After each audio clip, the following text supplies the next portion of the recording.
Hello, everybody. This is AM 1240 Hot News Talk Radio Clutch with Keon Rose. I'm Keon Rose. We have a lot to talk about today. We have Bill Bender on in our next segment. He will be joining us today to clarify some things. You got the College Football Playoff Committee. They've released another ranking, and we'll talk about those things, break that down there for you with Bill. I also want to ask him about the Missouri situation. What happened in that locker room? Does that impact recruiting? Does that set some kind of precedent? All of the things that people are worried about and care about with that topic. And you can also, the things that you've wondered about, things that I've wondered about, just a lot going on with the University of Missouri. What those kids did in that locker room, that was brave, what they did there. And I really, really think that while they did something brave and while they did something bold, they felt like they needed to do the right thing. It does change the relationship between student athlete and the powers that be. It's definitely changed now. There's no way that it has not. And so I'll talk to him about that. Also ask him about LSU and Alabama, if he's surprised at all by what happened to Leonard Fournette in that game. He was completely shut down after basically stomping on the rest of college football like they were Goombas and he was Giant Mario. That's the only way I can describe it. And Derrick Henry looked really good. So we'll talk about the Heisman race there as well.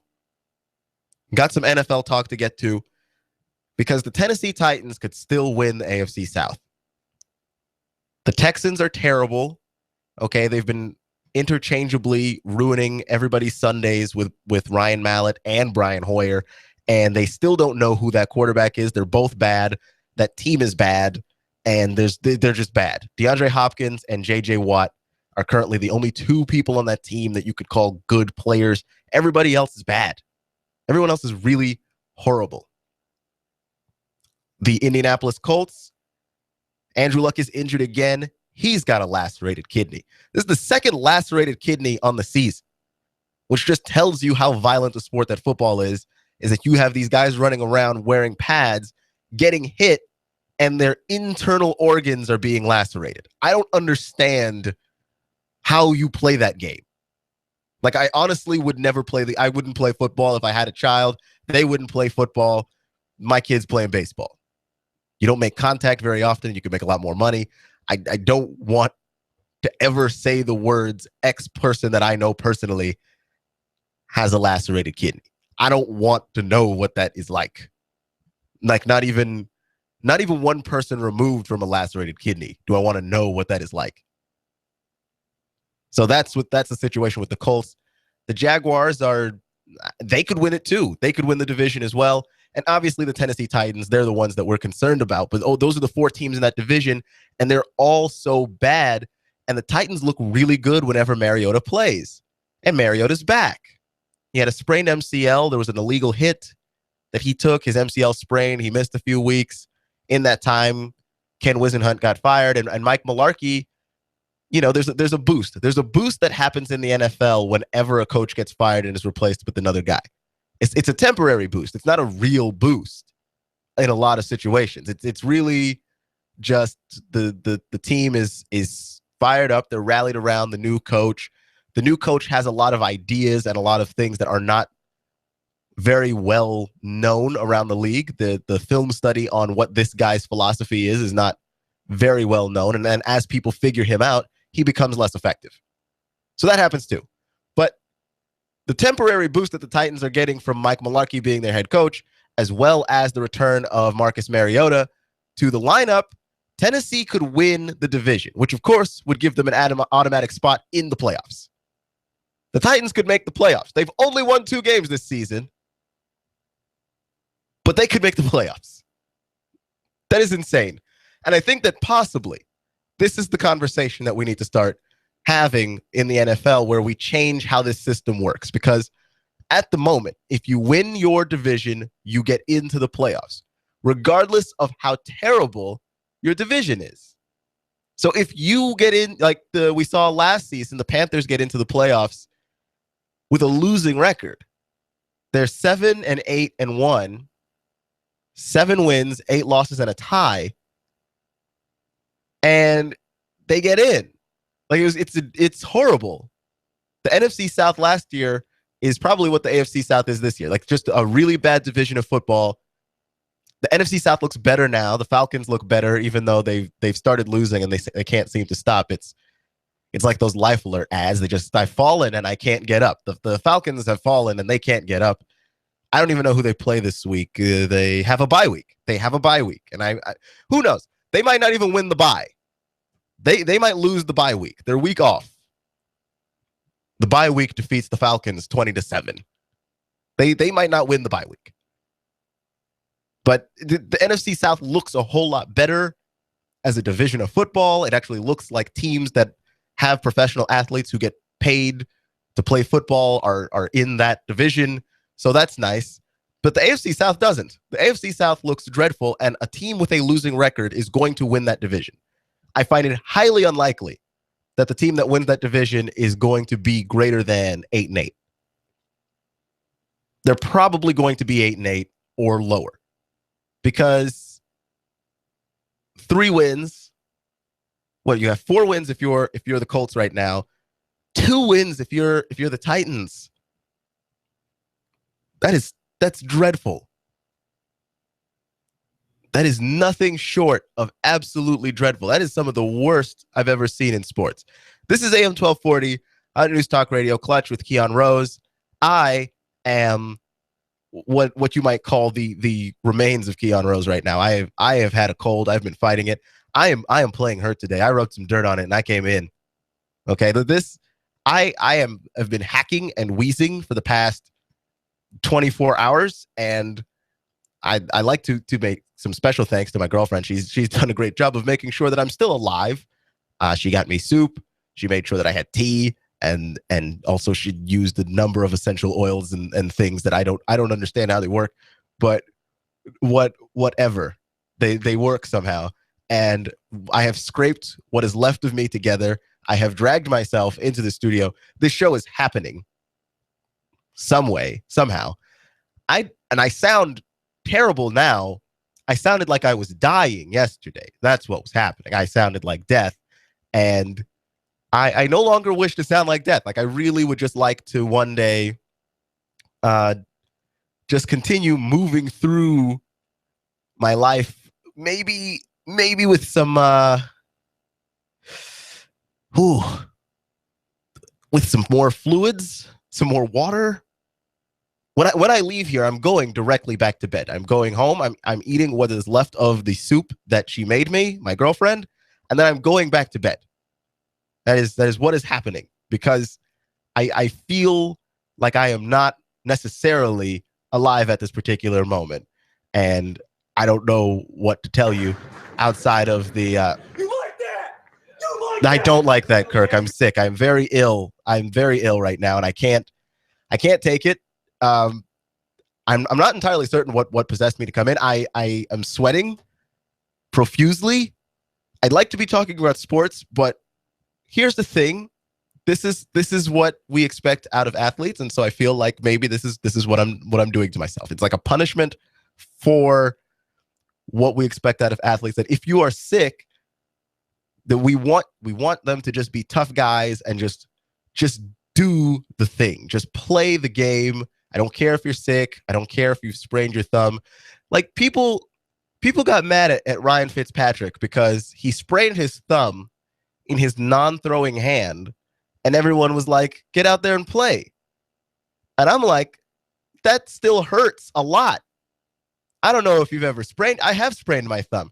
It hurts a lot. Like, you can't think sometimes. It's just so painful.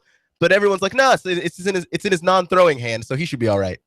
We just expect athletes to just go out there and just play through any kind of pain. Do we just expect them to just go through any kind of pain and just, don't even worry about it? Don't even think about the fact that your body is telling you to stop doing the thing that you're doing that's making you hurt so much. And we will make fun of anybody.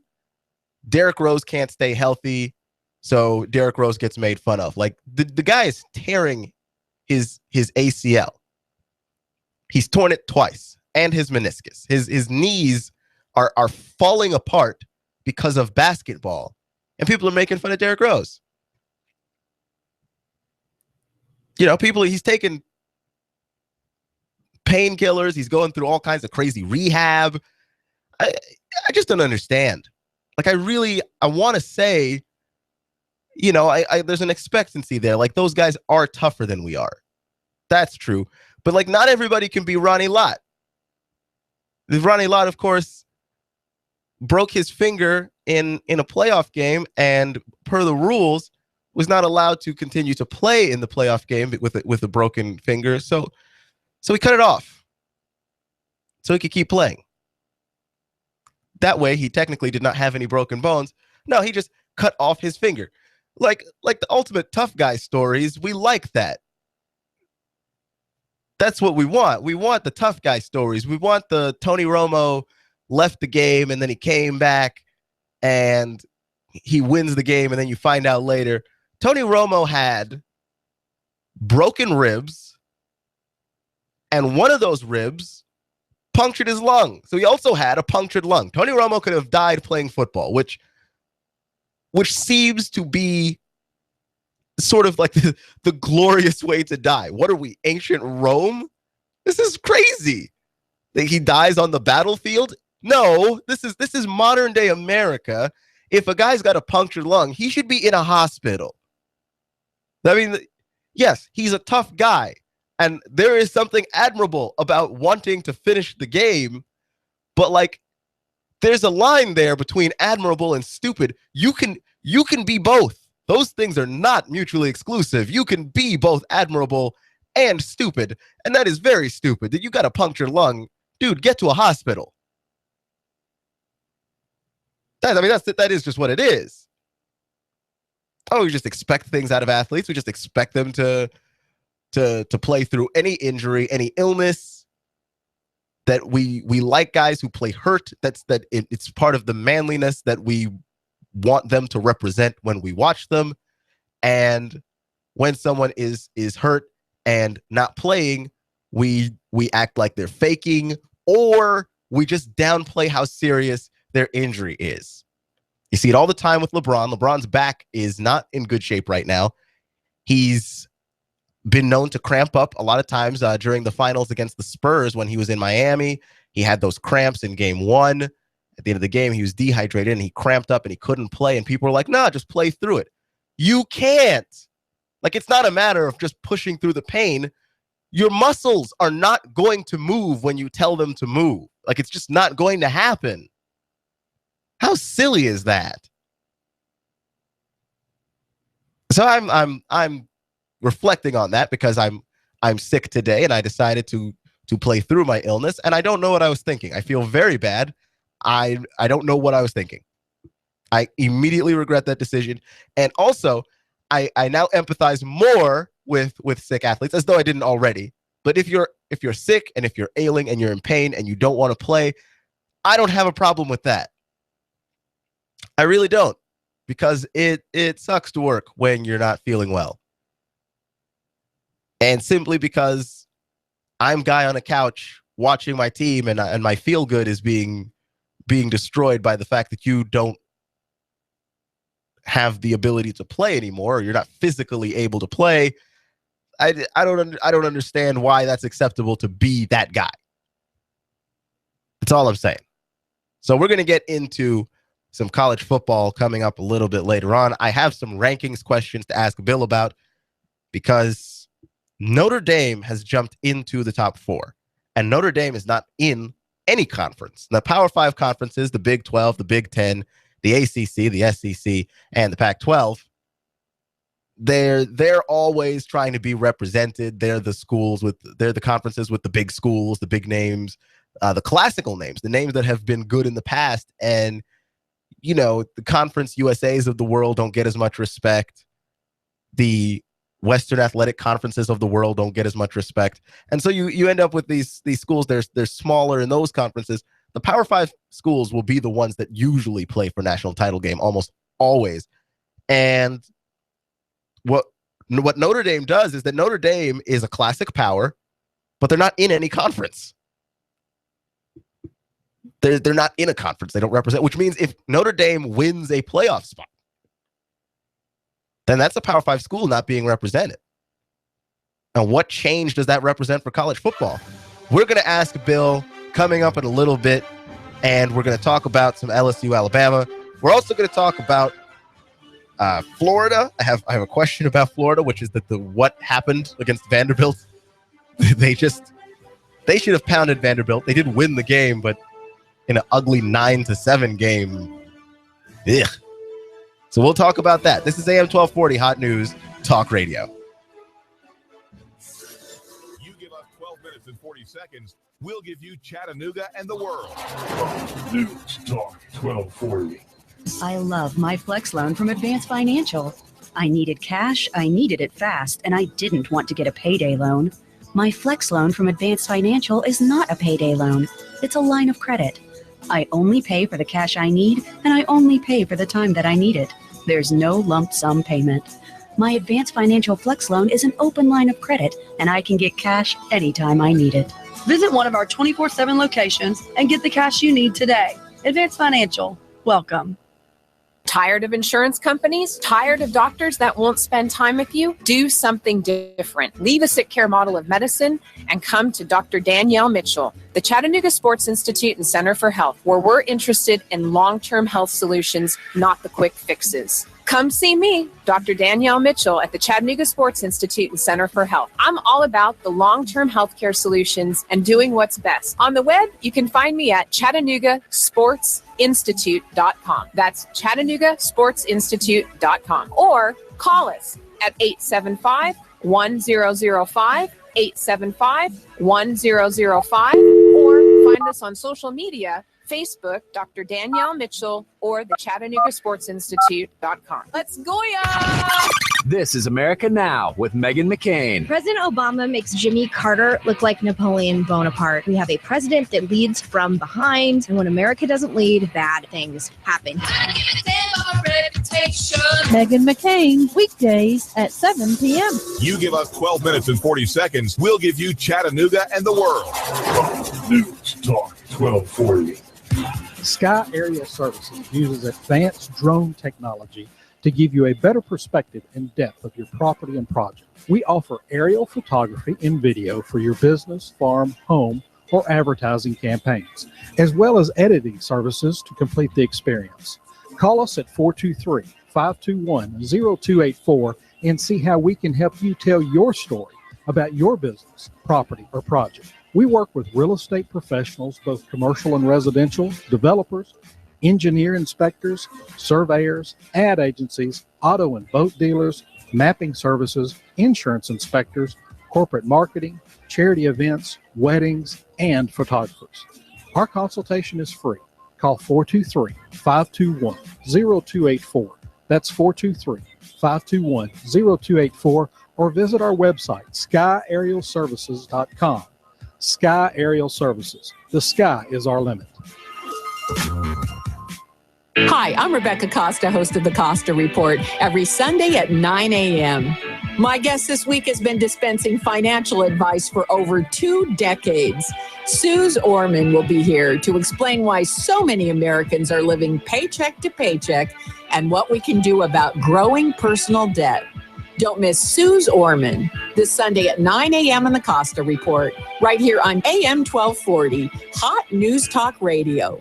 Expect more sunshine and drier weather out there through the afternoon. Pretty nice highs, upper 60s. Tonight, clear, chilly overnight, lows near 40. For Friday, lots of sunshine, breezy, cool all day, highs near 60, with a light freeze possible in many areas by Saturday morning, lows 32 to 34. Join us for our Christmas auction and luncheon to benefit the Media Ministries of Abba's House, Sunday, November 22nd. Lots of great items for your holiday gifts, decorations, and food. For tickets, abbashouse.com/auction. And I'm Sports Team 12 Chief Meteorologist Patrick Ward. On AM 1240, Hot News Talk Radio.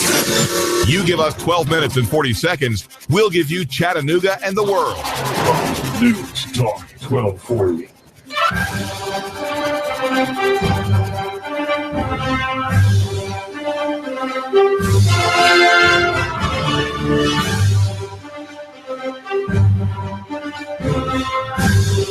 This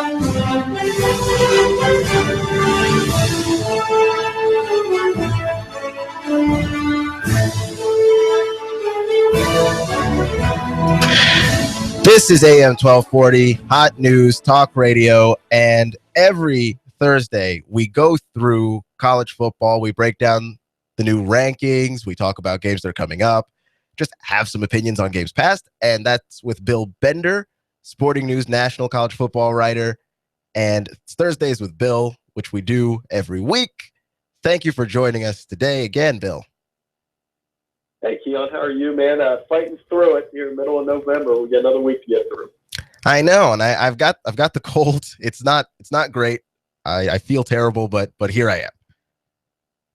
Well, that's good. You're tough. You're toughing it out. You'll be fine. You know, like same way I had a cold last week. It's that time of year. Temperature changes. You got to, like I said, look at the schedule this week and kind of, get through it as we get down the wire here. I can't believe we're already in the middle of November. Yeah, it's been going by fast. The whole season, everything.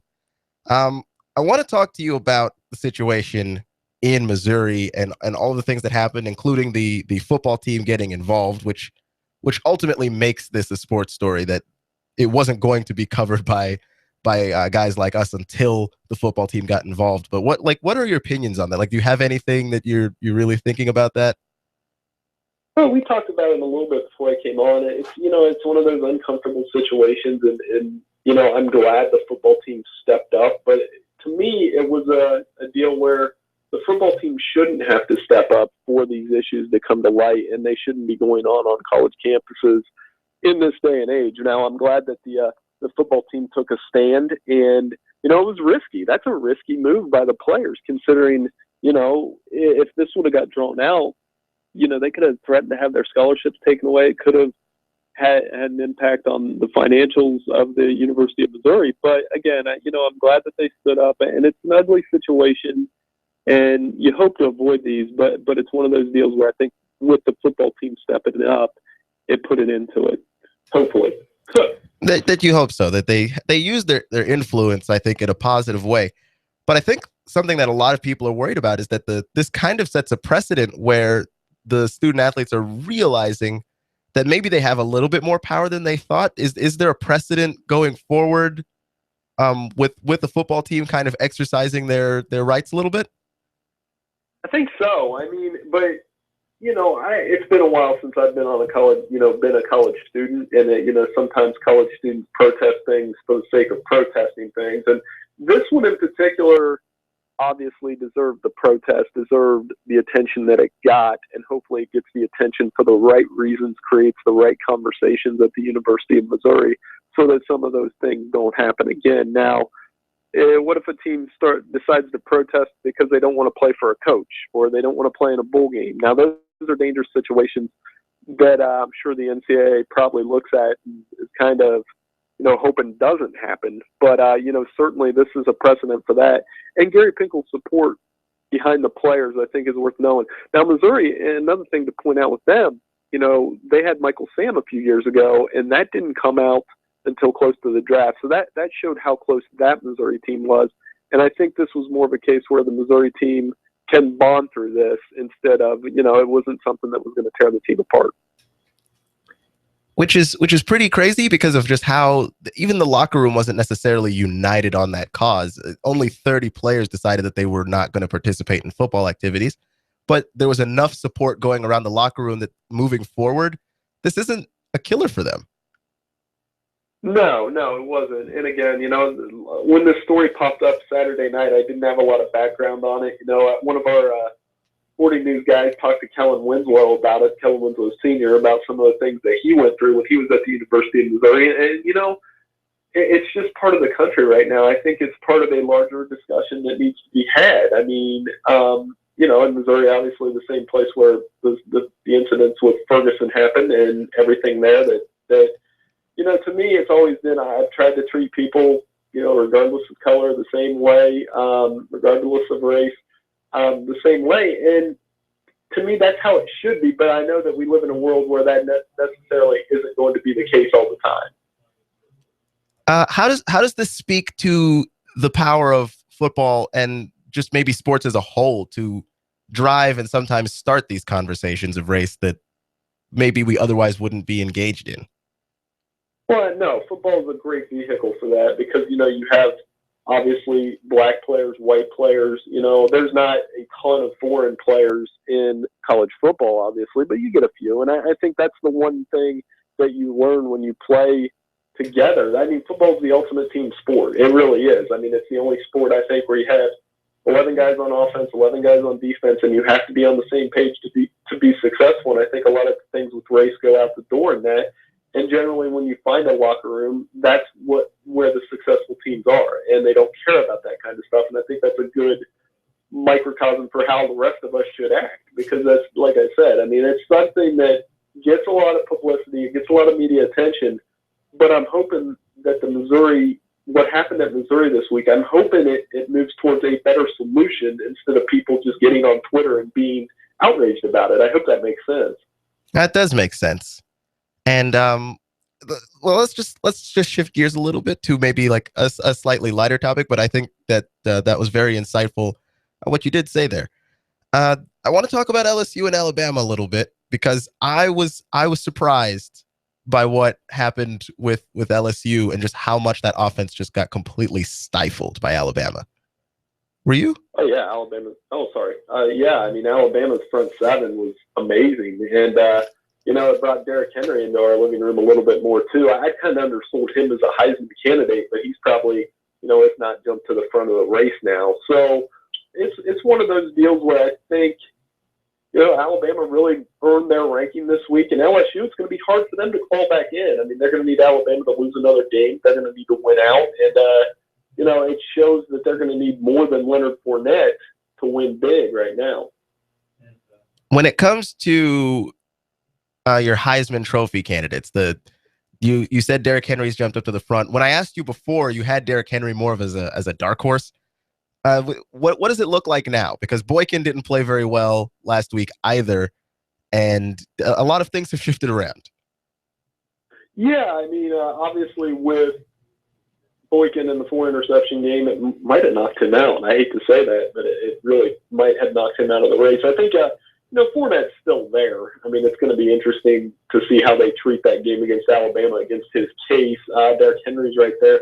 Another guy, Mr. Consistency, Ezekiel Elliott. He just keeps putting out 100-yard games every week. And I think this weekend is a chance for Corey Coleman, who has 20 touchdowns. I mean, if you look at his receiving statistics, I was going through his receptions last night for something I did for us today, and the math it's tough. You have to triple check all your math. He's amazing, and a receiver hasn't won the Heisman since 1991, but Corey Coleman certainly has a chance right now. Oh wow, yeah, it's weird because you never do see receivers win the Heisman. I guess that's just the nature of the way that the game looks now. That just you have to have the ball in your hands almost always to nearly win it. But what have you seen from Coleman just looking through it that really puts him in the discussion? Yeah, I mean he's unguardable kind of, and he's a perfect hit of that offense. He hits the deep pass. I mean, he has, I believe, it's like 10 catches of 40 yards or more. He's one of those guys that part of that Baylor line of receivers, he might be the best one they've had. So again, even with Jarrett Stidham this week, he didn't miss a beat, and they've got a big game here against Oklahoma in Waco this week, and obviously game day is going to be there, and that's where, that's a chance to make a Heisman statement. And if you remember, a couple of years ago, Robert Griffin III made that Heisman statement against Oklahoma with a late touchdown pass. So this is definitely a chance for Coleman to shine.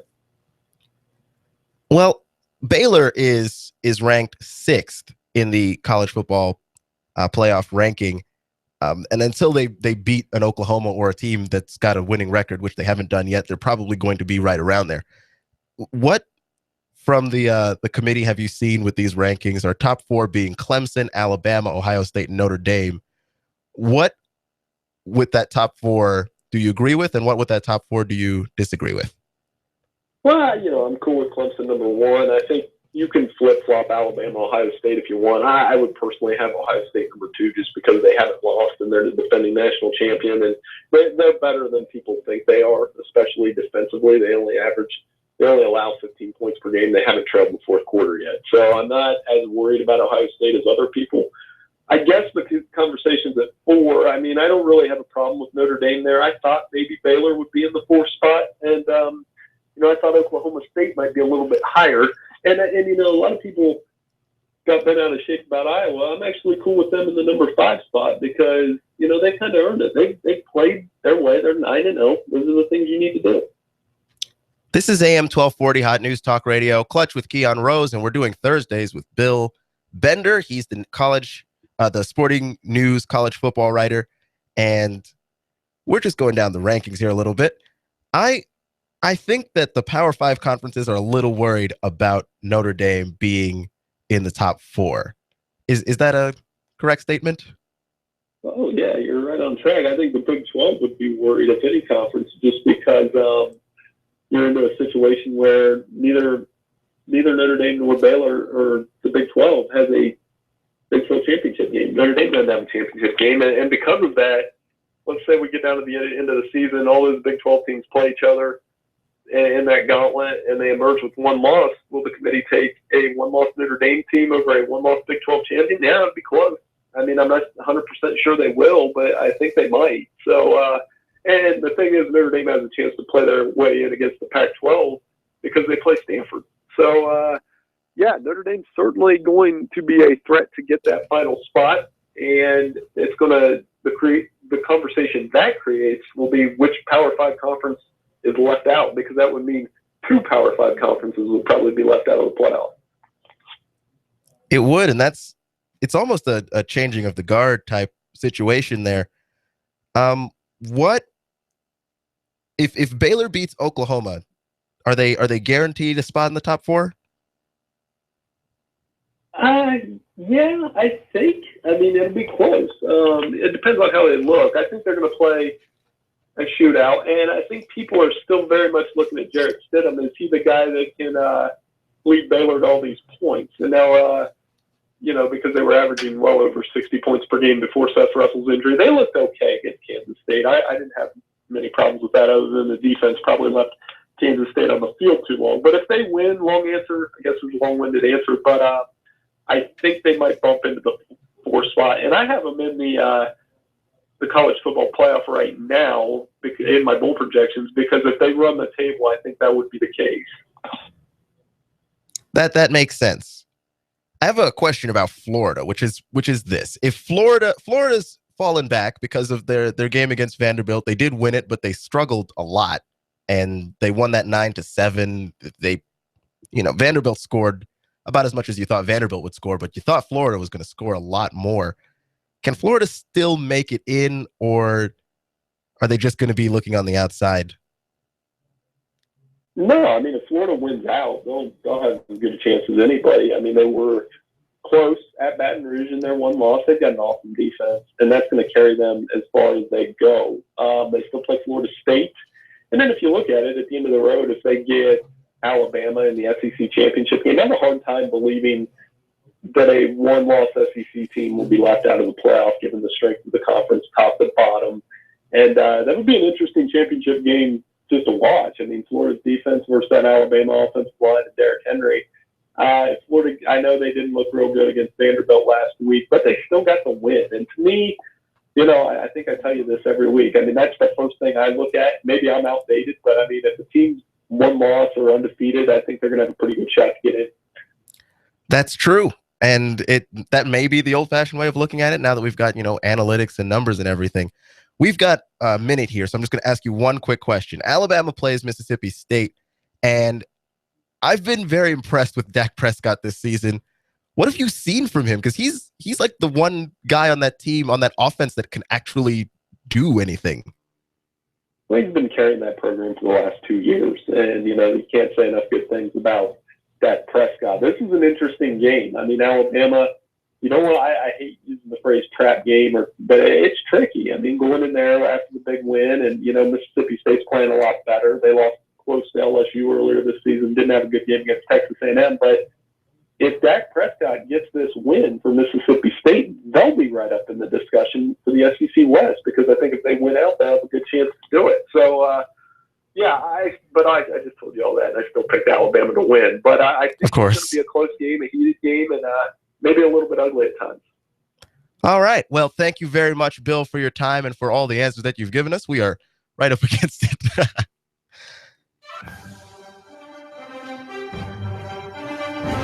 That was Bill Bender, the Sporting News national college football writer. He joins us every Thursday for Thursdays with Bill. Coming up next, we've got the picks with Mr. Judd that we do every week. This is Keon Rose on Clutch with Keon Rose on AM 1240, Hot News Talk Radio.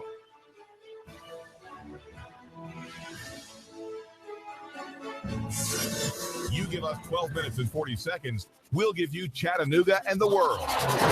News Talk 1240. Are you tired of feeling like just another account number to your financial advisor? Try something refreshingly different. Call Edward Jones Financial Advisor Patrick Neal in Hickson at 870-7894. Edward Jones, making sense of investing. Member SIPC.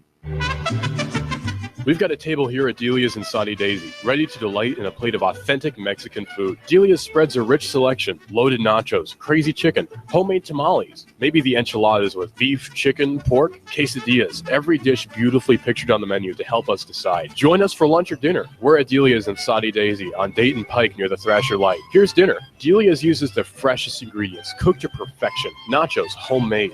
Delia's open every day except the Lord's Day. For lunch and dinner, treat yourself to Delia's genuine Mexican food. In Saudi, call 521-7145. That's 521-7145. Social media, we're on that. Hot News Talk Radio on Facebook, at Hot News Talk Radio on Twitter. Download the TuneIn app and follow us anywhere at any time. AM 1240, Hot News Talk Radio.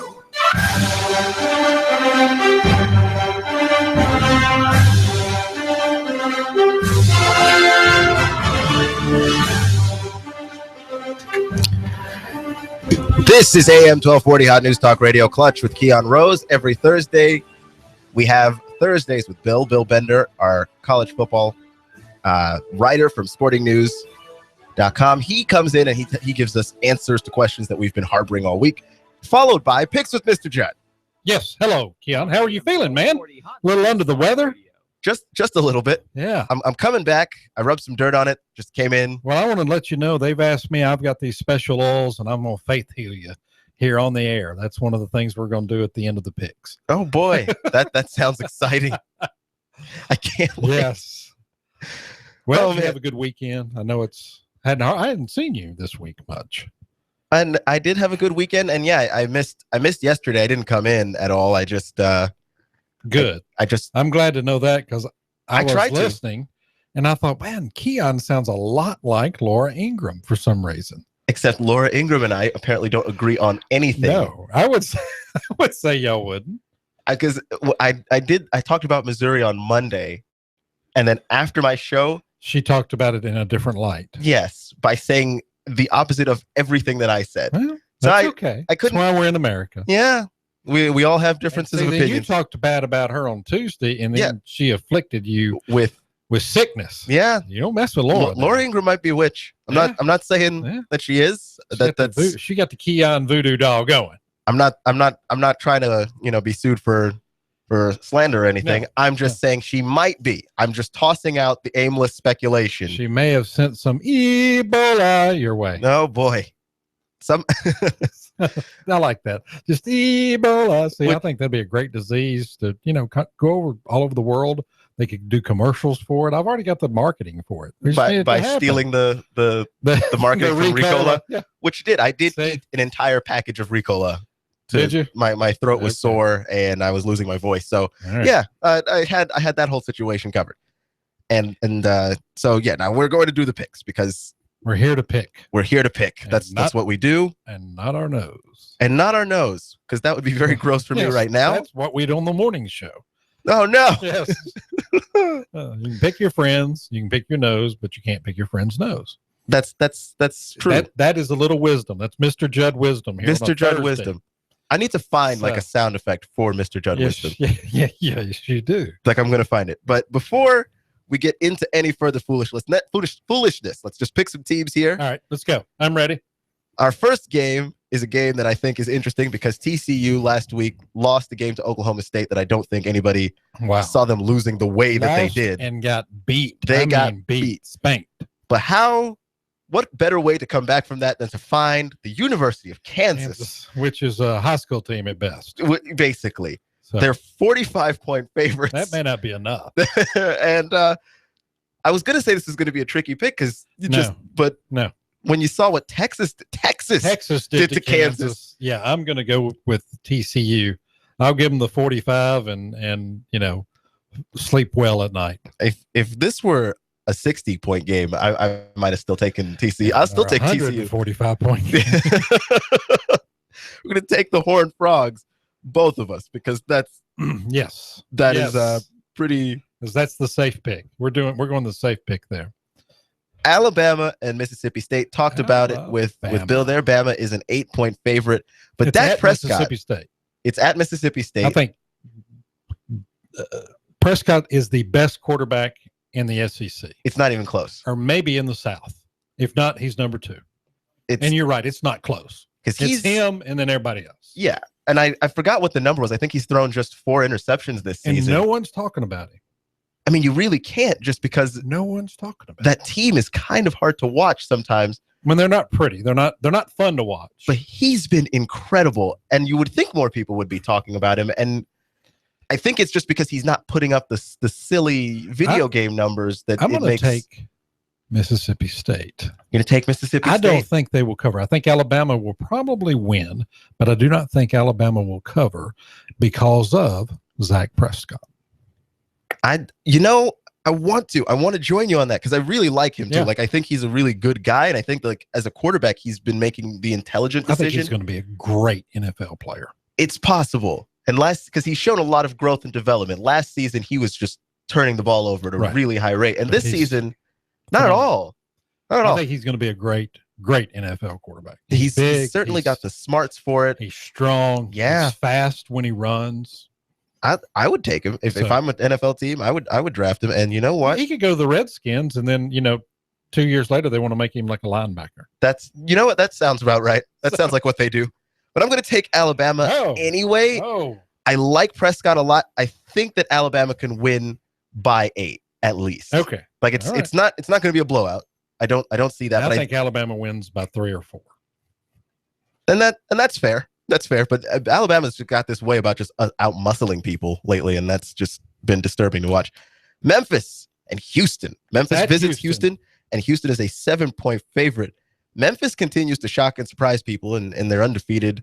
No, they lost to Navy. Or they lost to Navy, that's right. And they've been an interesting team this season. They're ranked 21st now, and Houston's 24th or something. It was weird. Houston won big and went up 1 notch. I mean, it was really odd. And then Memphis fell from 13th to 21st or whatever. I'm going to take Memphis. I'm going to take my Tigers. You're going to take your Tigers? Yep. I'm going to take your Tigers too. The thing with Houston is that they're so reliant on that offense that one stop and you can beat Houston.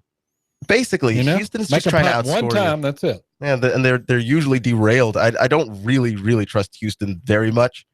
Even though the way they play offense is very fun, but like none of their quarterbacks, by the way, translate into the NFL. It's all system. Oh, it is. We're just throwing the ball. Every coach that's been there has had the same system. So I guess that's their interview process. Right. Are you just going to do 5 wide receivers and just throw it up there? No, okay. Well, no, I planned on running the ball. Okay, you're okay. Yeah, you're gone. So, yep. All right. I think this may be one of the better games of the weekend. For sure. Oklahoma and Baylor. Baylor is the 2.5-point favorite at home. Which means it's an even pick, basically. They're giving them 2.5 points for being at home. I'm going to take your Oklahoma Sooners. Not my Oklahoma Sooners. But I'm going to take them. I think they win. I hate them so much. Stoops in his hair. But here's the thing with... And now you are Confederate Mike. Yeah, I know, right? I just... there's a fine line there, and somehow I've crossed it. The Oklahoma Sooners are a team that they're legit. They're the real deal, but I just don't think that anybody... One of the few teams in that league that plays defense. Yes. I mean, few. And there's few. There is few. And one of the other team in that league that plays defense is Texas, and they can't score. So like that Oklahoma can score. Can also score. So there's the thing. But the thing I like about Baylor the most we've got a caller here. The thing that I like about Baylor the most. Caller, you're on the air. Can we put you on hold? I just want to say I'm so happy the coach resigning because of all those racist remarks, comments. There's no place for that in college. You know? Where was that? Missouri, Illinois, where was that? Thank you, caller. That was Missouri, and they didn't get the. And he didn't resign. But anyway, the coach we didn't have resign. the game of the week coming up. LSU and Arkansas. LSU and Arkansas. I didn't actually get to make my pick here. I'm picking Baylor. Oh, okay. I'm sorry. Let me just You're say taking Baylor? No, I'm taking Baylor. I like their offense. It's very explosive. They have way too many options. I understand. And Stidham looks like he's going to do all right. Arkansas and LSU. Like you said, the game of the week. Here we are. Razorback. Your Razorbacks. Here we are. They have the hand of God upon them after beating the Ole Miss Rebels. Oh, is that what it is? Is that what happened? And you heard about the coach. I heard you play it on your talk about it on your show when he said after the game he was going to get on his wife. I mean, the airplane. Get on the plane with his wife. Brett Bielema there with the Freudian slip. Yes. And if you've ever seen his wife, I understand. Well, why he made the slip. There you go. LSU is a 7.5-point favorite at home against Arkansas. And the Razorbacks win straight up. Well, here's the thing. Like, I don't doubt that necessarily, because what I've been noticing with the Razorbacks is that they've been scoring like a ton of points. Yes. They look like they could be in the Big 12. And they can play run defense. They cannot play pass defense, but run defense they can play. Not to say they're going to, stop Fournette or anything, but they can slow him down enough to, I think, win. I believe that is possible. I'm going to go with the Tigers. Okay. I'm going to go with the Tigers. Leonard Fournette is not going to be held to below 50 yards rushing for 2 weeks in a row. And I don't think 50 yards, but I think they hold him to 100, under 120. They've got a chance to win. That's fair, unless Brandon Harris could do something about that. But he didn't look particularly effective. But that's just right. That offense doesn't look very good when Fournette's not very good. I agree. So we're going to go to Minnesota and Iowa. Iowa is now ranked 5th I think Iowa beats them by 12.5. And I think I think Iowa's listened to the national press and they're on this the heck with you tour. Correct. I agree with that entirely. I'm going to also go with Iowa. And I think that they're ultimately better than Minnesota by probably more than 12.5, to be honest with you. I agree. Florida, South Carolina. Florida needs to win out to try and get a shot to get back into this thing, because that game against Vanderbilt last week was just odd. It was the weirdest game, was it not? It was 9-7. Yes, and it was weird. I mean, it was just one of those games where you're like, nobody wants to win. They just want to play to a tie, and Vanderbilt scored their touchdown. And it was like, we're just pleased with this, and they just stopped. We have a 1-point lead. Thank you. Yes, and I think Florida beats them pretty handily. Right. I think the 7.5-point line is just weird. Yeah. Just looking at it. It's probably because South Carolina's at home and Florida's the favorite. That makes sense. That does make sense. And now we're moving on to the game that I'm wondering if I can trap you in here. No, I'm taking North Texas. You're taking North Texas. It's North Texas and Tennessee. Taking North Texas. We all know that Mr. Judd hates Tennessee. My hatred. He's not at all objective here. And North Texas may beat them. Not only will Tennessee not cover, they may lose. I almost want to do some kind of bet around this, but if North Texas beats Tennessee, I will eat my own shirt. Here we go. Well, bon appetit next Thursday. I'm taking Tennessee with the 41. No. North Texas beats North Texas is awful. They can still. They're so bad. So's Tennessee. Texas played North Texas last year to open the season. Is not very good. Beat them like 60-10. Are you serious? No, Tennessee's terrible. Tennessee's pretty good. Outside of Vanderbilt, well, even I'd say Vanderbilt's better than Tennessee. I wouldn't. Wow. I want to try and entertain this argument with you, but I really can't. There's really no way. We're not arguing on reason and logic anymore. You cannot be reasoned with. So we're just going to keep it moving.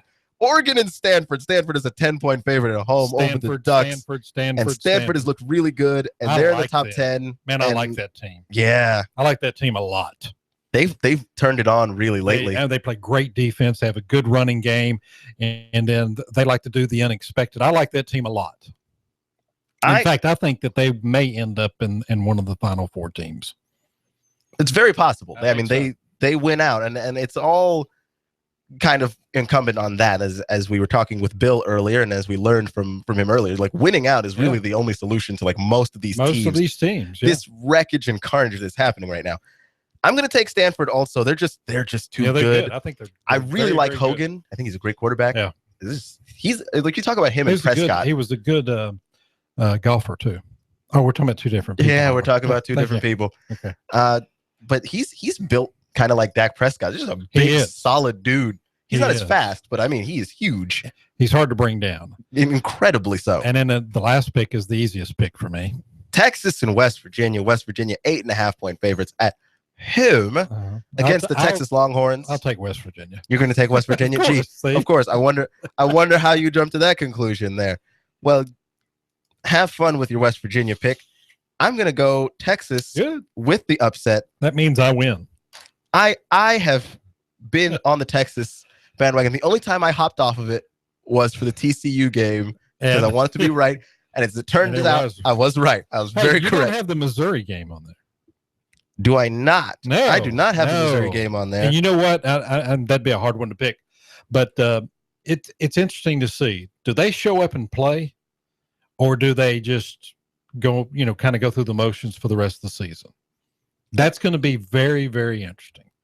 It is, but I think they do show up and play. Because I think that if they do not, if the team just look, we're just going to kind of go through the motions and they kind of slough off the rest of the season, what happens to Pinkel? I don't necessarily know, because here's the thing, like it's boosted recruiting in a lot of ways. A lot of people feel like, yeah, that coach has got his players back, and one of his recruits even said so. Like, that almost solidified his decision to go to Missouri. But that was a recruit he already had, so he's not getting any new recruits. Yeah, but I feel like with the new recruits, like that's something that you'll pitch to them. It's just like, look, this is. What we'll see. I think this is an interesting, very, very interesting situation that's at Missouri, and we'll see. It's a case of practicing what you're preaching. That and I wonder where they go from here. But I think that they'll show up and play. They haven't been very good before this, so it's not like it's not, nothing's going to magically change. But it's just interesting to see the effort on the field. Thank you once again, Mr. Rose. Thank you, Mr. Judd, for joining us as always. The picks with Mr. Judd, and I throw them up on the Facebook page. Once I do that, you can go to the comment section. Give us your picks. Love to hear from you on AM 1240 Hot News Talk Radio. This has been Clutch with Keon Rose.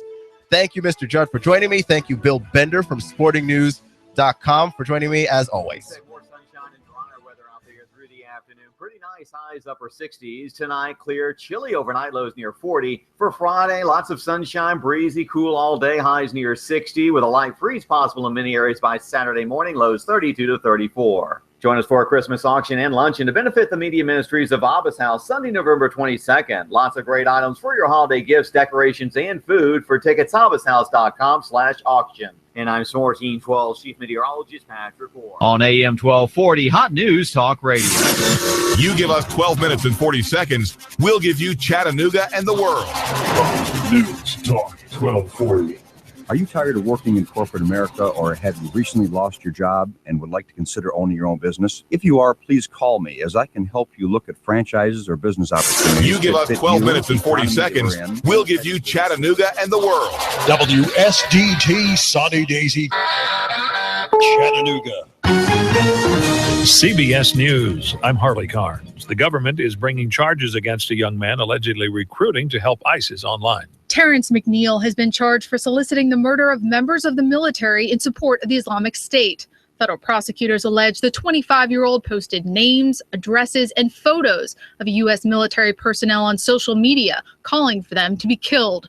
Social media has increasingly become a tool for terror groups to recruit and share their message, but this is one of the first times an individual has been charged for using social media to support the Islamic State. Paula Reed, CBS News, Washington. ISIS has released a video threatening to attack targets in Russia very soon. No doubt, says CBS News national security analyst Juan Zarate, Russia, with its planes, tanks, and soldiers in Syria, is getting ISIS attention. Coming in the wake of the downing of the Russian aircraft and the suspicion that the Islamic State in Egypt was responsible for the downing of that airliner. This comes as yet another ominous sign that the Islamic State not only is expanding its reach, but will continue to focus on Russia as a primary external target. In August of 2012, Army Captain Florent Groberg tackled a terrorist wearing a bomb vest and saved the lives of many at a security checkpoint in Afghanistan. 4 people did die, American fellow soldiers, and Groberg has needed 33 surgeries to make his leg work right. President Obama awarded him the Medal of Honor today. This medal belongs to the true heroes, Command Sergeant Major Griffin, Major Gray, Major Kennedy, and Reggie Abdel Fattah, who made the ultimate sacrifice and they didn't come home. Also belongs to their families. And he accepted it in their honor. A new video showing the arrest of Linwood Lambert Jr. in South Boston, Virginia is being used by the family to argue in a $25 million lawsuit against police over multiple tasing. CBS's Jeff Pegues. Lambert admitted that he was under the influence of cocaine, but his family believes that it was actually the numerous amount of times that he was tased by responding police officers that actually caused his death. The medical examiner said after the autopsy it was acute cocaine intoxication that killed him, and police argue they used a taser specifically because it is non-lethal force.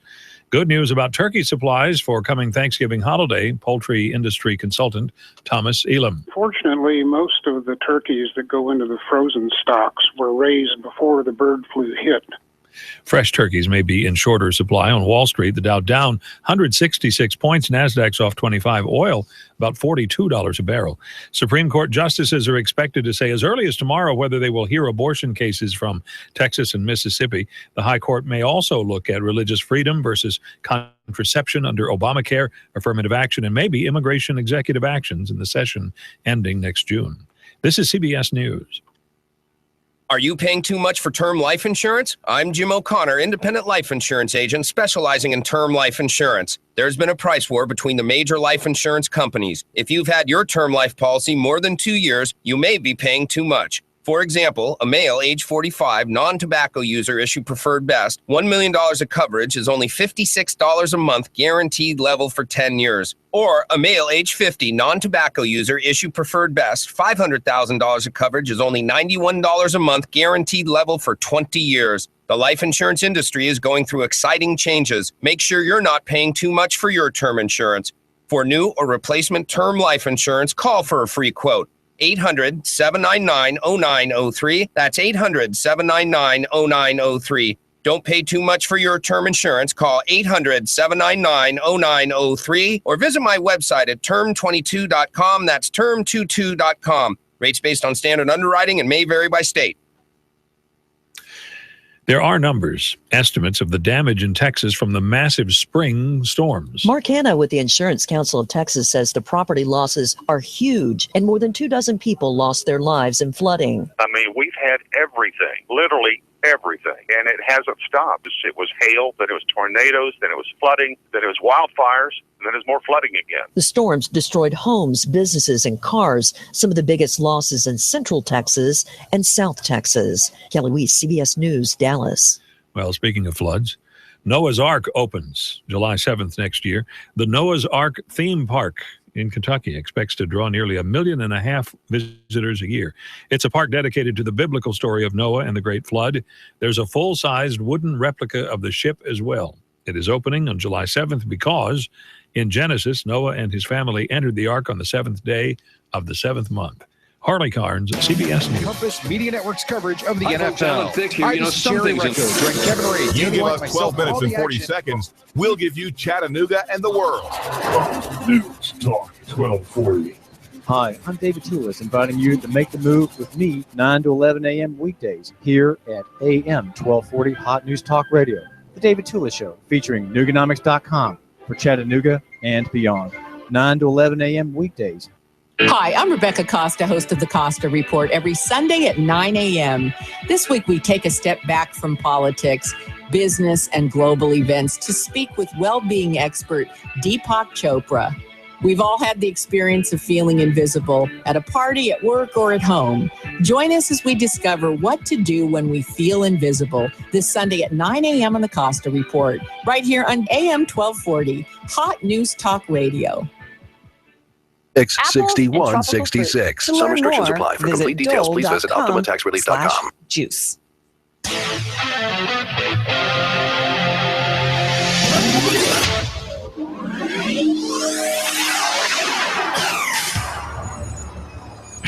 You're healthy. Addiction starts now. Power to the people! The Laura Ingraham Show. This is the dawning of the rest of our lives on holiday. Well, Maryland's largest school district voting to close schools on a Muslim holiday next fall. This comes after several complaints from Muslim families in Montgomery County. The school already closes for Christian and Jewish holidays. The Board of Education says it's about fairness for all religions. We're no longer the minority. We're going to be the majority soon. I just got a chill up my arm hearing that. I should have prepared you for that. I'm sorry. Ah, boy. Back on the Laura Ingraham Show, 855-40-LAURA. This is what uncontrolled immigration, and that's legal immigration, has gotten America. Moving away from the Judeo-Christian tradition, from that cohesive, the glue holding our culture together, to now a move bedroom community of Washington, D.C., Montgomery County, Maryland, deciding that they will not have classes on one of the major Islamic holidays beginning next year. Is this just common sense because of the growing number of Muslims, or is it a bad idea? And if so, why? You are listening to the Laura Ingraham Show. I want you to go and visit our LifeSet page today. We have so many great pieces up there. A lot of people are looking for better skin. When you're young, you got issues with acne. When you're in your 20s, you get dryness, or you just don't take care of yourself. You get older, get all sorts of splotches, this or that. How do you have the best skin? And it's hilarious that this is what we just wrote about on LifeSet, because I saw someone at Fox, one of the makeup gals, who's a longtime friend of mine, and I hadn't seen her for a few months, and I said, oh my gosh, Suzanne, you look so beautiful. And she's a gorgeous girl, but she just looked even more beautiful. And she said, I'm on this plant-based diet. I'm doing no meats. I have fish once in a while and eggs, but I have plant-based and no refined sugar. I said, well, what about wine? She's like, oh, a little wine every now and then. But she looks beautiful. And then I look at LifeSet and the great piece about veggie beautiful skin. Really cool piece. So you have to check it out. Of course, great analysis of where we are in the 2016 race as well. And always great advice for all of you marrieds out there, all you married couples struggling with raising children in this crazy culture, financial issues, and keeping the romance in your relationship. How to do it. We're going to have a great conversation. Get your calls ready. How to get through the tough times. And are we too inclined to give up in today's society? Just throw in the towel and say, I can't do this anymore. When is it an impossible road? And when can you build your relationship back together, make it even more stronger? We're going to have a real conversation, heart to heart, about that coming up next segment, and we'll continue it into the following segment. So I want to hear from you on that. But for now, we have to talk about the multicultural madness in this country right now, where now Muslim students are calling the tune and calling the shots on when schools close. This decision, according to the Washington Post, has been a long-sought change in the 156,000 student suburban Washington school system. And they don't reveal any numbers as to how many Muslims are in the school district or staff members. So we have no idea how many people are actually clamoring for this change. But apparently Muslim leaders, so mosque leaders, imams, and so forth, said that the community is growing and they need to have their own recognition, just like the Christians do. Although Mike reminded me that in Montgomery County, they took the word Christmas off of the school calendar. Mm-hmm. It's just school closed. School closed. Can't sing Silent Night in the school pageant any longer. You can't sing Away in the Manger. Even Frosty the Snowman is becoming offensive to some people because that has some. Heavy? Is he overweight? No, he's white. Oh. He's white. That's the problem. So you can't have him.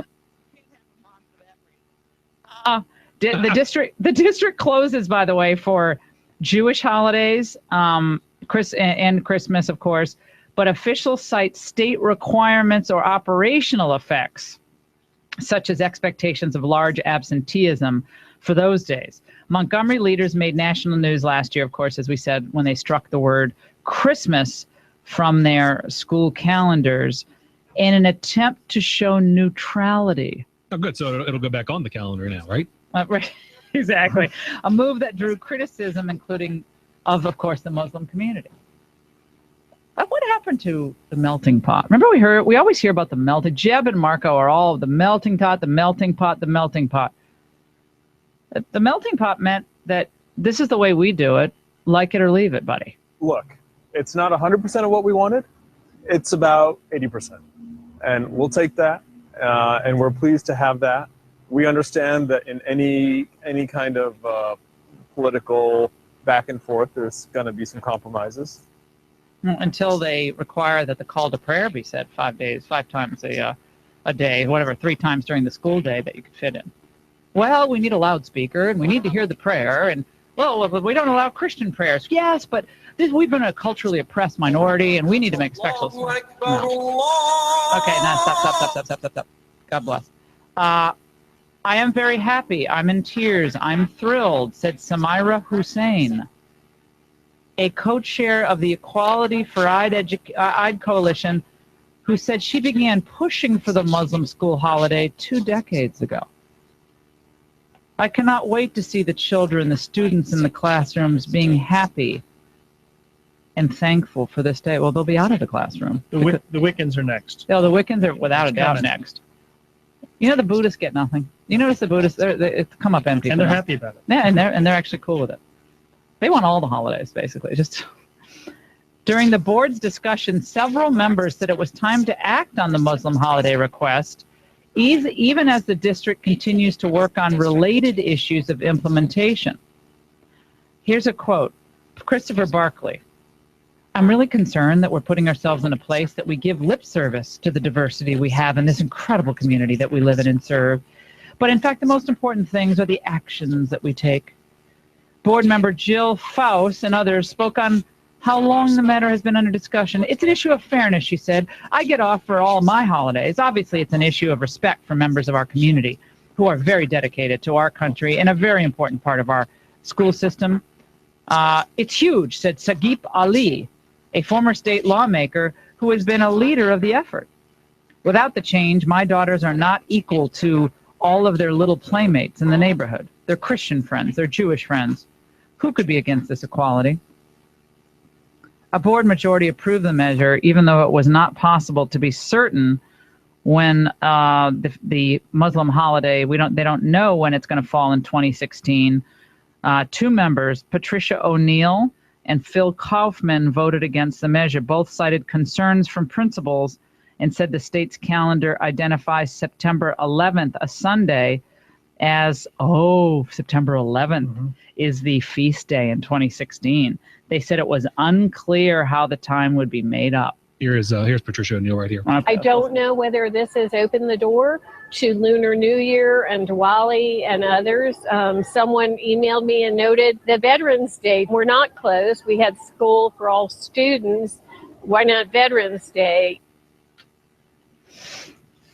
You are listening to the Laura Ingraham Show. Your reaction to all of this, this is what happens when you have mass immigration and people from all different cultures come into the country. It's just that is what is going to happen. I mean, what do you expect is going to happen? I mean, everyone's just going to get along. It's all going to be, well, they're going to demand their rights.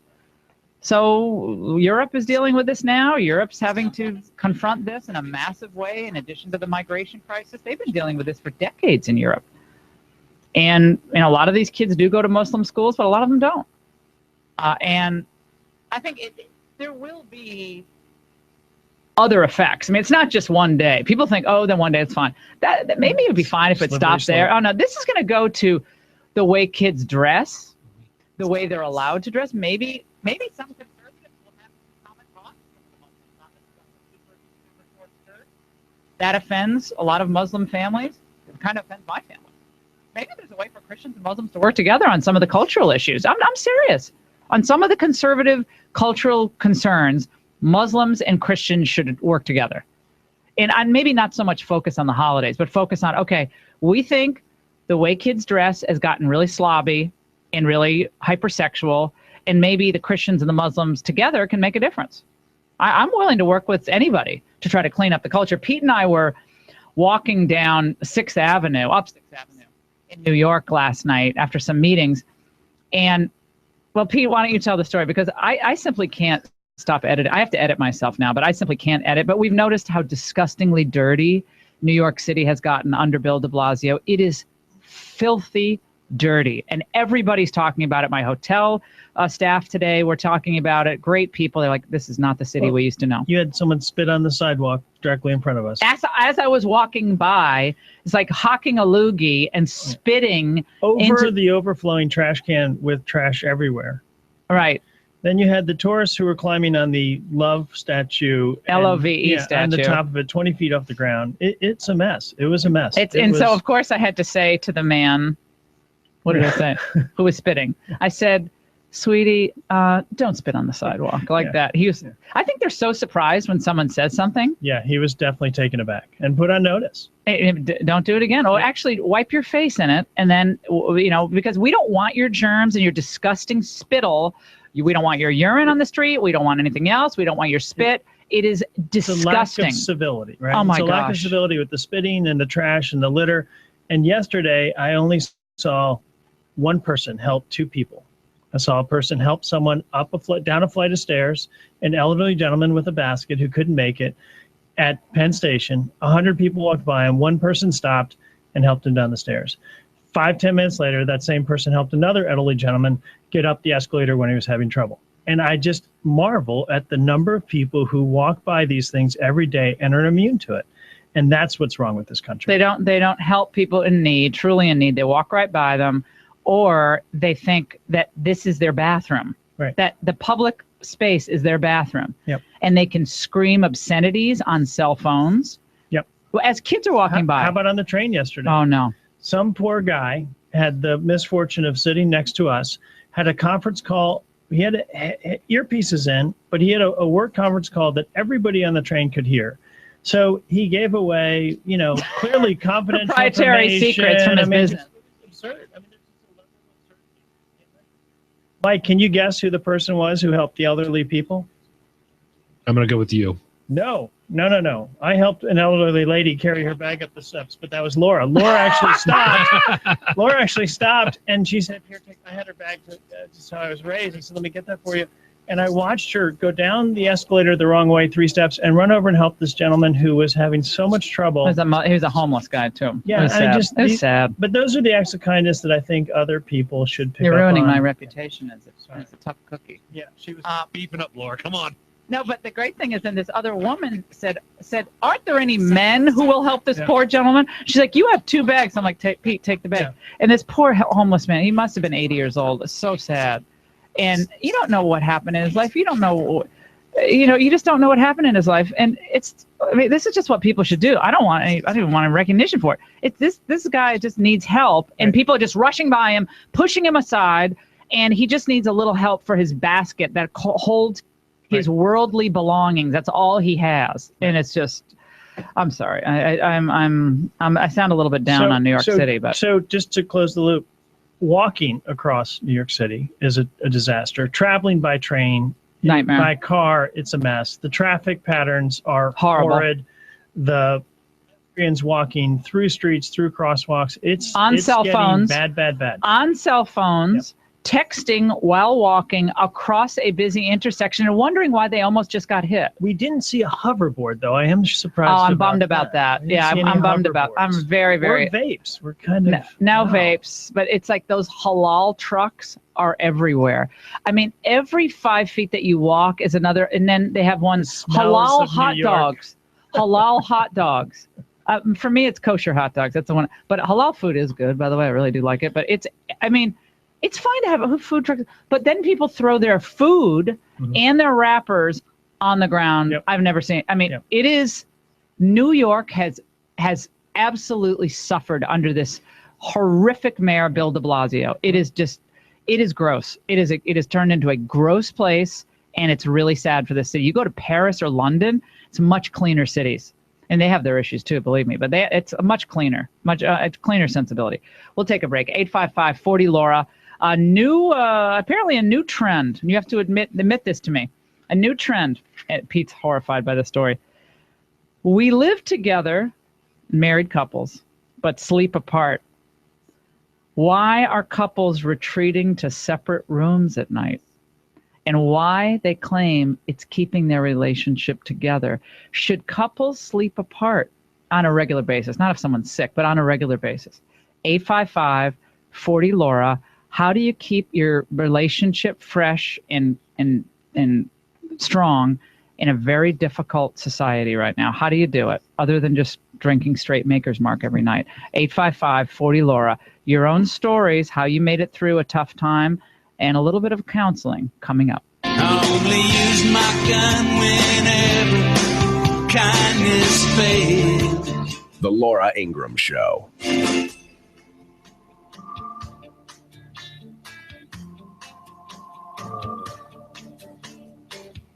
Moon was in the sign of Scorpio. Most of you guys know I have a standing challenge for you to get together with your family. And remember, I'm not just talking about being together in the same room. Come on, I mean talking, connecting, because times have changed. Technology separates us. So I dare you, actually put all the phones away, gather around the table, and talk. But how? Well, just get the new game that everybody's talking about. It's called Say Anything. I love this game. And when you play, you're going to notice something. Your kids will actually laugh with you. It's so easy to play. You just ask a question. Everybody writes down their opinions. It's hilarious. And it's becoming a huge hit for good reason. Here's the biggest news, though. Say Anything just went on sale at Target for $10. That's right, 50% off. So go to Target and get Say Anything. We love it. We play it. And you're going to love it, too. More importantly, everybody will have fun. And now is the time to get it. It's on sale this week at Target for $10, 50% off. Say Anything. Know-how! When you buy Napa's 5-gallon 90th anniversary bucket for $2.99, almost anything you can stuff in it is 20% off. Like shop towels, grease guns, buffing pads, spark plugs, tire brush, ice scrapers, and glass cleaner. That's a bucket load of stuff. So pick up a Napa bucket for $2.99 today and start saving 20% on anything you can fit inside. Conquer the job with Napa Know-how. At participating Napa Auto Parts stores, minimum 3 items. Some exclusions apply. Offer good while supplies last. Call Quicken Loans now at 800-QUICKEN to see if you qualify for the government's Home Affordable Refinance Program, or HARP. And for 5 years in a row now, J.D. Power has ranked Quicken Loans highest in the nation in customer satisfaction. And for the second year in a row, they've also ranked us highest in mortgage servicing. Call 800-QUICKEN or visit QuickenLoans.com. Visit jdpower.com for more information. Call for cost information and conditions. Equal housing lender, licensed in all 50 states, NMLS ConsumerAccess.org, number 3030.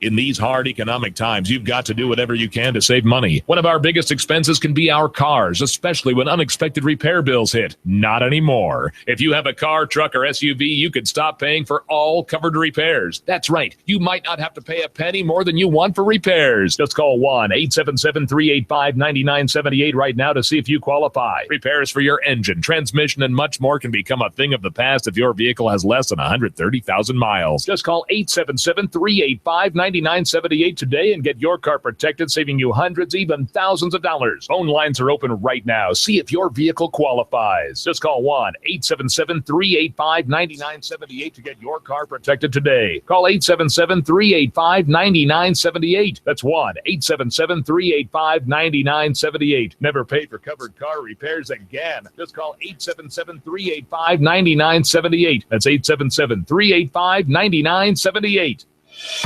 I'm Bob DeRigo Jones, and this is Let's Be Fair. As we all marvel at the amazing pictures that a tiny spacecraft has sent to us from the farthest reaches of our solar system, it's a good time to think about all the ways we've benefited from space exploration, and might still in the future. Modern conveniences like cell phone cameras, scratch-resistant lenses for sunglasses, and water purification systems were all originally developed by NASA. Because of all the brilliant minds working there, it often seems like the only limit on what we can create is our own imagination. Fortunately, one of the barriers to innovation is entirely man-made and unique to America: legal fear. Currently,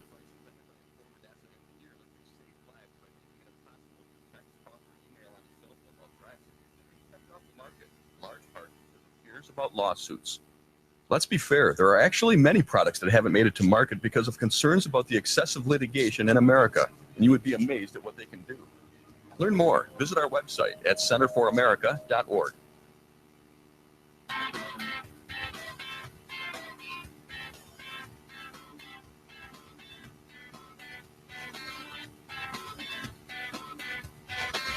Call Laura now, 1-855-40-LAURA. I'll walk here beside you forever, my love, till death do us part. What do you think is the key to your successful marriage?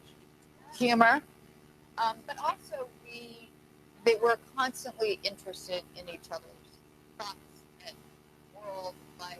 I don't know what that means.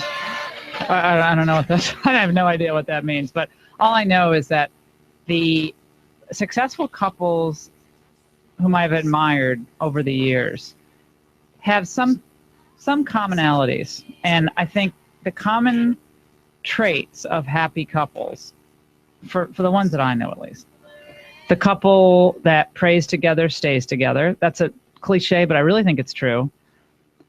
Having meals together regularly, if not every night that you're both in the same place, you have to be together. And it's obviously, if you have children, critical time. That's the first education of a child is at home. In that conversation around the dinner table, Ronald Reagan spoke about this. This is where real change is made in the United States. Real progress is made. Education of our children. And leaning on a community of friends who reinforce your relationship when it's difficult. That's really important.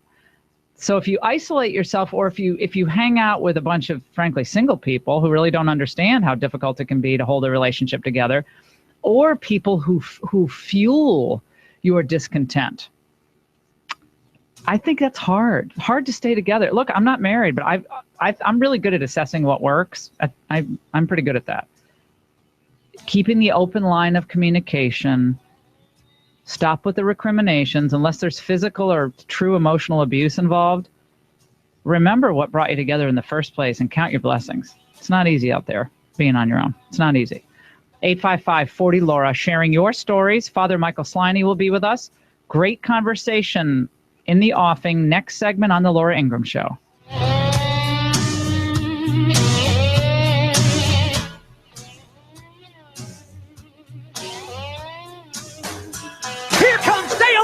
Jr. He's got third. He's going for second. Earnhardt going for the lead. The NASCAR Sprint Cup Series is on the Motor Racing Network. Coverage continues Sunday here at Live on the Motor Racing Network, the voice of NASCAR. Check it out this Sunday live on Chattanooga's official NASCAR radio station. Fox News Talk 1240.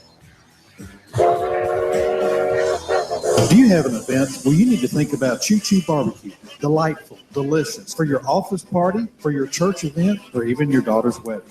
Oh, yes, Choo Choo Barbecue. Give Choo Choo Barbecue a whistle right now. Whether it's pork, chicken, or beef, Choo Choo Barbecue will come through for you. Take the time to savor Choo Choo Barbecue's secret rub and delicious smoked flavor. Oh, yes, I'm so hungry for Choo Choo Barbecue right now. Yes, I know your stomach is already there. Give them a call at 423-843-9554. That's 423-843-9554. Choo Choo Barbecue, the best barbecue in town, located on Hickson Pike near Valley Brook. I love my Flex loan from Advance Financial. I needed cash, I needed it fast, and I didn't want to get a payday loan. My Flex loan from Advance Financial is not a payday loan. It's a line of credit. I only pay for the cash I need, and I only pay for the time that I need it. There's no lump sum payment. My Advance Financial Flex loan is an open line of credit, and I can get cash anytime I need it. Visit one of our 24/7 locations and get the cash you need today. Advance Financial. Welcome. Okay, you get your taxes done by a franchise, but you're just a number. Your preparer might have had a 9-week course, but he's a number 2. Are you creating prosperity for your customers and yourself? EJ Pelton clears the thick underbrush of taxes, helps make your way straight. Don't let uncertainty dampen your local economy spirit. Look, Come home. Let E.J. Pelton Tax Service handle your taxes. Eric Pelton is the Chattanooga and Saudi Daisy tax specialist with 37 years under his belt. Eric Pelton also does bookkeeping and accounting to help you reach your entrepreneurial and financial goals. Confidential advice, consulting, and other services. Yours for the asking. EJPelton.com. That's EJPelton.com. Call 332-3339. That's 332-3339. Think ahead. Tired of insurance companies? Tired of doctors that won't spend time with you? Do something different. Leave the sick care model of medicine and come to Dr. Danielle Mitchell, the Chattanooga Sports Institute and Center for Health, where we're interested in long-term health solutions, not the quick fixes. Come see me, Dr. Danielle Mitchell, at the Chattanooga Sports Institute and Center for Health. I'm all about the long-term healthcare solutions and doing what's best. On the web, you can find me at ChattanoogaSportsInstitute.com. That's ChattanoogaSportsInstitute.com. Or call us at 875-1005, 875-1005, or find us on social media, Facebook, Dr. Danielle Mitchell, or the ChattanoogaSportsInstitute.com. Let's go, ya! You give us 12 minutes and 40 seconds, we'll give you Chattanooga and the world. News Talk 1240. Cell Surgeon, an affordable quick fix for your smartphone and tablet in Northgate Mall next to Old Chicago Pizza. We do the best quality work. We have the best customer service, the most competitive prices around. Cell Surgeon, a painless operation to fix your sick device. Well, if you have a cheap charger or something that's not really designed for your phone, it can mess with your battery. It can actually fry your phone. So you need to make sure you have a quality product that's going to be designed for your phone. Cell Surgeon, your smartphone doctor is in the house at the Northgate Mall next to Old Chicago Pizza. You charge it in the morning and, by noon, it's at, 50% under normal use. That means your battery's pretty much dead. And once you've reached that point, it starts to deteriorate. Cell Surgeon, call 423-668-0100 or go to cellphonerepairchattanooga.com. We do free estimates. If your phone's not working properly, bring it in when we're happy to take a look at it and diagnose it and see what we think is wrong with it at no charge. Most phone repairs can be done in 30 minutes or less. Cell Surgeon, an affordable quick fix for your smartphone and tablet in Northgate Mall next to Old Chicago Pizza. Don't take it in the bathroom. Don't ever put it in your back pocket. And don't charge your phone while you're sleeping. Cell Surgeon, an affordable quick fix for your smartphone and tablet in Northgate Mall next to Old Chicago Pizza. Call 423-668-0100 or go to cellphonerepairchattanooga.com. That's cellphonerepairchattanooga.com. Cell Surgeon, your smart device doctor is in the house. The Fed raising rates, China's economy in trouble. Don't let headlines derail your long-term financial strategy. I'm Edward Jones financial advisor Patrick Neal. At Edward Jones, we provide the tools for a reasoned, disciplined approach to investing. Stop by my office next to the Target Shopping Center in Hickston or call me at 423-870-7894. That's Patrick Neal at 870-7894. Edward Jones, making sense of investing. Member SIPC. You want more business. You want to increase your bottom line. You want to spend less on advertising, imaging your business, and general expenses. You need Trade Bank. Trade Bank of Chattanooga. Trade Bank. Call now to get access to nearly 400 local businesses. Trade Bank. Call 877-2202. 877-2202. Trade Bank. You want to increase your cash flow, your competitive edge, attract new customers, and build a loyal customer base. You need Trade Bank of Chattanooga. Call right now. 877-2202. When you join Trade Bank, you'll get the benefit of free advertising in our monthly magazine, TradeBank.com, emails, and mailouts. Join Trade Bank now and receive your Trade Bank debit card with trade credits to spend any way you want with our wide variety of Trade Bank partners. For almost 30 years, Trade Bank has been your voice for small business, a member of the American Bankers Association, and in good standing with you. Trade Bank of Chattanooga. Call now for a free consultation, 877-2202. That's 877-2202. Trade Bank of Chattanooga. Compass Media Network's coverage of the NFL. Hi, this is Jerry Recco. Join Kevin Ray, Danny White, myself for all the action. Hot News Talk 1240. If it's the NFL, it's right here. You give us 12 minutes and 40 seconds, we'll give you Chattanooga and the world. Hot News Talk 1240. Hey, everybody. Holidays. Oh, I can't believe they're right around the corner. It is hard to believe, I know, but we need to start our Christmas shopping early because we don't want to be in a frenzy and out of time. And I have a wonderful idea for you. This is a great hostess gift, a wonderful stocking stuffer, just something for under the tree. And it'll make your loved one, your friends, coworkers really happy and make them look great, too. It's called Ovation Cell Therapy, and it's a phenomenal gift set. It sells out every year, and I know why. 50% off retail with so many wonderful components in this gift set. You have the cell therapy treatment. That's the classic flagship. You got the detangling spray, wonderful wet dry brush, and this beautiful box. It's going to make that special person smile and feel better. We all want to have our hair look great. And with this and 50% off the retail, you just can't go wrong. And it sells out. Get it now. Get it out of the way. Buy several, as I have already. And always go to ovationhair.com. Select my name, Laura Ingraham, at checkout. That's ovationhair.com. Laura Ingraham at checkout. Now I'm the one sleeping all alone, sleeping single in a double bed. If he was still sleeping in that bed and I was still rolling him over as he snored every night and got really kind of poor sleep and was really interrupted sleep, neither of us would have the energy to actually bring to the victory. Right. And, I think just having that extra time in the morning has been really nice to kind of work out. I work out a lot more. I'm a healthier human being. We're happier in the morning and calmer throughout the day. Okay, my comment for the day. Work out in the morning and I'm kind of interrupting. Okay. All right. All I know is it can't be a good trend, as the New York Post is reporting today, that more people who are married are sleeping in separate beds. Remember the old Mary Tyler Moore show, the Dick Van Dyke Show? The two twin beds. Oh, the two twin beds. That was confusing. Lucy. No, Lucy. Yeah, and they had the long flannel pajamas. That was good TV. That was great TV. The kids didn't need to see anything else. Okay, yeah, we want the. I didn't need to see their bed. The Brady Bunch. They were together, but they were reading the paper. They always were reading the paper at night in the Brady Bunch shows. Right. Breaking news. You'd never see that today. Reading it. In just a moment, we'll be joined by Father Michael Sliney, who's written and spoken so eloquently on. And keeping the relationship together, a marriage together, how critical it is not to give up and how to make it through the tough times. Calls, questions, comments. What have you learned as married couples?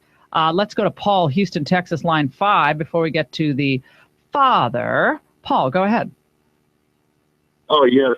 Thanks for taking my call. I was just going to work this morning and I heard what the topic was. And ironically, that's something that my wife and I had ironically kind of gotten into just because we've got an 8-year-old that likes to sleep in our bed, our daughter, and then I've got one of my twins that he likes for me to at least lay down with him for a little bit before he goes to sleep. And then over a little bit of time, all of a sudden I'm waking up in the middle of the night and I'm still in his bed. So it doesn't happen every single night, but I can tell you this, I've got multiple friends of mine that they do it on a regular basis. So I'm not doing it because I've got a problem in my marriage.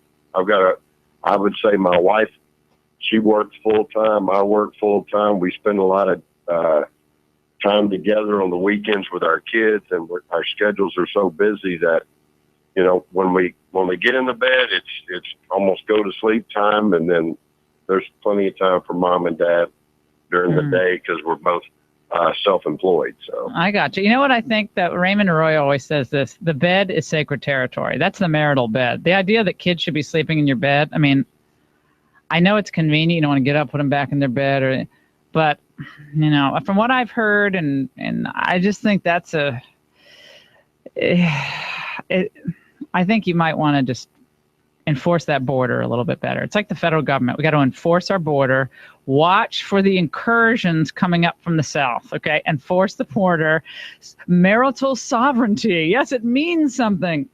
I appreciate it, Paul. Let's go to Jim, Ocala, Florida, line 2 before we get to our guest and advice for you. Having trouble, we'll help you solve it. Jim, go ahead. Hi, Laura. Hey. I hope Paul is still listening because he has more of a problem than he realizes. I've been married to my wife for 37 years, and we never spend a night apart. And there's more to the marital bed than a sex party, for instance. It's an emotional reinforcement. I can't wait to spoon with my wife, and it would hurt her. It would hurt her feelings if I suggested that we sleep. Now, so in 30, in 37 years, you have never spent a night apart. Well, Really? I maybe if I was on a business trip Thank for you. a night or two. Yeah. Counselor, I rest my case. No, I'm just kidding. I just thought that's amazing. I mean, I was not critical. I was just like, that's incredible. That means you've literally never been apart. But I understand what you're saying. Father Michael Sliney's with us here on the Laura Ingraham Show. Delighted he's with us. He writes as well on occasion for LifeZet, and his great little video. Well, kind of videos, faith tutorials on issues like mercy, forgiveness, prayer time, and keeping relationships together. Father Sliney, great to talk to you. How are you? I'm doing fine, Laura. Thank you. So what is the biggest, in your experience, and you counsel people and you counsel couples, what keeps coming up? What is the big stumbling block for couples today? And aside from an issue like a big problem like fidelity, which obviously is critical, but what beyond that big one of infidelity is getting in the couple's way of staying together and spending more meaningful time together? Well, I think being a Catholic priest, Laura, and even working with Christians, if Christ isn't at the center of the marriage, there's not going to be enough motivation for selfless love on a regular basis. It's learning how to lose. It's learning how to forgive. It's learning how to give when it hurts, when it's inconvenient. And it's not enough to say, well, this is the right thing to do. You have to feel that Christ is asking you to love your spouse. He wants to touch your spouse through you, inspire your spouse through you. And not only that, hey, your kids are watching. Your kids are absorbing all this. They're penetrating your hearts and seeing, hey, how's mom and dad? How are they doing? And what does marriage look like? And what does love look like? And that lesson of love at home is one of the biggest lessons all of us can learn. And those who don't learn it, that's really an injustice. It's an injustice for the kids, right? So I think if Christ isn't at the center, it's really hard. It's not a white-knuckling effort. It's grace. It's getting God involved. And I do think it's really wanting it. I've been challenging couples to ask each other, honey, how can I be a better spouse? Tell me. Not 20 things, just one thing. How can I love you better? And how can I be a better parent to Johnny, Susie, and Billy? And I think if both couples really want that and want to be challenged and want to grow, you could have an amazing marriage and an amazing spousal parenting effort. But I'm not sure it's hard, right? This is hard stuff. It's a lot harder to do that than manage your office at work or even manage your kitchen or manage your yard, right? It's a human relationship that's very important. What happens, Father Sliney, when a couple comes to you and they'll say, look, we love our faith, we love the church, we love our Christianity, but we've grown apart and we've tried and we just can't put this thing back together and we're both miserable. And this is what I've heard from friends. And the kids are miserable because we're miserable. So how do you react? Well, to that? I would first by questioning how deep their Christianity really is, because if they're really praying and really reading Scripture and really listening to Jesus Christ, I think they'd be hearing Christ tell them, you know what, it's kind of tough, but that's need to go a little farther, a little deeper. And if we're all about feelings, how many people really feel like you have to go to work every day? How many people feel like loving? It's tough, but if your motivation is Christ and your kids, and really your own fulfillment for that matter, I think it's important to go back to that moment when you married your spouse and say, why in the heck did I marry this person? What were the good qualities? What were the positive things? And I think the devil and our negativity can blind us, and we get so focused on 2 or 3 things that drive us crazy, we forget, hey, this person is actually pretty good. And having someone else in my life isn't the solution. And I need to dig deep in this trench and really try to make it work and realize, my kids will benefit. That's the greatest gift I can give them. Look, there are cases, obviously, when even as a priest, I would recommend people to separate. But a lot of the times it's not worthy of separation. It's just, you're getting sick of each other. And I don't think that's a good enough reason to throw in the towel. I could say that about my priesthood. It's getting tough, so I'm just going to quit. I can't say that. There's too many people counting me, and actually I love my priesthood because I love Christ. And for me, that's really the solution, is if Christ really is close to you, he will strengthen you, he'll motivate you. And I think, if one spouse does start stepping it up and really loving selflessly, the other spouse tends to come on board. The problem is neither one really wants to make that first step, right? That's a challenge. 855-40 Laura, we're going to take a break here. We'll get to your calls. If you've come to a point in your relationship where you frankly don't know where to turn, and you've tried to get advice, it hasn't worked, it's not getting better, Let's talk about it. 855-40-LAURA. Michael Sliney will be with us, continuing with us, closing out this hour. A lot more to get to on Life Zet, where we examine a myriad of issues, including the biggest health challenges we're facing today with an aging population, aging parents, how to deal with this gracefully and with the patience and having enough money to do it at the same time. It's all very difficult. Saved by the Second Amendment. Fascinating story of self-defense made possible by our belief in independence, and having the liberty to defend oneself is guaranteed through our Constitution. So I want you to check out many of the wonderful pieces on LifeZet and make us your favorite on one of your homepage favorites, and of course on Facebook as well. We'll take a break. Don't go away. When we get married, we'll have a big celebration. We never get bored of each other. But more importantly, we try not to take each other for granted. And when we are appreciative and grateful for our relationship, it keeps the little things in perspective. The Laura Ingraham Show. When we get married, when the bells ring. Hi, everybody. The holidays are right around the corner, and so is winter weather. And winter weather really does a number on your hair. You know it does. Hair, skin, all the rest. But your hair, let's focus on that. Because with Ovation Cell Therapy, that dryness that you get with winter hair is going to be dealt with the right way. And an additional benefit, not only does Ovation make your hair thicker and stronger, at the same time, it will help your cuticles and your fingernails as well. Why? Because it's bathed in all these luxurious proteins, the vitamins, other key ingredients in the Ovation compound. So it's good for both your hair and your nails. You just can't go wrong with this. I love this. The gift set is awesome. You have to get it. It's 50% off retail. You won't get it again. I'm telling you, my friends, 50% off retail. I already have mine. Great hostess gifts as well. So go to ovationhair.com, select my name, Laura Ingraham, at checkout, and you get that introductory discount on top of the already discounted gift set. You cannot go wrong. That's ovationhair.com. Remember, select Laura Ingraham at checkout for the special savings. Have you ever wondered how you could make a difference in someone's life? What if you could help hundreds or even thousands of children? You might think it impossible, but it's within your reach. Right now, today, students in the U.S. rank 32nd in world math skills. It's time for our children to catch up. And you can help. Become an owner of one of the world's fastest growing franchises, Mathnasium.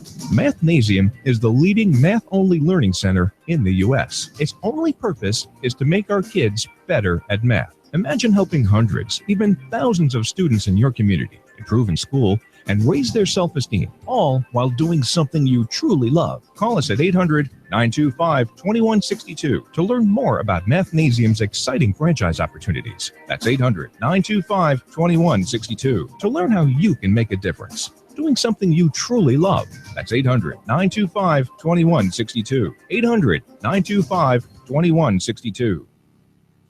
Do you hear that ringing? I've heard that ringing in my ears for over 20 years. My doctor said the ringing and buzzing in your ears is called tinnitus, and you're just going to have to learn to live with it. The constant ringing in my ears is annoying. I've tried everything and nothing worked. So I invested my own money, met with doctors, specialists, and certified labs. After a decade of research, we've developed Tinoxil, a prescription-free, 100% natural and effective way to stop the ringing. And better yet, it helps me sleep. Trying to sleep with ringing in my ears is almost impossible. But with Tinoxil, I started sleeping better in the first couple weeks. I'm so confident that Tinoxil will help you too that I'm giving the first 100 callers a free 30-day supply. Don't let the ringing in your ears control your life. Call now and get your free 30-day supply. Just pay shipping. Take back control of your life. Combat the ringing and start sleeping again. Try it for free. Call 800-930-1669. That's 800-930-1669. 800-930-1669. Teens may want to rethink using that mobile device the next time they hit the street. Teens on the Move, a new study from Safe Kids Worldwide with support from FedEx, shows 40% of teens reported being hit or almost hit by a driver. In the study conducted to understand why teens have the highest pedestrian death rate, half of those kids admitted to crossing the street while using a mobile device. President and CEO of Safe Kids Worldwide, Kate Carr. Sadly, a teen is killed or injured while walking every hour of every day. This is both tragic and completely preventable. Parents, Talk with your teens about putting phones and headphones down when crossing the street. And adults, let's lead by example. Let's put those mobile devices down when walking and driving. The study of more than 1,000 teens found listening to music and texting to be the most common pedestrian distractions while walking. For more information or to view the report, visit safekids.org. I'm Alex Verdi reporting.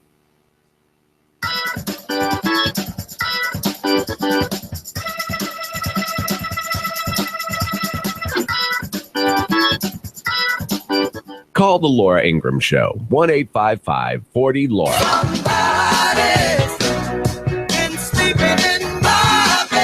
Ariane Cohen and her husband, Nate, who have been married for a year and a half, say their separate spaces have brought them closer together. I love that idea that we love each other so much that we protect each other's solitude. It's hard to have a good relationship if somebody is a zombie, you know, if they're just walking around totally exhausted. And we talked about it and said, hey, let's just try some things. And this was one of the solutions we tried, and it seems to be working.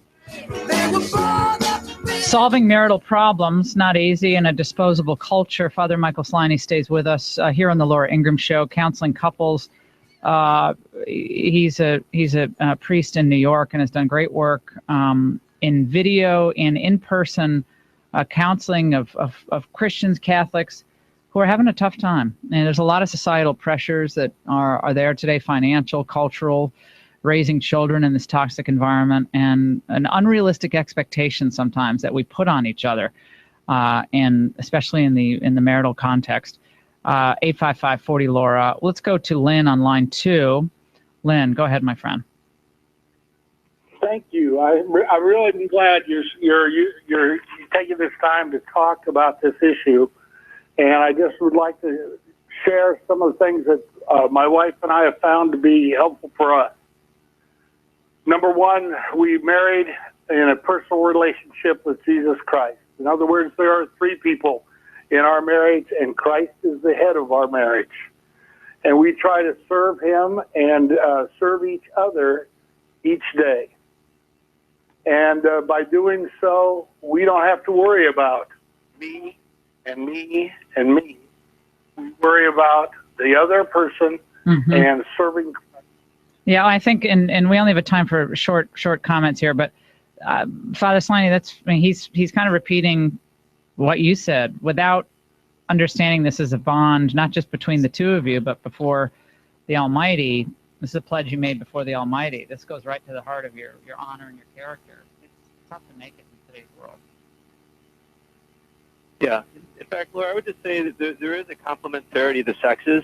There's a richness in man and a richness in woman, and God wants us to learn from each other, right? Neither one of us have the full package. I mean, we're both human, but there's elements that are different and helpful. And I think, like Lynn was saying, it does come down to doing it out of love for Christ. And I really think Christ is always there inspiring how you can love each other.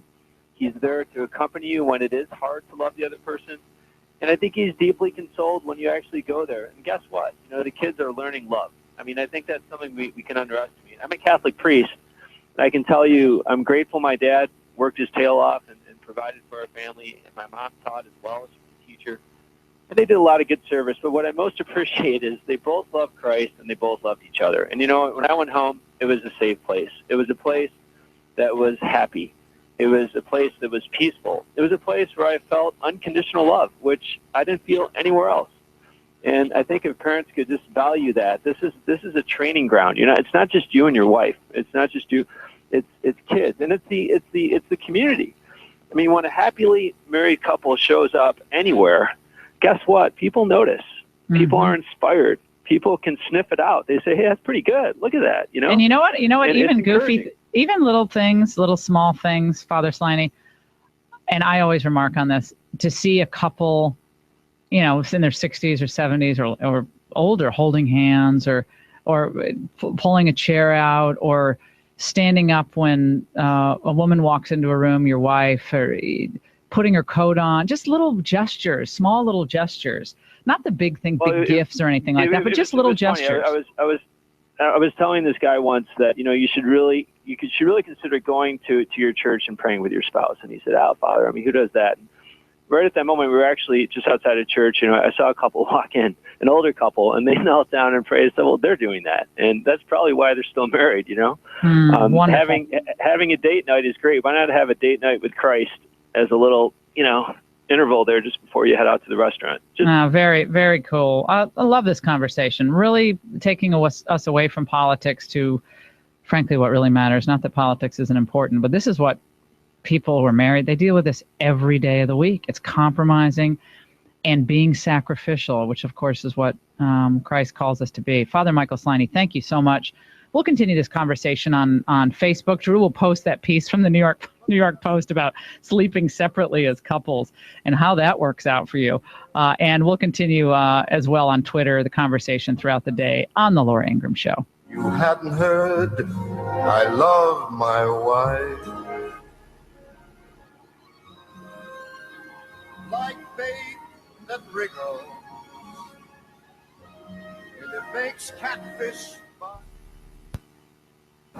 My name is Susan. I'm married, work hard to raise my 2 kids and make ends meet. I want to tell you about the Ted Cruz I know and trust. I voted for him to be a U.S. Senator because he promised that he would fight to bring power away from Washington, D.C. and bring it closer to home, stop the debt from growing, and keep America safe.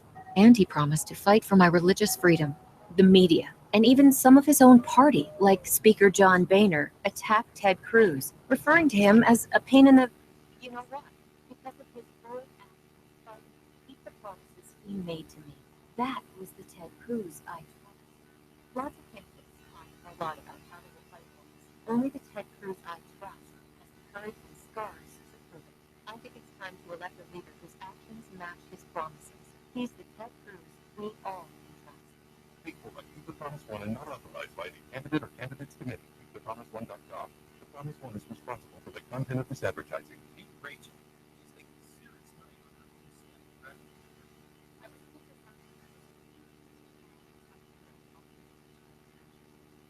Friend suggested Uber, and I liked it. I love the convenience of it. So I log on when I'm available and log off when I'm not. And it's very, very easy to do. Just get in your car and you drive.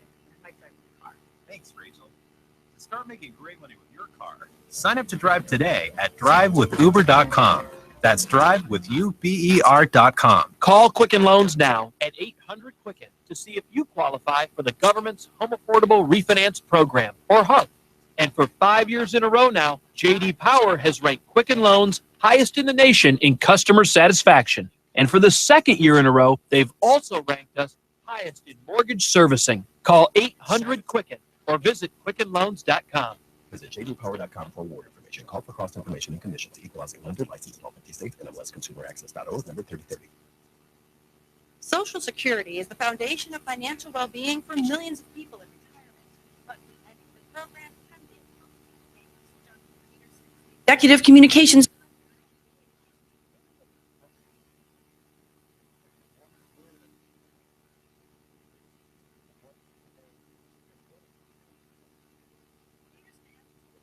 And more in his book, Social Security for Dummies. The 2nd edition was recently released. This is a critical benefit for people, and it's a very good idea to, when you're younger, to have an idea about what it means for you. One of Peterson's top tips, don't claim retirement benefits as soon as you're eligible. If you're able to wait to age 70,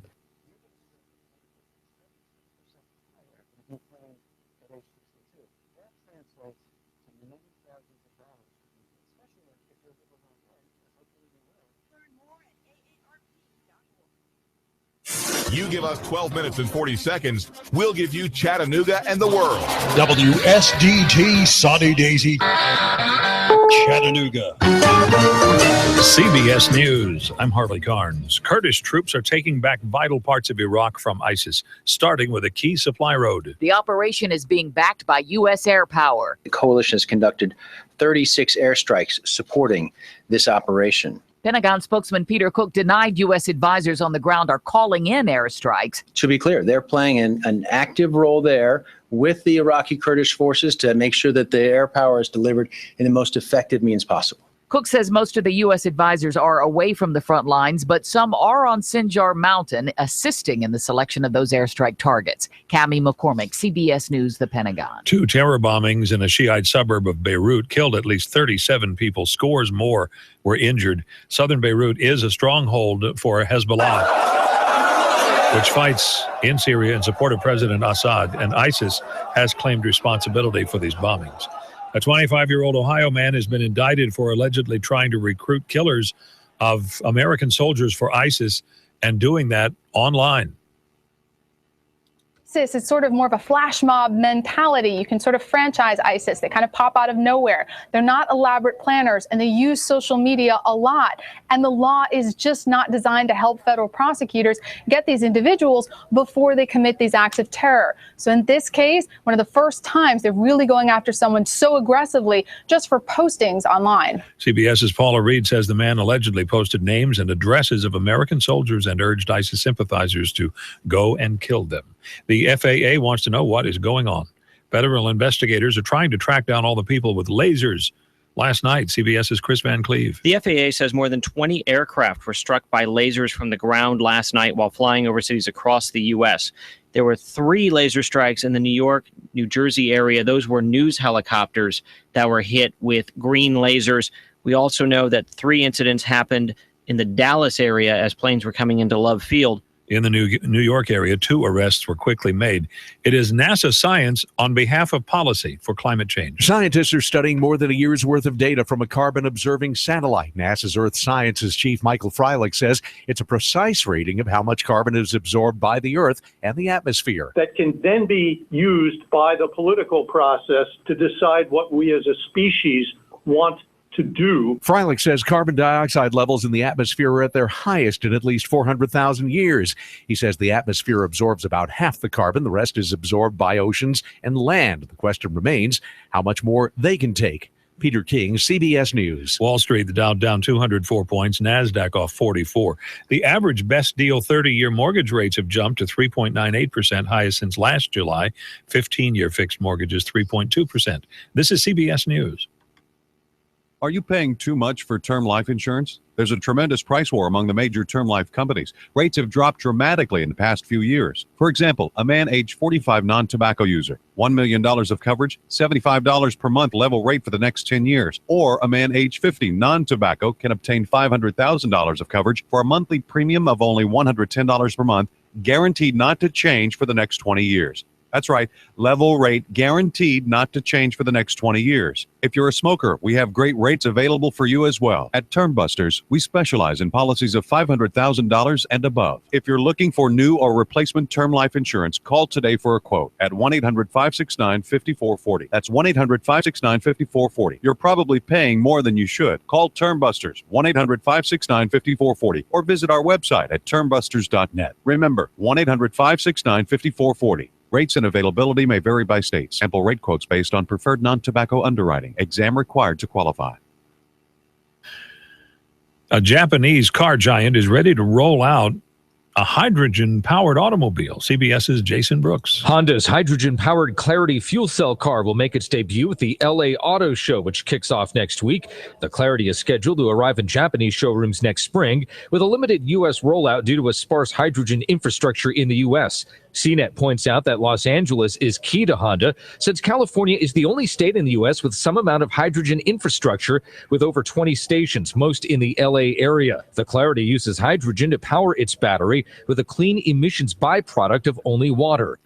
The Golf Channel has hired 2 famous golf caddies as part of their broadcast team during the tournament next week at Sea Island.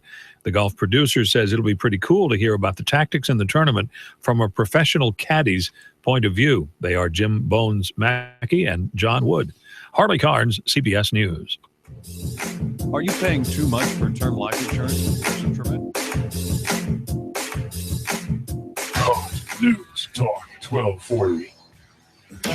Compass Media Network's coverage of the NFL. Hi, this is Jerry Recco. Join Kevin Ray, Danny White, myself for all the action. News Talk 1240. If it's the NFL, it's right here. You give us 12 minutes and 40 seconds, we'll give you Chattanooga and the world. News Talk 1240. Fair skies will continue out there through the evening hours. A little breezy, but nice. Overnight tonight, chilling down, lows closer to 40.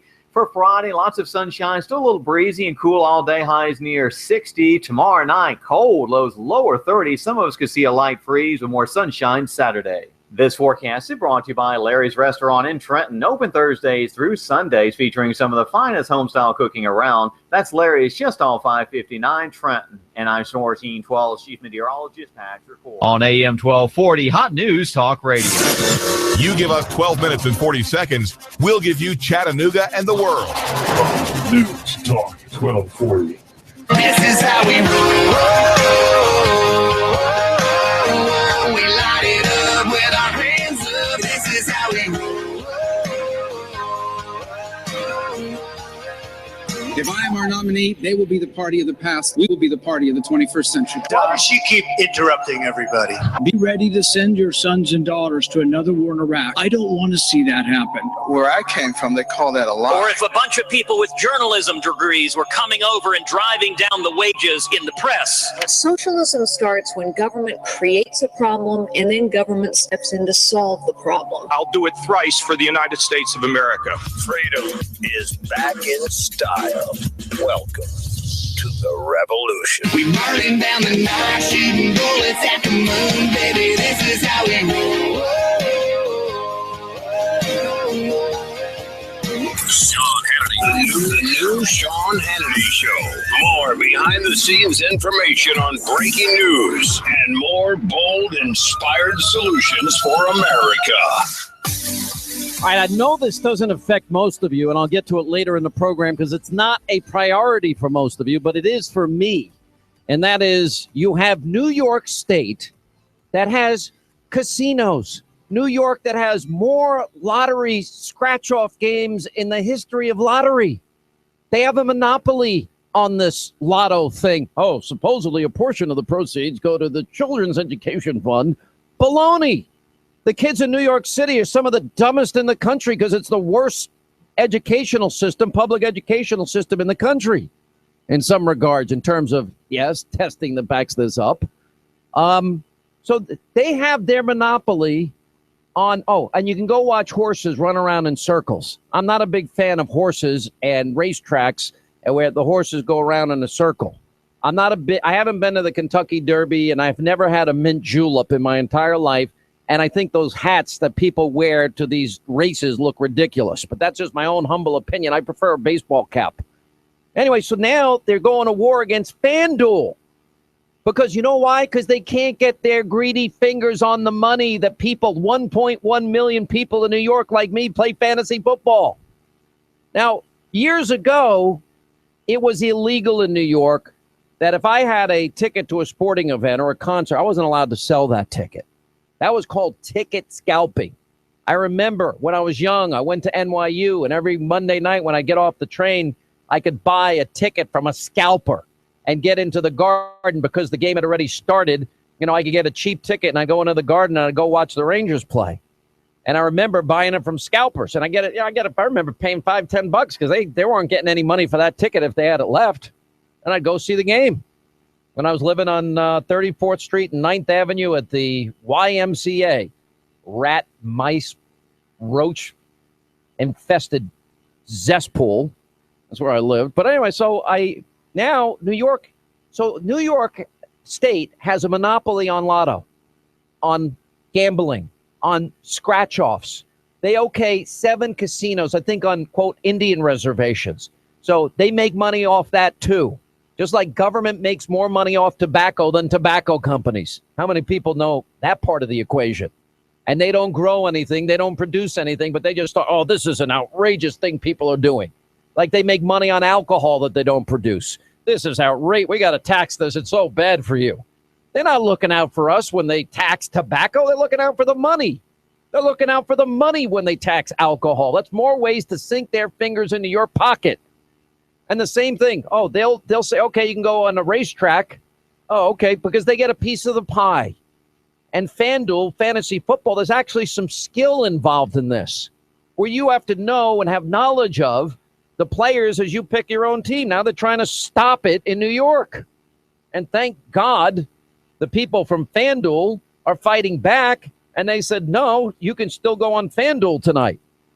You know, and I don't know what's going to happen. What are they going to come into my house if I go on FanDuel tonight and I put my own fantasy football team because the Jets, I hope, clobber the Bills with Rex Ryan going back to the Meadowlands? It's unbelievable. All right, we'll get to that later in the I got a lot to say on it because it's affecting my life. Like everything else in New York, 10% state income tax on top of my 40% federal income tax. I live in the second highest property tax county in the entire stupid country. Idiot me has to live there. Well, it's either that or live with the rats and the roaches and the mice in New York City, and that's not particularly an option for me. I don't really want to live in a big city. I prefer to see some grass and a tree once in a while and breathe a little bit of fresh air, hoping the wind is blowing away from New York City. So we'll get to that later. Oh, and if I die in New York, they take 10% of whatever I saved after I already paid the 60%, 60 cents of every dollar I've given in taxes. Then they feel they get another bite at the apple. And if I don't have the money, I guess they'll crawl into my coffin and steal the gold out of my teeth and see if I have any loose change in my underwear somewhere. It's unbelievable. There are reports now in the Missouri University controversy. They've released a report on this poop swastika issue. And the police report says that an officer observed a poop swastika on the wall with feces beneath it. A janitor employed at the university wrote in comments that she cleaned it up and also posted her comments at the end of Facebook. So now some people are saying that it hasn't happened. But a lot of things are going on there. We'll update you in the course of the program on what's going on there. We have record numbers of young women living with relatives. Why? Because they get out of college and they can't get jobs. Thank you, Hillary. Thank you, Barack Obama. Great economic plan that you're living here and leaving us with here. All right, let me tell you the top story of the day. It's not the debate. It's Hillary Clinton. Hannity, what do you mean? I told you before the debate that the most important, the number one lasting political development would not be this debate in Milwaukee, Wisconsin. I told you it would be this unfolding story related to the FBI investigation of Hillary Clinton's home email server and everything that it now entails. Now, I think I'm going to be proved right, especially when all is said and done, because why? We've actually taken the time to examine which laws would be applicable.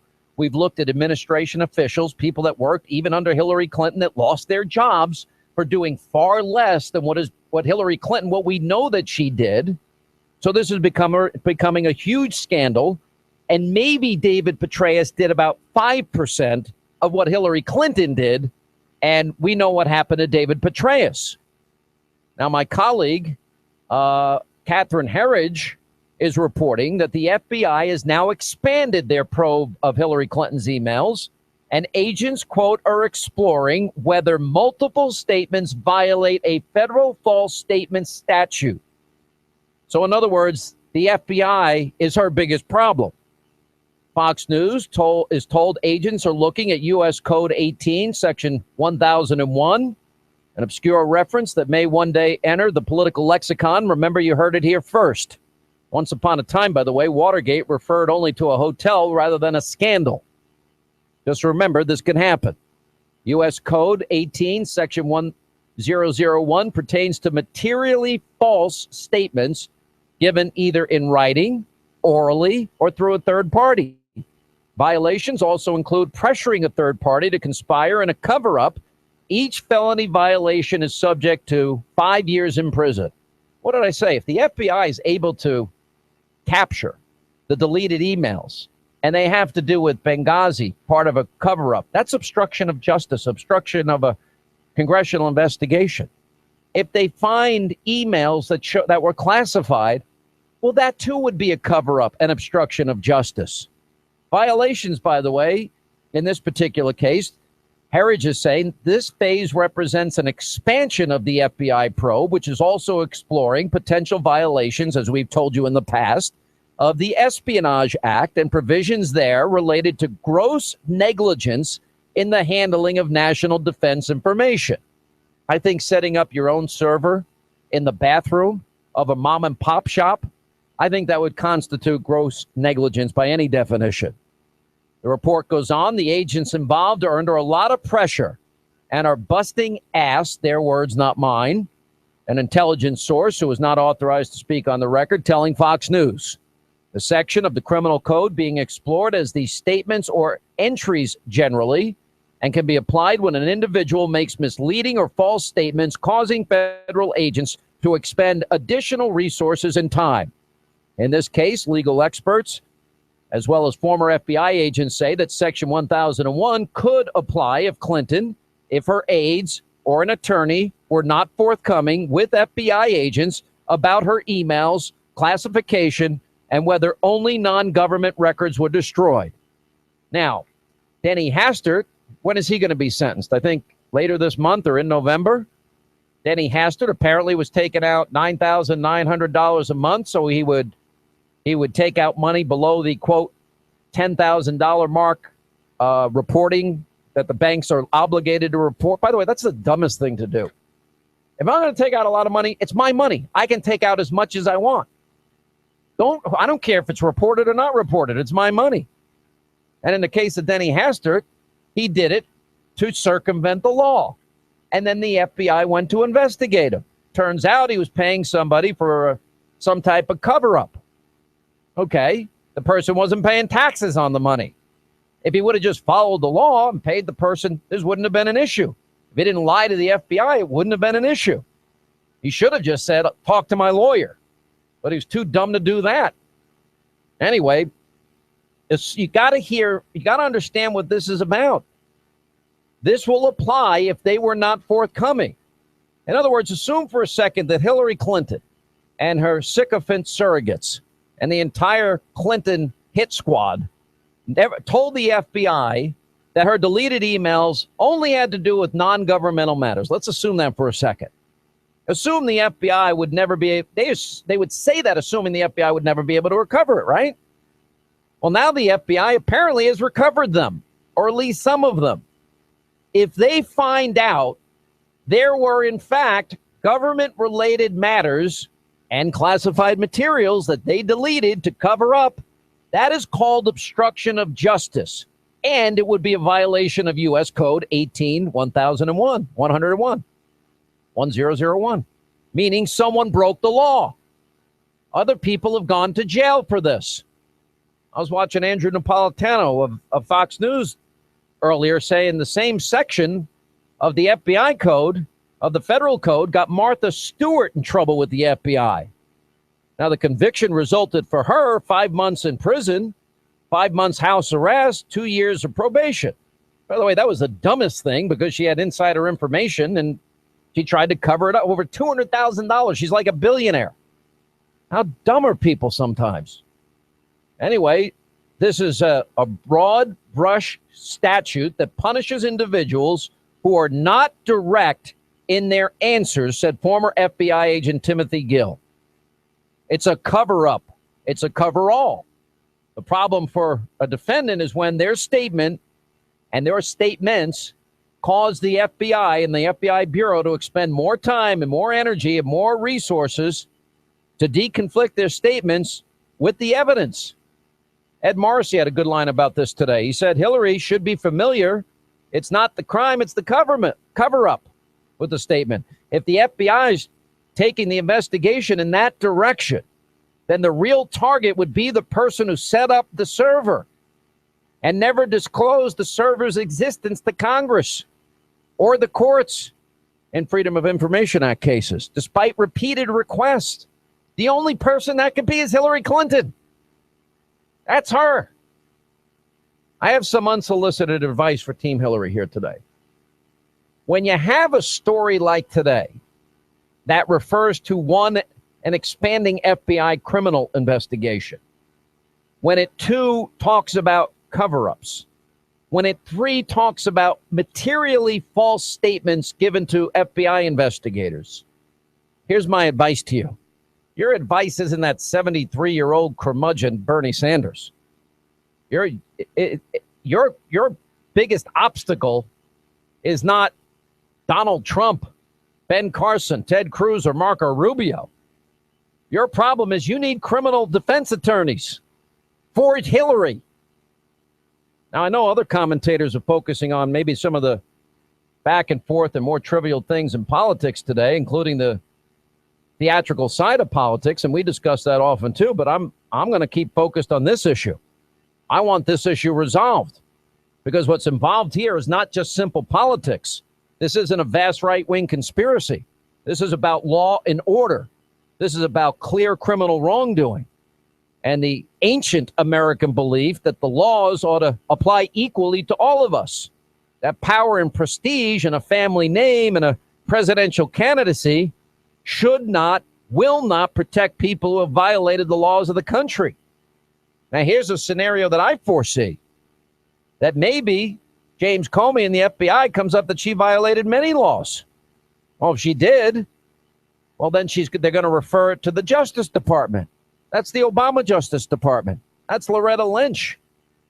Now, if we do have a country that doesn't use power and prestige and a family name and a presidential candidacy to decide whether or not somebody gets indicted or not, then Hillary Clinton would be indicted.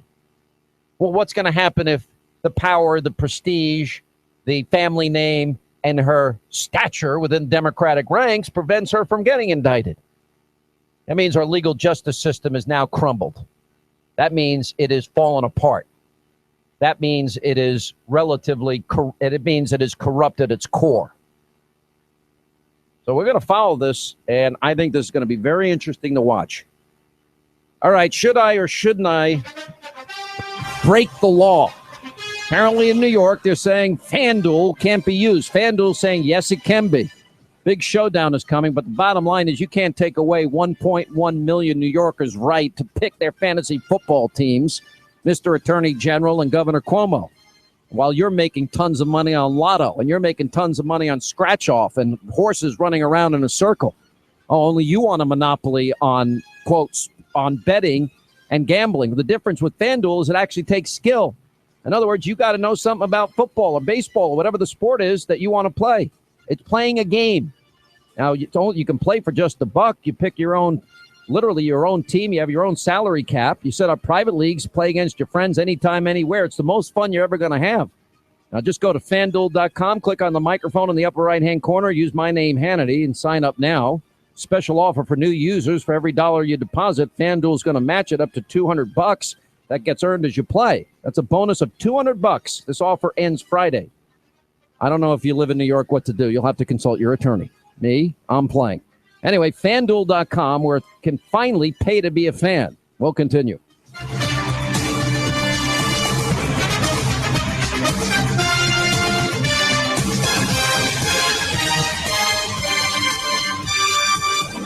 The vetting of Obama continues every day right here on the Sean Hannity Show.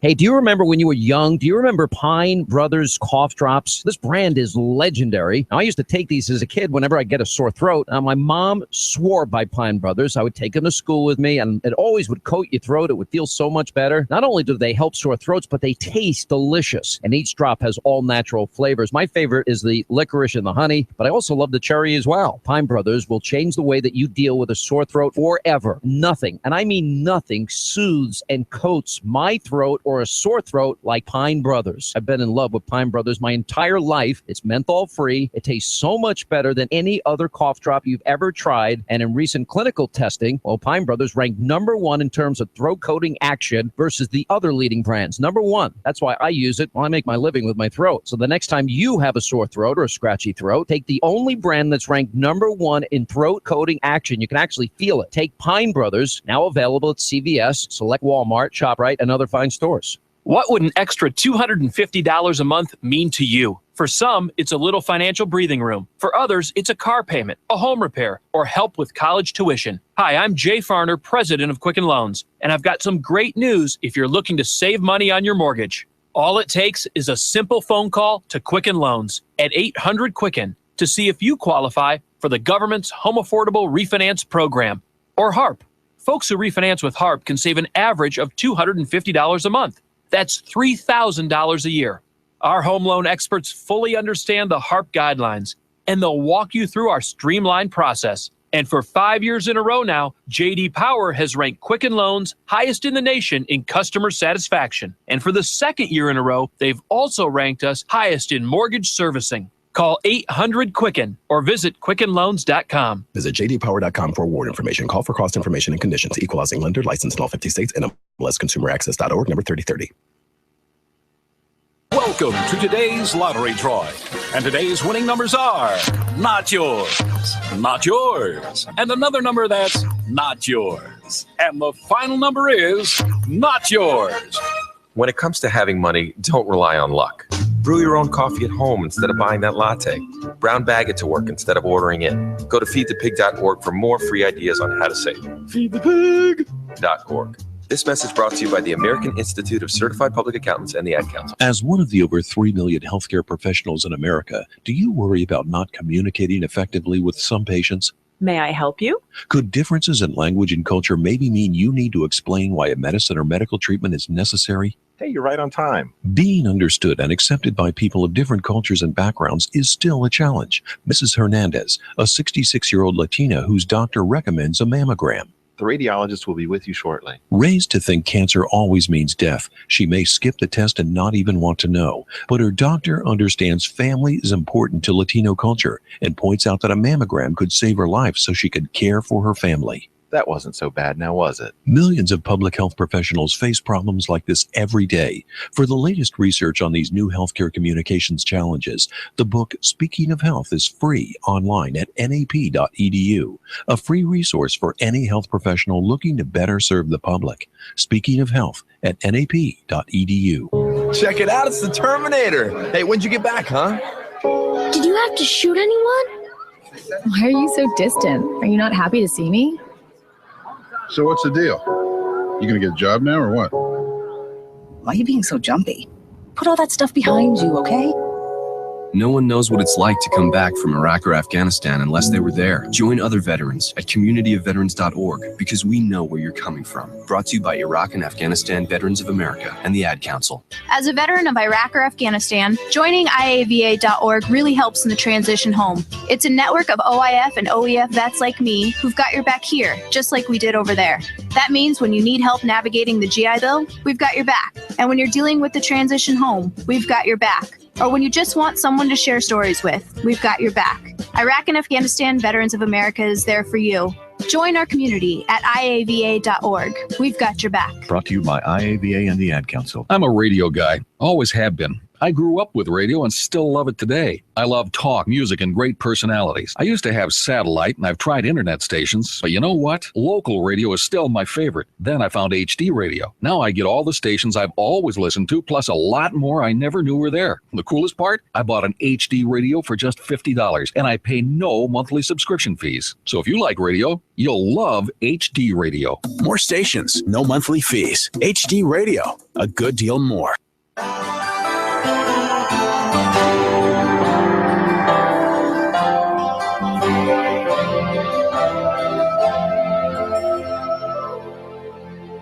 You're not going to believe this. When we get back, I'll tell you. The Washington Post wants one presidential candidate to take a paternity test. Look at Linda. You look shocked. You okay in there? I didn't see that story. Uh-huh. This is why I'm the host. Anyway, that's all coming up. I will tell you which one when we get back. Let's talk about double standards. Let's talk about here we go again.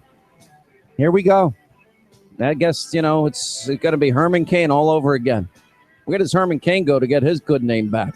All the crap he put him through. I'll tell you who it is when we come back. 800-941-SEAN. Your call's also coming up.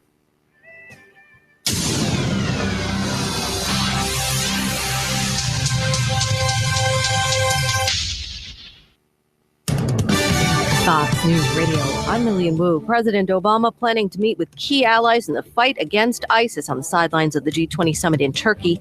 Meanwhile, reports of a setback for Islamic State in Iraq. Kurdish forces now said to be in control of part of a highway, which is key to retaking an important town. Sinjar was captured by ISIS last August, and it's strategically important because it sits on Highway 47, which links ISIS's two main cities of Mosul in Iraq and Raqqa in Syria. It's one of the biggest cities the Kurds lost. Fox's Benjamin Hall. The turmoil at Missouri sparking demonstrations at other colleges. Students at Harvard, Columbia, Syracuse, and other schools are protesting, and chants are heard at New York's Ithaca College.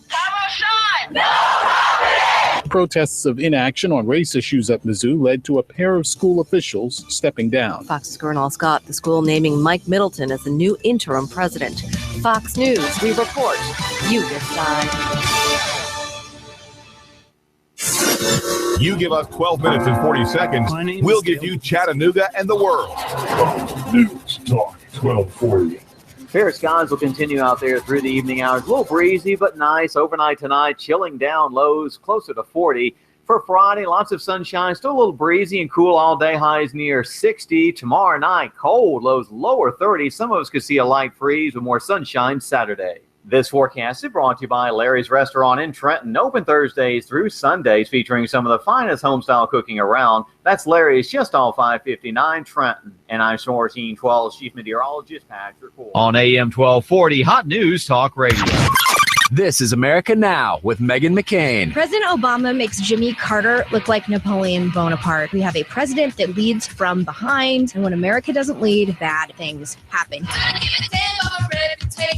Meghan McCain, weekdays at 7 p.m. You give us 12 minutes and 40 seconds, we'll give you Chattanooga and the world.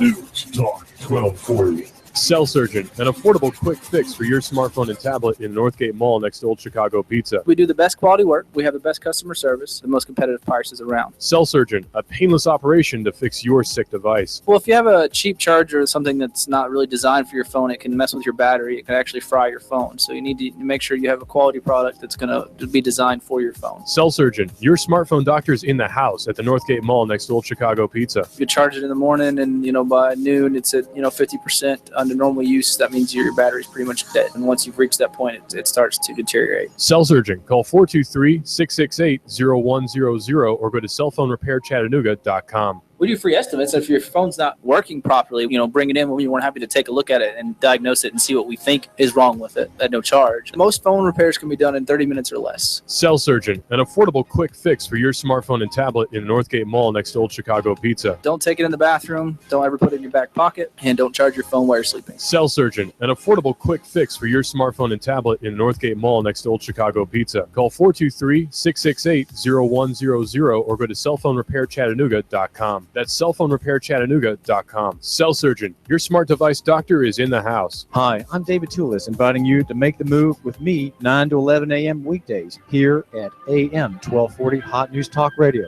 The David Tulis Show, featuring Nooganomics.com for Chattanooga and beyond. 9 to 11 a.m. weekdays. You give us 12 minutes and 40 seconds, we'll give you Chattanooga and the world. News Talk 1240. The Fed raising rates, China's economy in trouble. Don't let headlines derail your long-term financial strategy. I'm Edward Jones financial advisor Patrick Neal. At Edward Jones, we provide the tools for a reasoned, disciplined approach to investing. Stop by my office next to the Target Shopping Center in Hickson, or call me at 423-870-7894. That's Patrick Neal at 870-7894.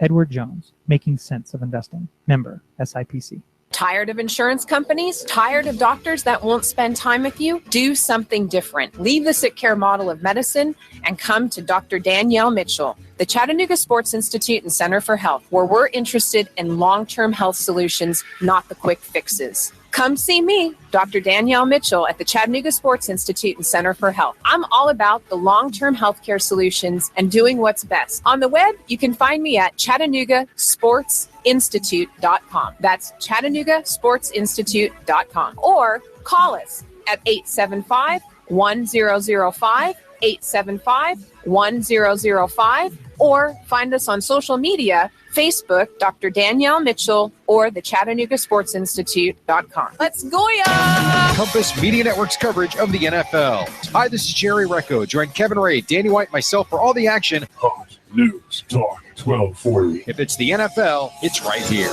You give us 12 minutes and 40 seconds, we'll give you Chattanooga and the world. Hot News Talk 1240. More Hannity, less big government. This is the Sean Hannity Show. All right, 25 now to the top of the hour. A friend of mine sent me this from the Washington Post, a link. You're not going to believe it. It's about the Washington Post wanting Ben Carson to take a paternity test. I'll read from it. Though he's told the story as early as 2003, Carson wrote about the paternity suit at length in a Washington Times op-ed in 2014. The piece was a condemnation of, quote, Chicago-style politics and political corruption. Quote, I have had an opportunity to witness firsthand how the blackmail threat operates, he wrote. Several years ago, while I was in the operating room, I received a call from one of the legal offices at Johns Hopkins University informing me that the state of Florida was trying to attach my wages for child support. This tidbit, appearing in the 7th paragraph in an opinion piece in a conservative newspaper, was a jaw-dropper, but though Carson had, as journalists say, buried the lead, he continued. I was very quickly shocked at such an allegation and informed them that I had three children, which I already support very ably. They said a woman in Florida was accusing me of being the father of her son, and she had proof of our relationship. Anyway, the proof turned out to be knowledge of where I went to high school and college and medical school and where I served my internship and residency. To top all that off, she had a picture of me in scrubs. I said anyone could obtain such information. However, the paternity suit was pursued, and I had to involve my personal attorney. He goes on to say, by the way, paternity suits, this is what they say in the Post. Maury Povich makes a living on this whole, is he or is he not the daddy? Who's your daddy? I mean, it is probably one of the most grotesque things on television today. You watch Maury Povich, he acts so concerned. You know, the girl comes out, and says it's really this one, but it could be this one and this one, and we're going to find out for you. We're going to help you out. And then it goes, you are not the father. Guys jumping for joy. The girl's in tears. She runs backstage, and there's Maury. Don't worry, with the camera in hand and the microphone in hand, of course. Don't worry, we'll help you. We'll go after the other people that you think it could be the father. Even if we have to go through 7, 8, 9, 10 people. Acts like he's all concerned. It's just baloney. You can get as they say here, well, as Maury Povich can attest, they're easily settled. Carson could have ended the case more than a decade ago when he was a private citizen. Alternatively, he could have given a blood sample before he launched a high-profile presidential campaign, but Carson was not swayed. As the case advanced, I was asked to provide a blood specimen to facilitate DNA testing. I refused on the basis of incompetence of any governmental agency that was willing to pursue a paternity suit on such flimsy grounds. Here we go. We're in the silly season. Could you imagine them ever making a big deal about this for a Democratic presidential candidate? Is anyone ever going to pursue the story? Hillary Clinton, women, victims of sexual assault should be believed. Well, based on Hillary's statement, we should believe all the women that have named her husband. Does that mean she believes Kathleen Willey? Should she be believed? Should Juanita Broderick be believed? And Paula Jones be believed? And all the long laundry list of other women. It's just unbelievable to me. Anyway, a big controversy. Donald Trump said in an interview, you're going to have a deportation force. And you're going to do it humanely. And they're going to go back where they came from. And if they came from a certain country, they're going to be brought back to that country. That's the way it's supposed to be. Now they can come back, but they have to come back legally. Now, I actually think, and there's a picture in the New York Daily News today of Mexican immigrants being sent back home in post-World War II when Dwight Eisenhower was president. He authorized the biggest mass deportation. People come into this country illegally. And by the way, you see people walking and they have their stuff, but I guarantee you in this day and age with this media, knowing how people would react, You would literally have parents holding their children crying, and that would be all you see on TV. Now, my advice to Republicans is I wouldn't deal with this issue yet. My advice is build the fence. My advice is secure the border. And after that's done, then let the nation decide what we're going to do with those people that didn't respect our laws and sovereignty. First thing I would do is find all the criminals that have been convicted of crimes. They should go immediately. Then we'll go from there. But unless and until, it's like if your boat is taking on water, what's the first thing you do? Now think, some of you don't know the answer to that. All right, all of a sudden you're in a boat. Got a hole in the bottom of the boat. It's taking on a lot of water real fast. What's the first thing you got to do? You plug up the hole. Then after you plug up the hole, then you deal with the water that your boat took on. And I know I'm not comparing people that come here illegally to water or to a boat. I'm saying that our borders are wide open and porous, and our borders need to be controlled first. And unless and until we control the border, all of these other discussions about the other 11 million are meaningless because there are people crossing into the country today illegally. I know everyone wants to make a big deal about it. Interesting poll that came out, Survey USA poll, and a Rasmussen poll showed that a huge majority of black Republicans in Georgia and Hispanic voters like Donald Trump. Pretty interesting. That wasn't expected. You know, you want to know how bad immigration is.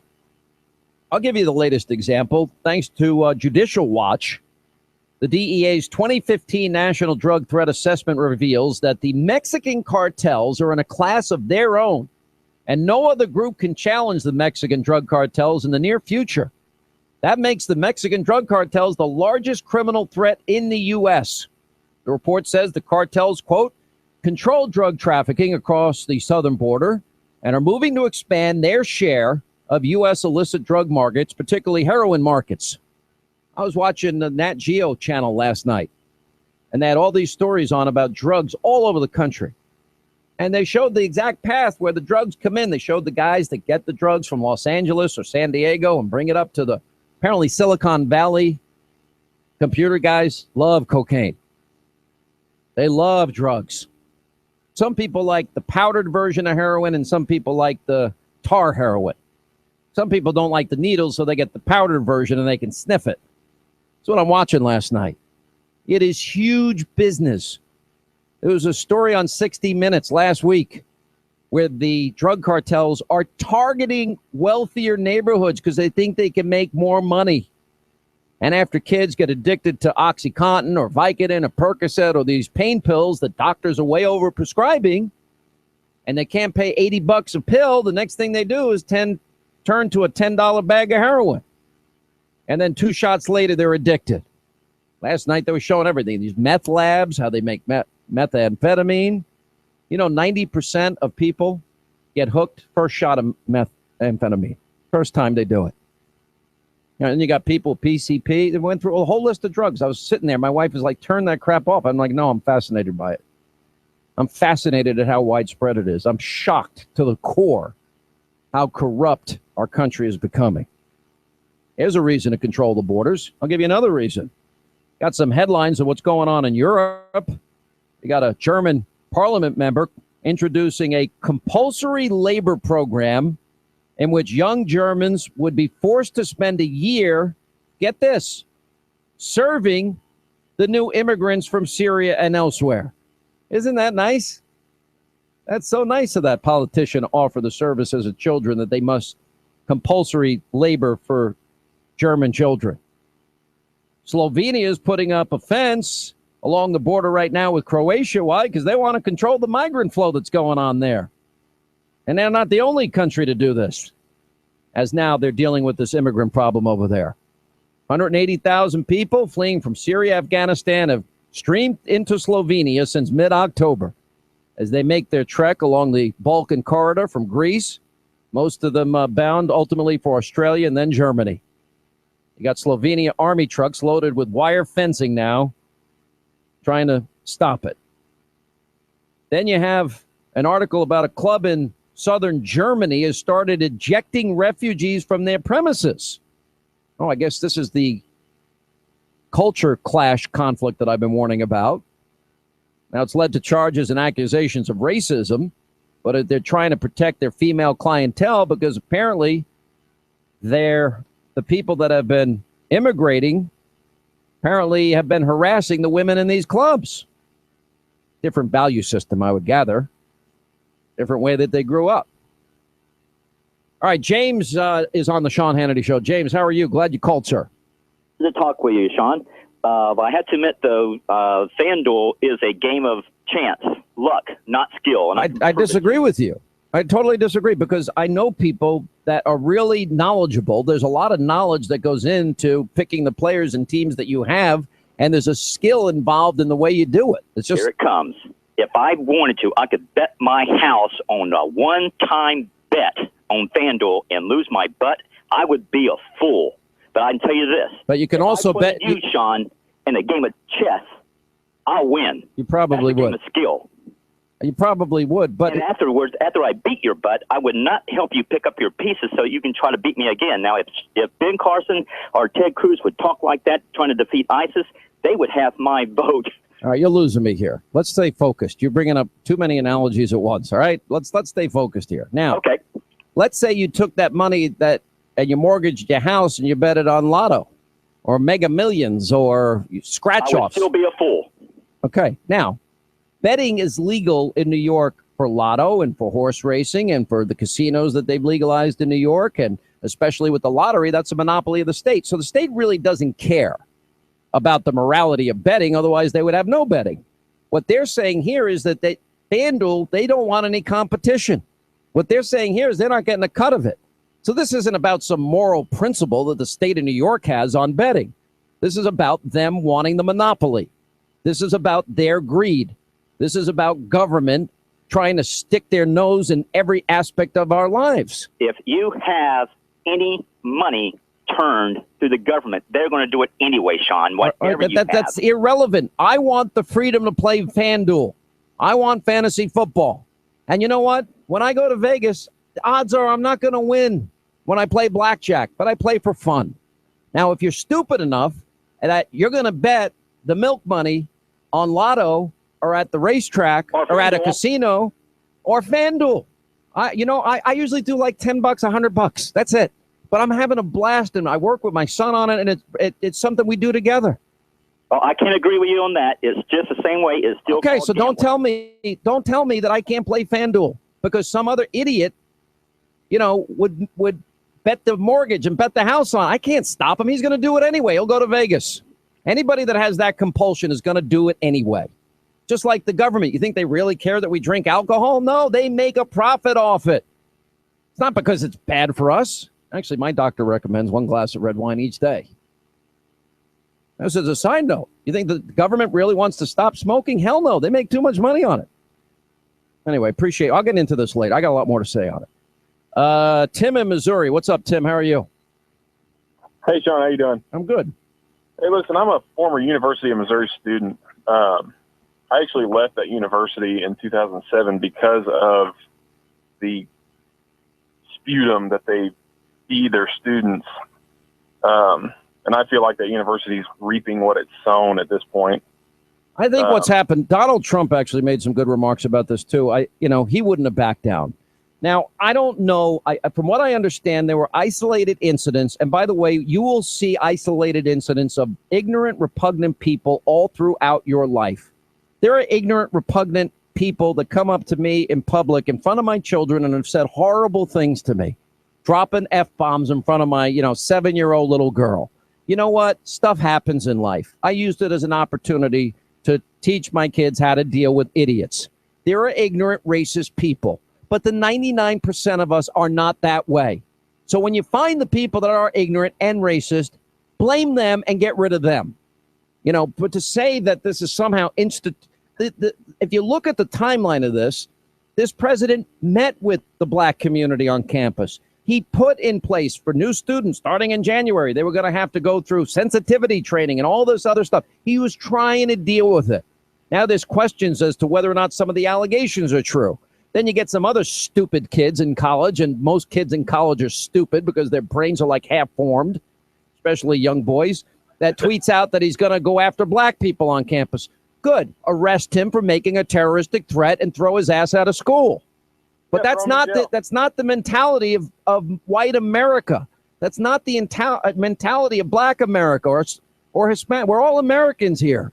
And most Americans are not racist. It's like people are looking for reasons to be aggrieved in their life and upset in their life. It's ridiculous. If I got offended by half the crap that was written about me, I mean, I'd be dead by now.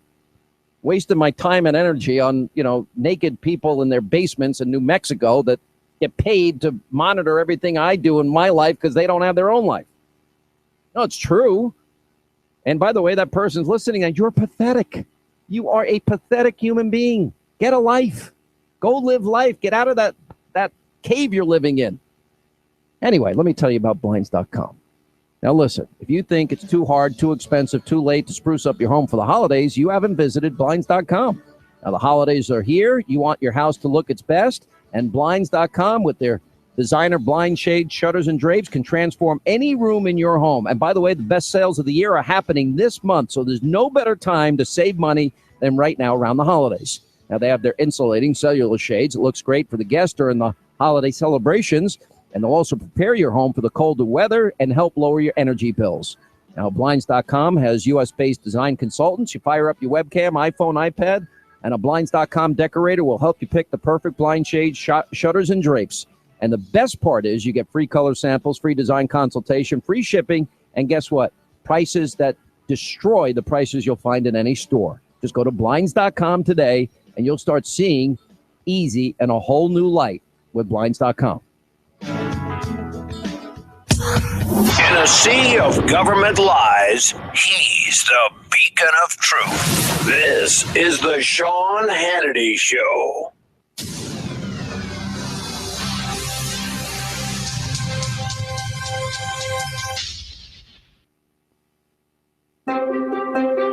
Thinking of replacing your old heating unit? Then think Fujitsu. Now through December 31st, Fujitsu is offering a cash rebate of up to $250 on select ductless mini-split heating and cooling systems. Fujitsu has the world's most energy-efficient line of mini-split heating and cooling systems. Our products let you customize up to 8 different temperature zones throughout your home, all by remote control. This means no wasted money cooling or heating the rooms you're not using, and saving up to 30% on your energy bills. Many utility companies also offer efficiency rebates of $300 or more. Customize your home while enjoying the savings with Fujitsu's cash rebate, now through December 31st. Fujitsu General means comfort and savings all year round. Find out how much money you can save by going to ConstantComfort.com and clicking on the energy calculator. That's ConstantComfort.com. Hands can do incredible things. This is the sound of 326 hands playing Mozart. This is the sound of 10,942 hands showing appreciation. 64 hands building a house for the homeless. 142 hands swimming a triathlon. 18 hands winning the big game. And this is the sound of 2 hands helping to save a life. It's called hands-only CPR, and it's recommended by the American Heart Association. If an adult suddenly collapses, call 911, then push hard and fast in the center of their chest until help arrives. It's incredibly easy and effective. Hands can do incredible things, but nothing compares to using them to help save a life. Find out more about this latest method of CPR at handsonlycpr.org. A message from the American Heart Association and the Ad Council.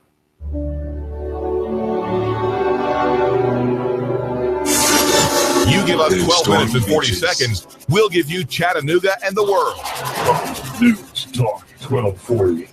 The Fed raising rates, China's economy in trouble. Don't let headlines derail your long-term financial strategy. I'm Edward Jones financial advisor Patrick Neal. At Edward Jones, we provide the tools for a reasoned, disciplined approach to investing. Stop by my office next to the Target Shopping Center in Hickson, or call me at 423-870-7894. That's Patrick Neal at 870-7894. Edward Jones, making sense of investing. Member SIPC. This is America Now with Meghan McCain. President Obama makes Jimmy Carter look like Napoleon Bonaparte. We have a president that leads from behind, and when America doesn't lead, bad things happen. Meghan McCain, weekdays at 7 p.m. You give us 12 minutes and 40 seconds, we'll give you Chattanooga and the world. Fox News Talk 1240. Sky Aerial Services uses advanced drone technology to give you a better perspective and depth of your property and project. We offer aerial photography and video for your business, farm, home, or advertising campaigns, as well as editing services to complete the experience. Call us at 423-521-0284 and see how we can help you tell your story about your business, property, or project. We work with real estate professionals, both commercial and residential, developers, engineer inspectors, surveyors, ad agencies, auto and boat dealers, mapping services, insurance inspectors, corporate marketing, charity events, weddings, and photographers. Our consultation is free. Call 423-521-0284. That's 423-521-0284, or visit our website, skyaerialservices.com. Sky Aerial Services. The sky is our limit. This is David Tulis. Join me weekdays 9 to 11 a.m. for the David Tulis Show. We cover local economy and free markets, and we'll explore solutions to the pending disasters out of Washington, New York, and Chicago.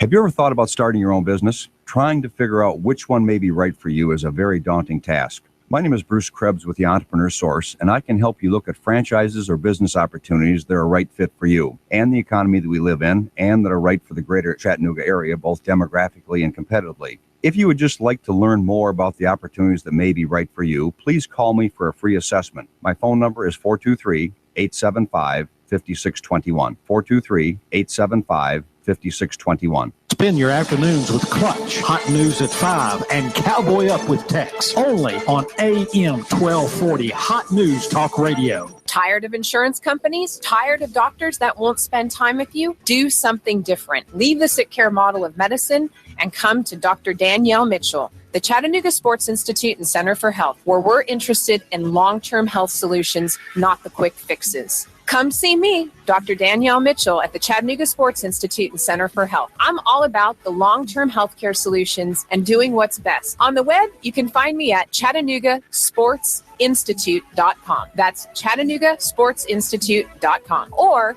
call us at 875-1005, 875-1005, or find us on social media, Facebook, Dr. Danielle Mitchell, or the ChattanoogaSportsInstitute.com. Let's go, ya!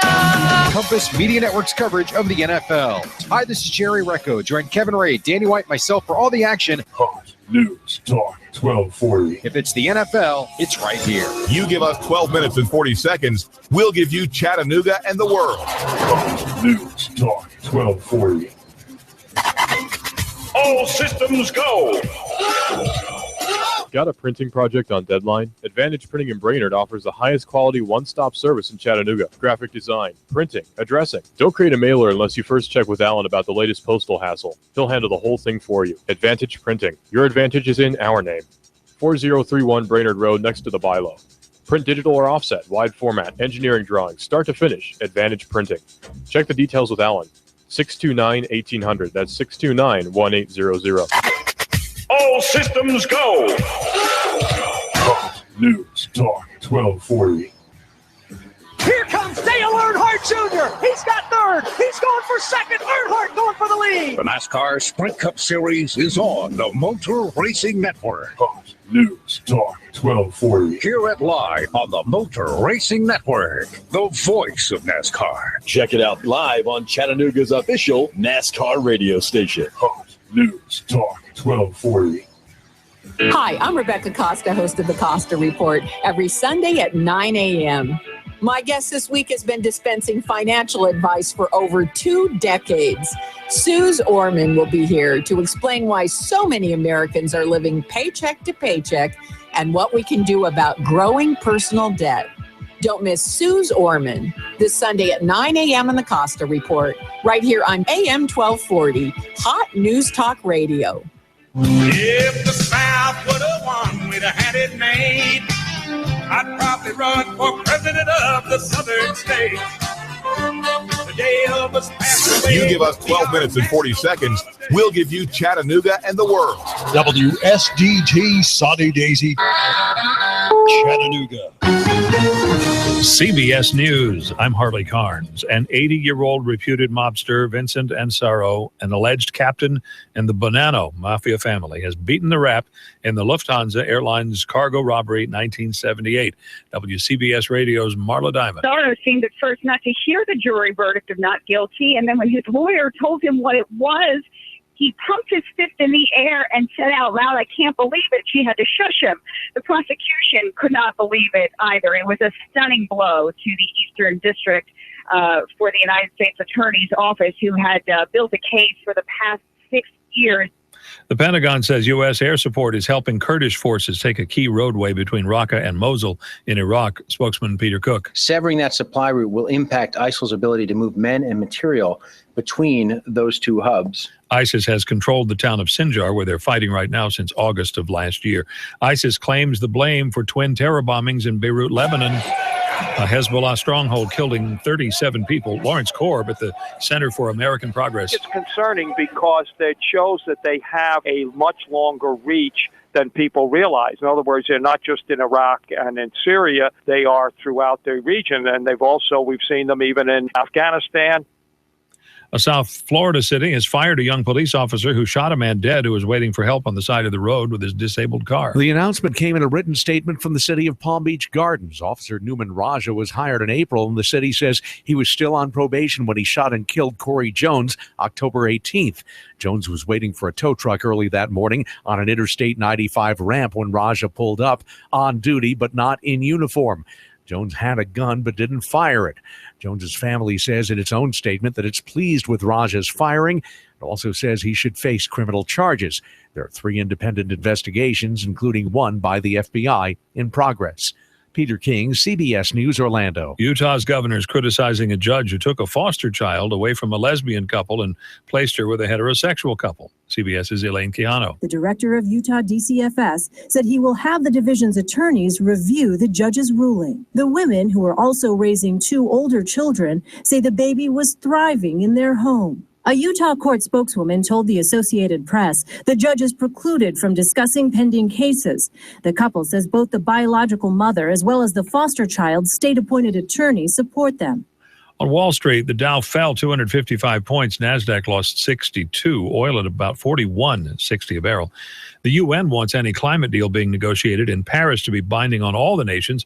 Secretary of State John Kerry's told them that won't work because the president cannot bind the United States without support of the Congress. And many on Capitol Hill are opposed to giving the UN that kind of power. This is CBS News.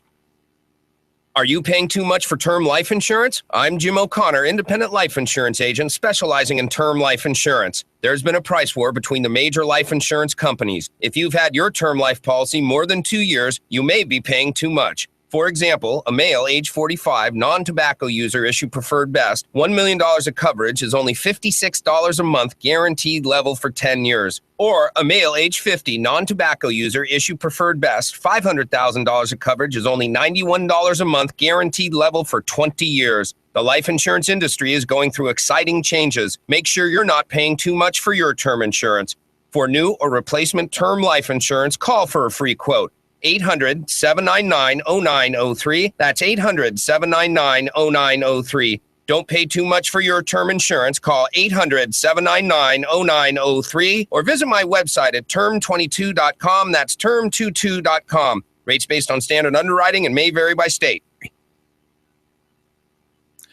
There is a transgender clinic for military veterans who need one in Ohio now. Reporter Greg Saber. With a ribbon-cutting ceremony, the Lewis Stokes VA Medical Center here in Cleveland officially opened its transgender clinic for transgender vets, the first of its kind in the country, providing hormonal therapy, mental health, and other services for transgender veterans. There are an estimated 134,000 transgender vets in the U.S. Greg Saber for CBS News, Cleveland. Someone lost their little drone in Seattle, evidently trying to fly up close for dramatic video near the giant Ferris wheel along the waterfront. Too close, the drone hit the Seattle Great Wheel, broke, and fell down to the ground. It did not hurt the wheel or anybody. Police have the drone now for their investigation. Harley Carnes, CBS News. Are you paying too much for term life insurance?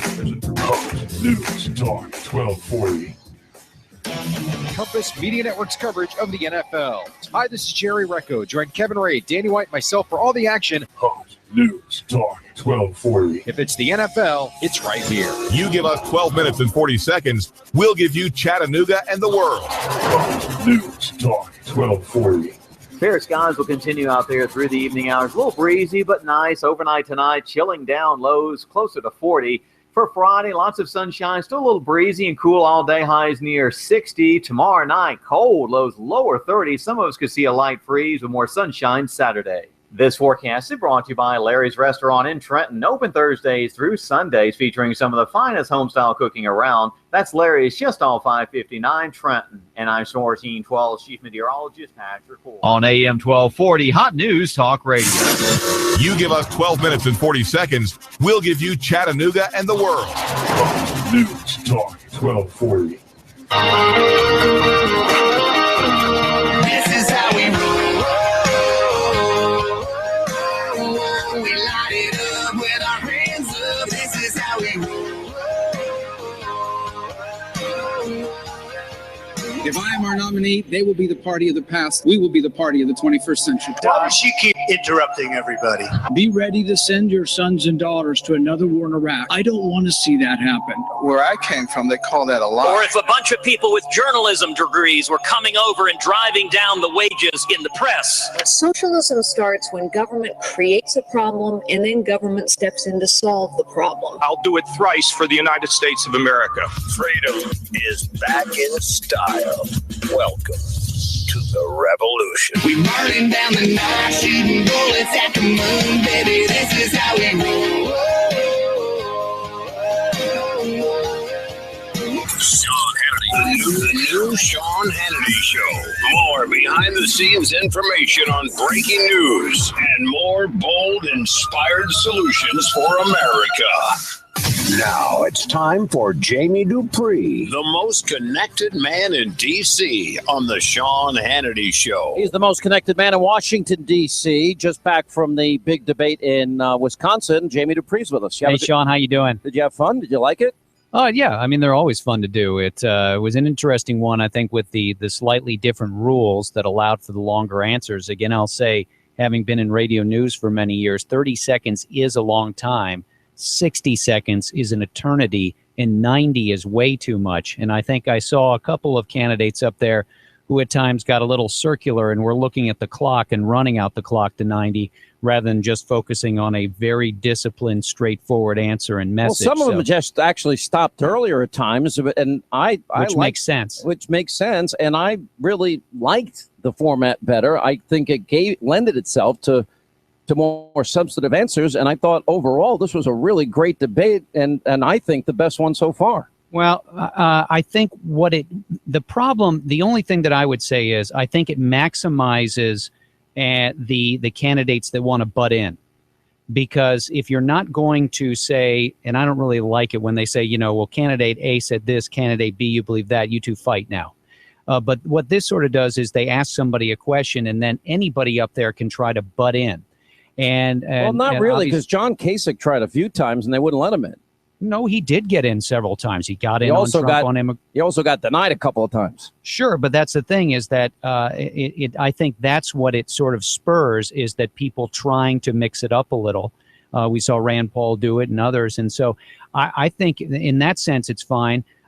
Still, it's, I don't think you can ever be satisfied with whatever you come up with. But don't you think, I like that. Maybe stylistically that's not what you wanted, but I like that better. I like the Rubio and Rand exchange. I thought it was good. I didn't say I didn't like it. Yeah. I'm just saying that it brings in a different kind of thing. I don't like the moderators pitting people against each other. Right. Because I think it can hurt certain people that, get a better issue than others do. All I'm saying is it changes the dynamic.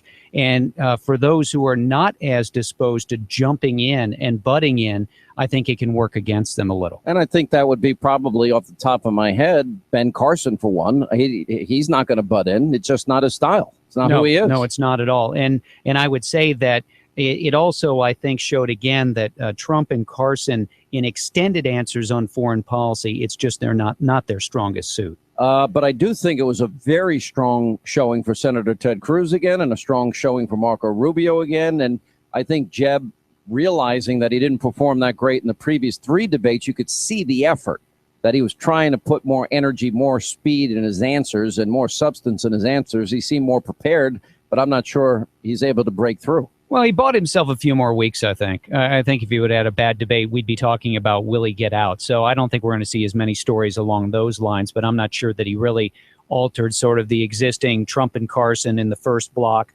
Rubio and Cruz in the second, and then sort of Jeb and everybody else.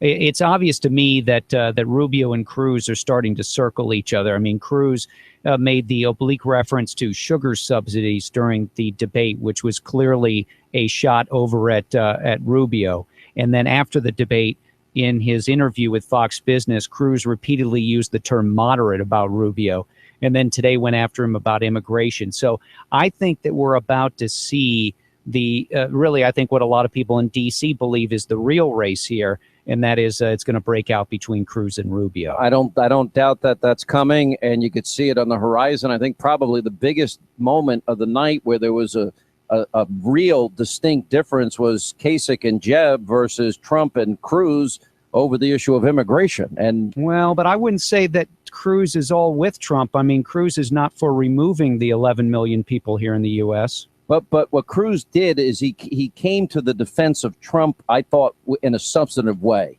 And that's fine, but he's not aligned with Trump on immigration, on everything. This has now become a big issue, and that is Donald Trump's statement, the day after the debate, when he said we would have a deportation force.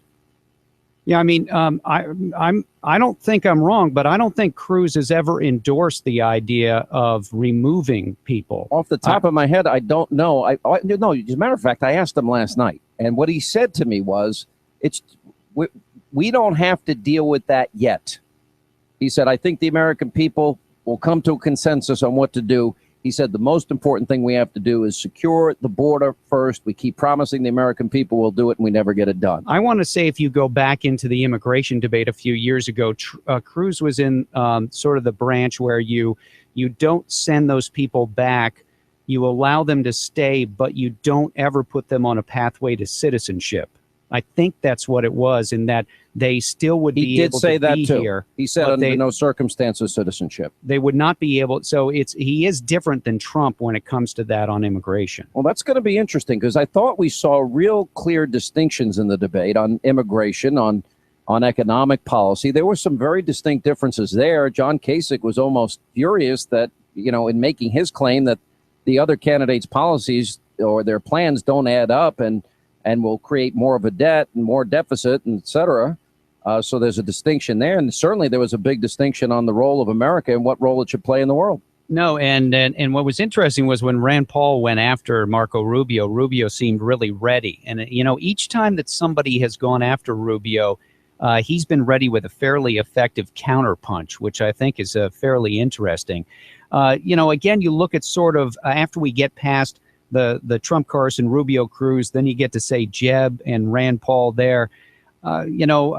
I'm not sure what's forward for Kasich. Kasich is still doing well in New Hampshire, but not really anywhere else. After the debate, he still was sticking to his thought that he's been doing good. But, these last 2 debates, Kasich really tried to insert himself repeatedly and to go after Trump and Carson. His basic argument, as you mentioned, is that their plans and actually other economic plans are just unrealistic in terms of promising big tax cuts, but then not exactly doing anything maybe about the overall budget deficit. Are you following this big story that has been reported today about Hillary Clinton and the FBI? And apparently they've expanded their probe into Hillary's emails, agents exploring whether multiple statements violate federal false statements statutes, whether or not materially false statements were given, whether or not an obstruction of justice took place. And Catherine Herridge at Fox says, quote, this phase represents an expansion of the FBI probe, which is also exploring potential violations of the Espionage Act and gross negligence and handling of national defense information.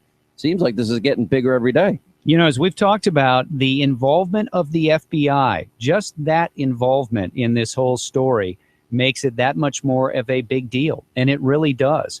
And, it's obviously the big sort of thing that's out there that you never know what's going to pop up on this front. And, last week there was a story, I think it was on Politico, about how the intelligence community had changed their mind about whether or not her emails had actually contained some information that they should not have. I talked to a senior administration official in the last couple of days who told me, no, that's not the case. So there's a lot of conflicting stuff out there. But again, I think that, frankly, I think the FBI is a bigger threat to Hillary Clinton getting the Democratic nomination than anybody in the Democratic Party. You and I are in full agreement on that. But that doesn't mean it's going to happen. Doesn't mean it's going to happen. Or if the FBI, in fact, finds criminal wrongdoing where other people have been indicted and gone to jail, or maybe something in the case of David Petraeus or administration officials that were fired, that she fired or let go because of far less egregious errors than she made or crimes that she committed, then it's going to be a big issue if Loretta Lynch doesn't follow through. Well, probably what Republicans should do is operate under the assumption that absolutely nothing will happen to Hillary Clinton on that front. And then because if you depend on it, it's like Christmas presents. It doesn't always come through. It's like depending on the Supreme Court on the issue of Obamacare. Yeah, doesn't work that way. You see the Department of Vet Affairs doled out, get this, in spite of all of the scandals that are still ongoing. There was a report last week where the EKGs of veterans sat, nobody read them for over a year. A lot of them, thousands of them. And some of these guys died in the interim because they weren't reading their heart tests. Anyway, they doled out $142 million in bonuses to executives and employees, which is at the heart of this whole scandal.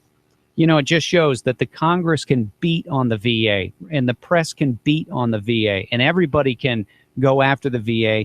And yet there's still all these things that are popping up. There was a hearing last week, I think it was last week, at the Veterans Committee in the House, where they hauled two people in front of the committee who repeatedly took the Fifth Amendment about whether or not they had forced people into other jobs and then taken over their jobs, sort of a cushy setup for them, and received hundreds of thousands of dollars in expense money from the federal government in order to move into those jobs. So, yeah, I mean, look, there's from both Democrats and Republicans here in the Congress, when you talk to them on the veterans committees, they just think that they keep peeling back the onion, and lo and behold, there's another 5 layers to look at. Chris Christie has taken on the Black Lives Matter movement. That's the group in Minneapolis that was chanting pigs in a blanket, fry them like bacon. And, of course, the president met with some of these representatives. He said, I want the Black Lives Matter people to understand, don't call me for a meeting, he said. He says, you're not getting one. You know, Christie, I thought, had a decent debate the other night. I thought he's had the last couple pretty decent debates. I thought he had a good debate obviously, too. Being down on the undercard, fairly or not, it just doesn't help. You're just not going to get the same amount of exposure as in the main debate. I guess the biggest hope for him right now is that he can stay sort of up above everybody else, the lower tier candidates in New Hampshire, and still get some momentum there. And then also for him, try to get back on the main stage in the next debate that's going to be sponsored by CNN. We haven't heard anything yet about what exactly the debate criteria will be for that debate. Talking to Rance Priebus the other day in Milwaukee, he said he would like, as we move into the new year and we have the final debates in states like Iowa and New Hampshire, that state polling could get, into that mix to determine who's going to be on the main stage. I also sort of look at this, Sean. We're having the debate, if you're a big football fan, college football, of course, to try and, everybody talking about, well, who's going to be in the playoff and everything like that.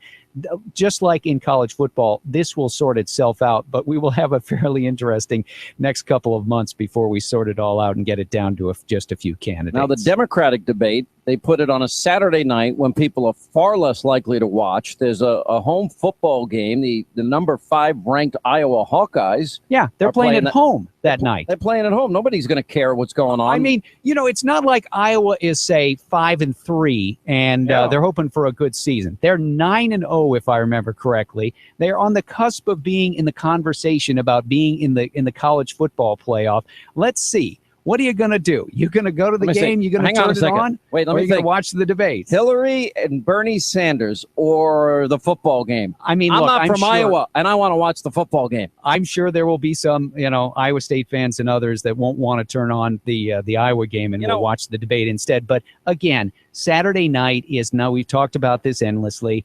Just look at the Republican debate this week. I think it's a perfect example. The Republican debate got previews on Monday, all day Tuesday. Then you had the debate and then the shakeout on Wednesday. That's 3 full days of coverage. The Democratic debate, there'll be some talk about it tomorrow.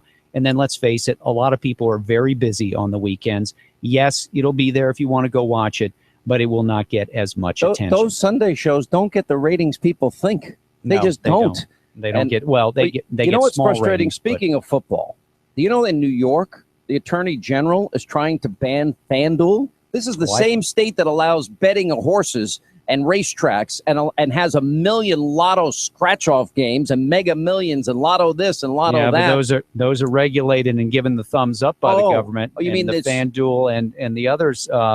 I think they're in for some rough times, frankly, from the federal government. Wait a minute, but hang on a second. Why why can't I open up my own lotto? Why does the government get a monopoly on that business? Hey, why can't you bet on sports in any other state other than Nevada? There are limits that are out there, and it seems to me that I think just from sort of watching off to the side, I don't think we've heard the last of I don't think so. You want to know why and others. New York is after this? Because they can't get their greedy fingers on the money that FanDuel makes. And FanDuel, unlike, for example, their stupid lotto, which is total luck, or people that sit at the racetrack to watch horses run around in a circle. Greatest thing to do in the world. It's not the greatest thing to do in the world. It's the most monotonous thing to do in the world. There's an hour. Come on, you come with me out and we'll stand on the... we'll have a little mint julep together, no. We'll go out in the cold to some small racetrack and have some fun, my friend. Jamie, that's not fun watching horses go around in a circle to me. But I've seen a lot of good things. There's a lot of skill that goes into picking your own fantasy football team. There's a lot of skill that goes into picking your triple. No, there's not. It's a luck. No, you've never hit a triple or trifecta in your life, did you? Yes, I have. That's pure luck. It's not pure luck, my friend. What do you think? You have a system? Then you wouldn't be on the radio right now. You'd be so I don't rich. have a system because I know you can't make enough money betting the horses with the tax takeout at the tracks. See, you are on my side. I'm going to get into this later in the program. All right, Jamie Dupree, thank you. See you, Sean. SquareTrade.com protection plans. Guess what? They're not only experts on how people break their phones, they're experts where people break their phones. Get this. They learned that 51% of people breaking their phones and accidents happen in home. 21% of those accidents happen in the kitchen. 16%, believe it or not, happen in the old bathroom. Plop, plop, fizz, fizz.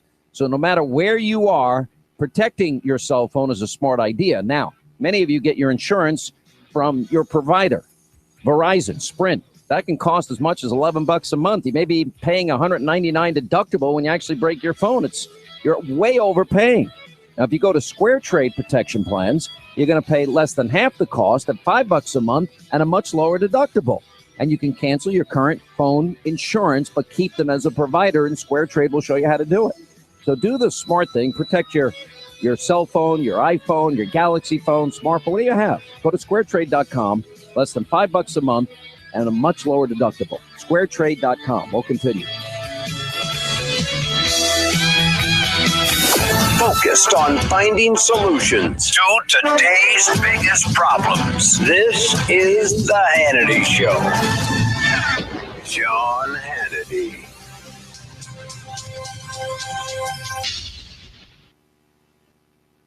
Holidays are a time of year when good times and good food go hand in hand with family traditions. This year, make cooking your turkey easier with the Butterball Indoor Electric Turkey Fryer by Masterbuilt. Safe and easy to use, the Butterball Indoor Electric Turkey Fryer by Masterbuilt can cook turkeys weighing up to 20 pounds in just 4 minutes per pound, saving time for the things that matter most. Available at Lowe's, Home Depot, Sam's Club, Academy Sports, Bass Pro Shops, and Cabela's. Visit masterbuilt.com for more retailers. Racing legend Richard Petty for Blue Emu. After over 1,100 races, you could say I've been through the ringer. To help me keep feeling my best, I use odor-free Blue Emu made with real emu oil. Blue Emu Continuous Pain Relief Spray makes it perfect for all those hard-to-reach places. And now there's the new Blue Emu Maximum Arthritis Pain Relief Cream. Perfect for hard-hitting arthritis pain. Thanks to Blue Emu, nothing slows down the king. Use what I use, Blue MU. It works fast and you won't stink.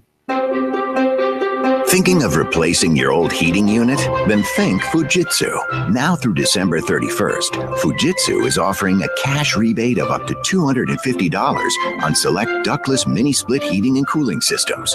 Fujitsu has the world's most energy-efficient line of mini-split heating and cooling systems. Our products let you customize up to 8 different temperature zones throughout your home, all by remote control. This means no wasted money cooling or heating the rooms you're not using, and saving up to 30% on your energy bills. Many utility companies also offer efficiency rebates of $300 or more.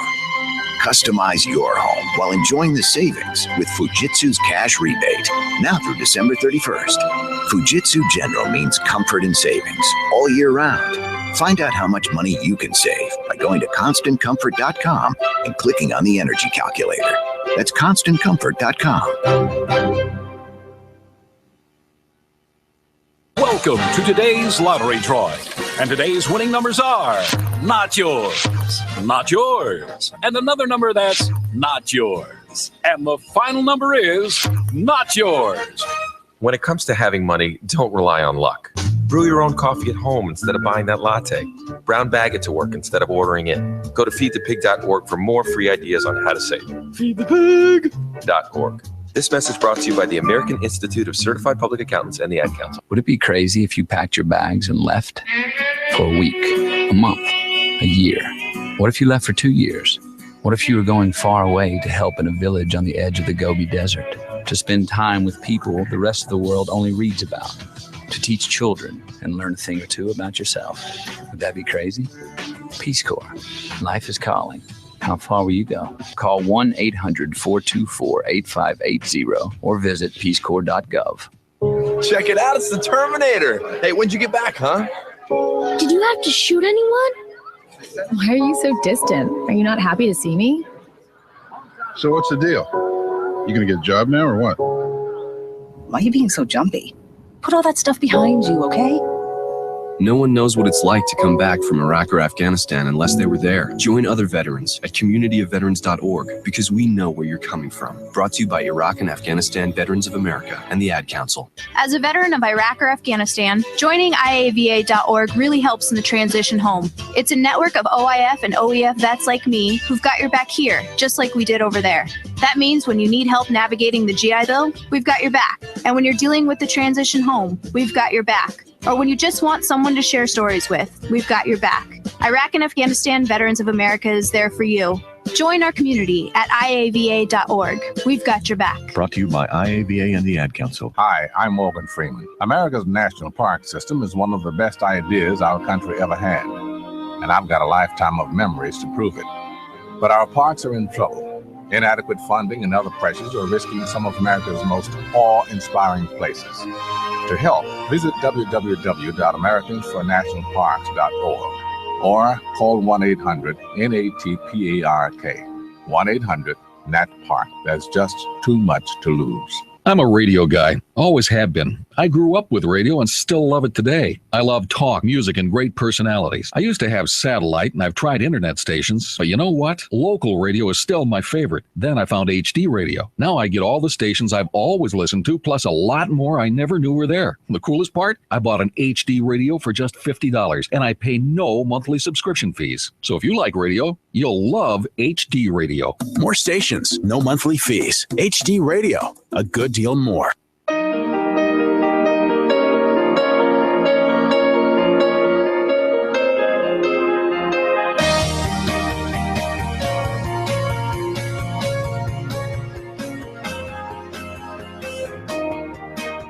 All right, when we come back, we've got Senator Rand Paul. I thought he had a pretty good debate the other night talking about Democratic states. He talked about the penny plan. The exchange with Senator Rubio is very interesting to me. So we'll question him about that. Then also we have our news roundup information overload hour. We'll talk about Hillary's big problems. We'll talk about the latest poll numbers. Rick Unger and David Webb will check in. And I've got to get to my passion today, which is FanDuel in New York. Can't get their greedy hands on that money, so they're trying to stop fantasy football in New York, which is ridiculous. It's insane. Absolutely insanity. Anyway, we'll have all of that coming up as the program unfolds. Hannity tonight, 10 Eastern. It's on the Fox News channel. Critics now mad at Donald Trump. He has his deportation force. Well, what did Eisenhower do? It's the same exact thing. We'll check in with Michelle Malkin tonight, and she'll be joining us.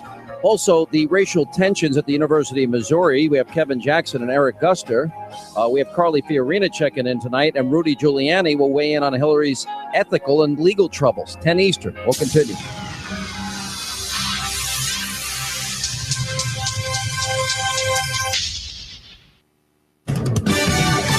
Fox News Radio, I'm Jane Metzler. Not guilty. The verdict in the trial of 80-year-old alleged mobster Vincent Acero, accused of extortion and racketeering in the 1978 heist that inspired the movie Goodfellas. Nobody knows for sure just how much was taken in the daring pre-dawn raid at the Lufthansa cargo terminal at Kennedy Airport. The FBI says $2 million.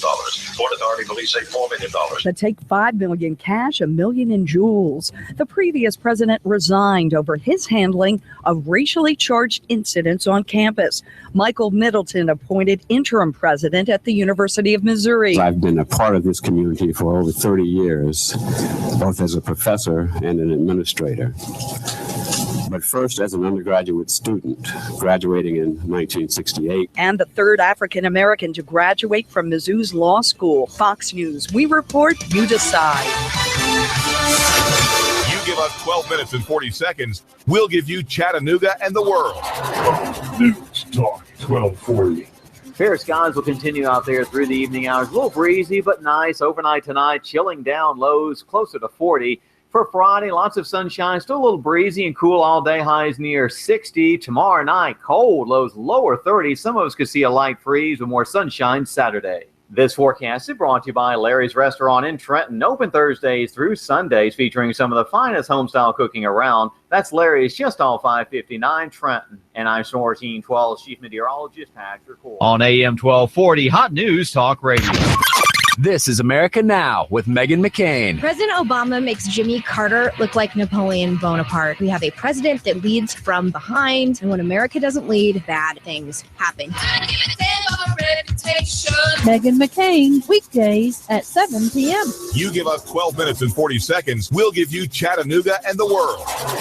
News Talk 1240. Cell Surgeon, an affordable quick fix for your smartphone and tablet in Northgate Mall next to Old Chicago Pizza. We do the best quality work. We have the best customer service, the most competitive prices around. Cell Surgeon, a painless operation to fix your sick device. Well, if you have a cheap charger or something that's not really designed for your phone, it can mess with your battery. It can actually fry your phone. So you need to make sure you have a quality product that's going to be designed for your phone. Cell Surgeon, your smartphone doctor's in the house at the Northgate Mall next to Old Chicago Pizza. If you charge it in the morning and, by noon, it's at, 50% under normal use. That means your battery's pretty much dead. And once you've reached that point, it starts to deteriorate. Cell Surgeon, call 423-668-0100 or go to cellphonerepairchattanooga.com. We do free estimates. If your phone's not working properly, bring it in. We're more than happy to take a look at it and diagnose it and see what we think is wrong with it at no charge. Most phone repairs can be done in 30 minutes or less. Cell Surgeon, an affordable quick fix for your smartphone and tablet in Northgate Mall next to Old Chicago Pizza. Don't take it in the bathroom. Don't ever put it in your back pocket. And don't charge your phone while you're sleeping. Cell Surgeon, an affordable quick fix for your smartphone and tablet in Northgate Mall next to Old Chicago Pizza. Call 423-668-0100 or go to cellphonerepairchattanooga.com. That's cellphonerepairchattanooga.com. Cell Surgeon, your smart device doctor is in the house. Hi, I'm David Tulis, inviting you to make the move with me 9 to 11 a.m. weekdays here at AM 1240 Hot News Talk Radio.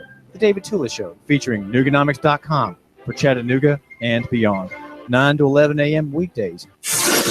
You give us 12 minutes and 40 seconds, we'll give you Chattanooga and the world. News Talk 1240. The Fed raising rates, China's economy in trouble. Don't let headlines derail your long-term financial strategy. I'm Edward Jones financial advisor Patrick Neal. At Edward Jones, we provide the tools for a reasoned, disciplined approach to investing. Stop by my office next to the Target Shopping Center in Hickston or call me at 423-870-7894. That's Patrick Neal at 870-7894. Edward Jones, making sense of investing. Member SIPC. Tired of insurance companies? Tired of doctors that won't spend time with you? Do something different. Leave the sick care model of medicine and come to Dr. Danielle Mitchell. the Chattanooga Sports Institute and Center for Health, where we're interested in long-term health solutions, not the quick fixes. Come see me, Dr. Danielle Mitchell, at the Chattanooga Sports Institute and Center for Health. I'm all about the long-term healthcare solutions and doing what's best. On the web, you can find me at ChattanoogaSportsInstitute.com. That's ChattanoogaSportsInstitute.com. Or call us at 875-1005, 875-1005, or find us on social media, Facebook, Dr. Danielle Mitchell, or the ChattanoogaSportsInstitute.com. Let's go, ya! Compass Media Network's coverage of the NFL. Hi, this is Jerry Recco. Join Kevin Ray, Danny White, and myself for all the action. Hot News Talk 1240. If it's the NFL, it's right here. You give us 12 minutes and 40 seconds, we'll give you Chattanooga and the world. Hot News Talk 1240. Let not your heart be troubled. Join Sean's Army on Twitter, where we get back to conservative values. All right, 25 till the top of the hour. Toll free. Our telephone number is 800-941-SEAN. If you want to be a part of the program, Rand Paul is with us, 2016 presidential candidate, senator from the great state of Kentucky. By the way, how was it that Matt Bevin wins by 9 points in Kentucky and nobody had him in the lead going into that race? You know, it's funny, Sean. This might be an argument that the pollsters don't know what the heck they're doing. They had him down by 5 a week beforehand, and then he wins by 8, so they're off by 13 points. Think about the presidential debates. We're shaping all of our policy on how we cover the debates based on polling 3 or 4 months out or 6 months out, in which most of the people who are responding are undecided. And then they're telling you who they're leaning towards.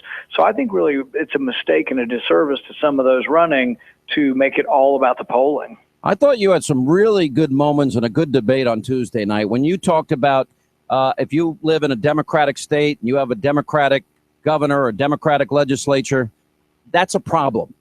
When you talked, I thought that was a really good moment for you. Talk about it. Well, you know, the Democrats like to talk about income inequality, and I frankly told people if they want less of it, don't move to cities run by Democrats or states run by Democrats, that there's more income inequality in those states.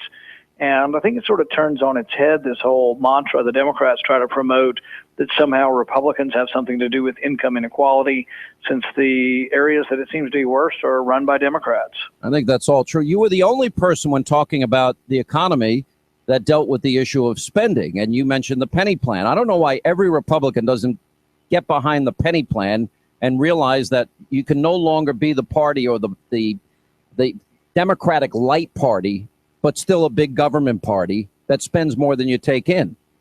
Yeah, and this is my big concern, and it's why I'm really concerned about whether or not, Marco Rubio is a fiscal conservative, because he's offering up $1 trillion worth of new military spending and $1 trillion worth of refundable tax credits.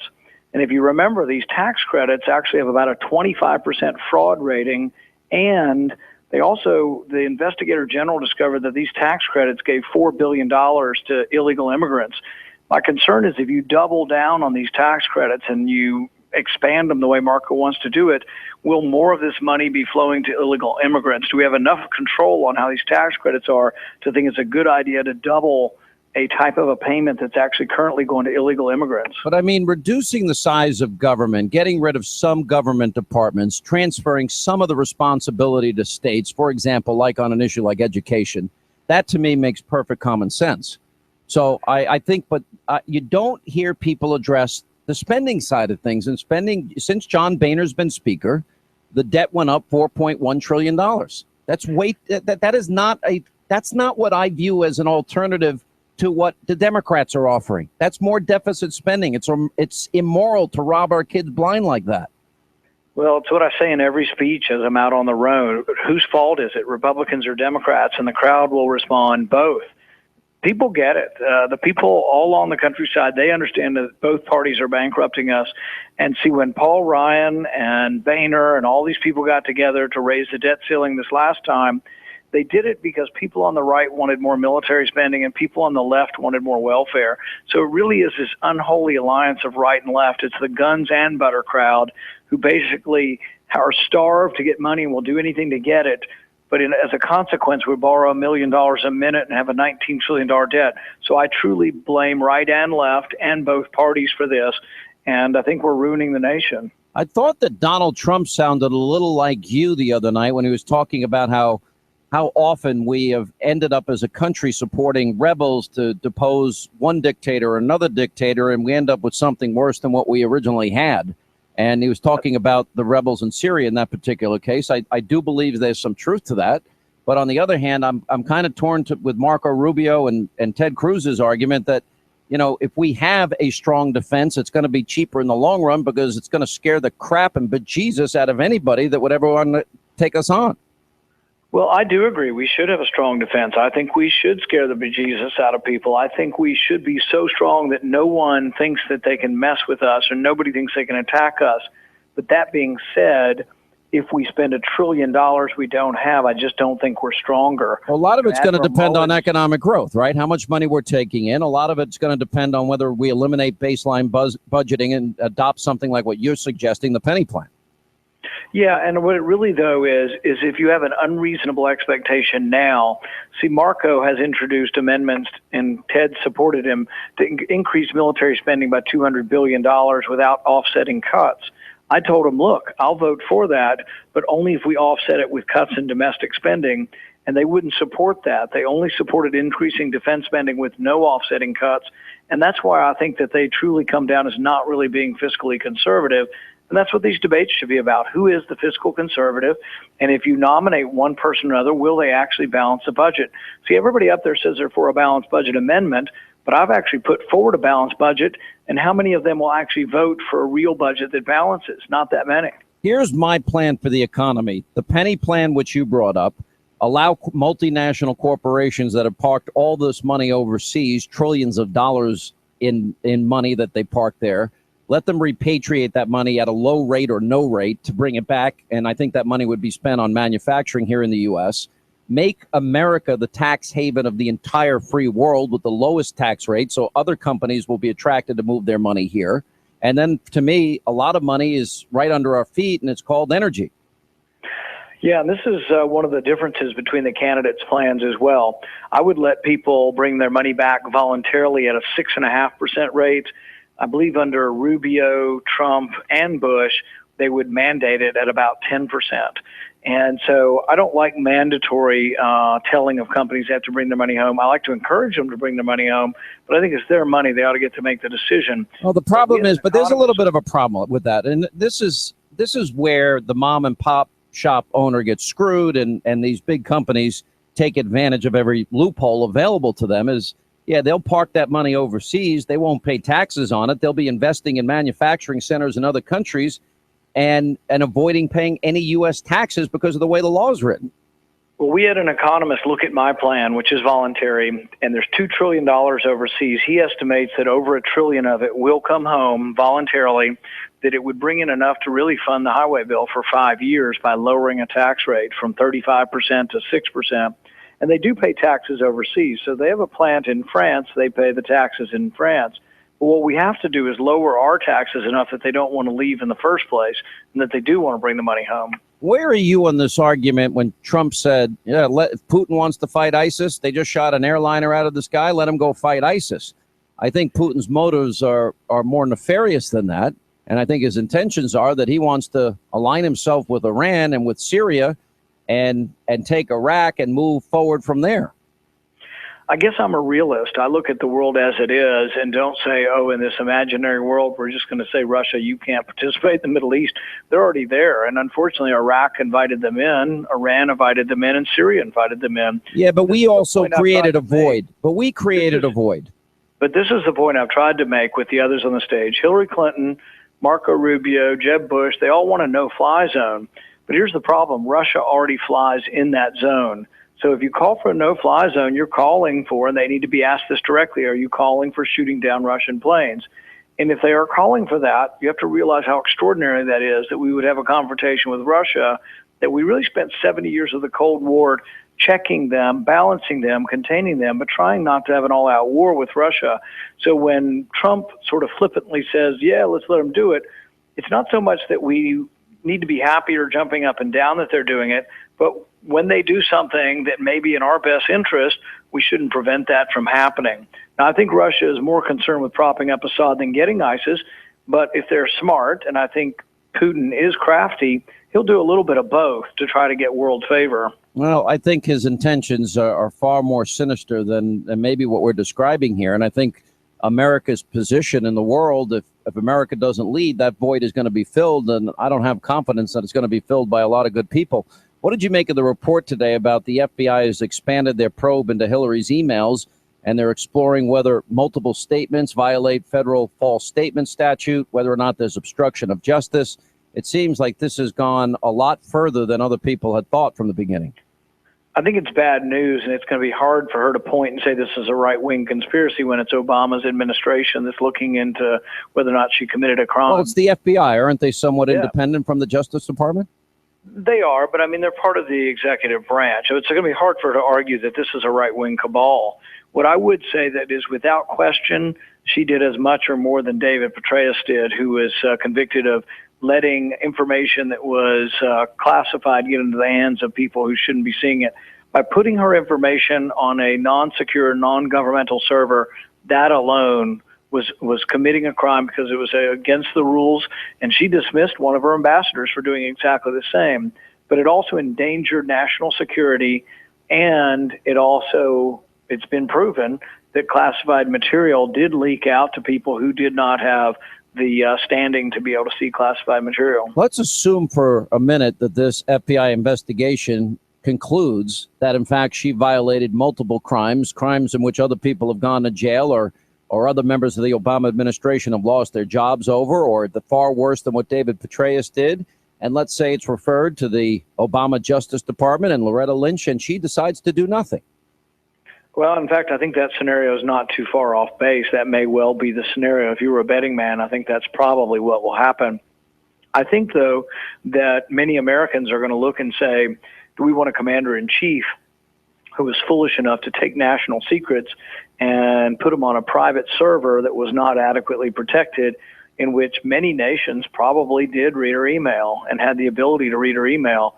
So I think people are going to wonder whether that's the kind of wisdom we want. And there's a lot of things like that. The whole Benghazi debacle, the idea that she didn't provide security when it was requested for 9 or 10 months, that she kept removing security from Benghazi, that hasn't been appropriately or completely litigated.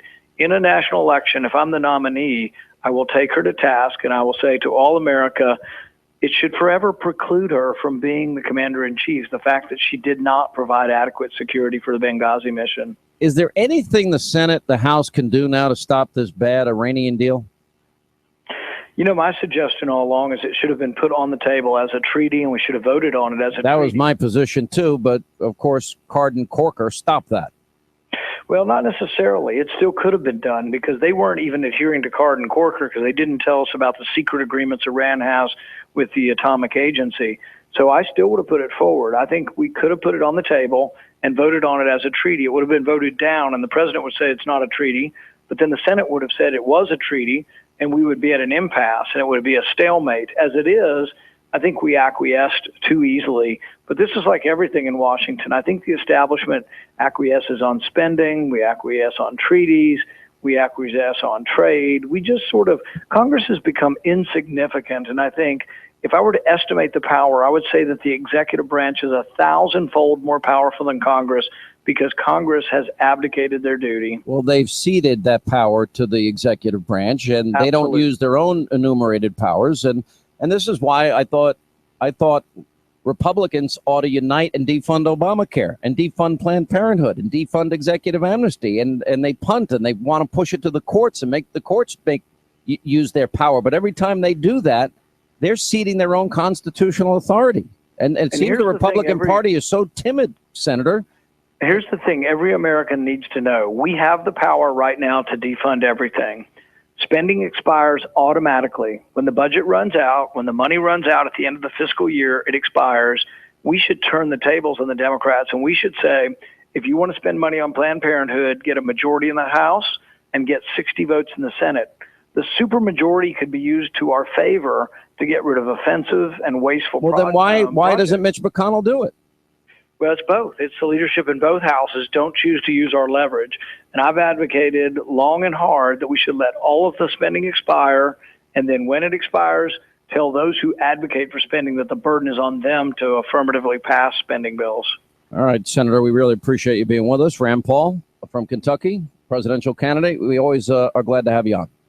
Thanks, Sean. 800-941-SEAN, toll-free telephone number. You want to be a part of the program. I'm not the best sleeper in the world. I have insomnia. No matter what I did for a long time, nothing would work.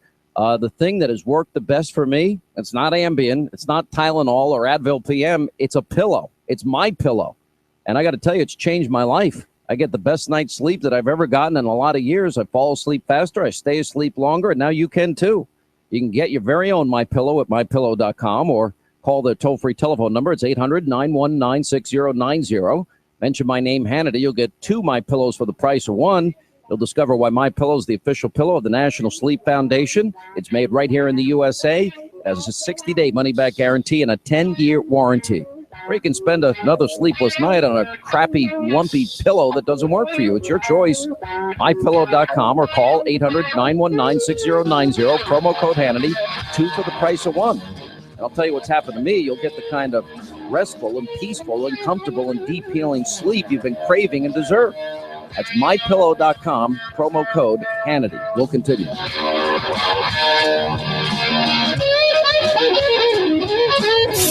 Digging deep to expose how the government wastes your money each and every day.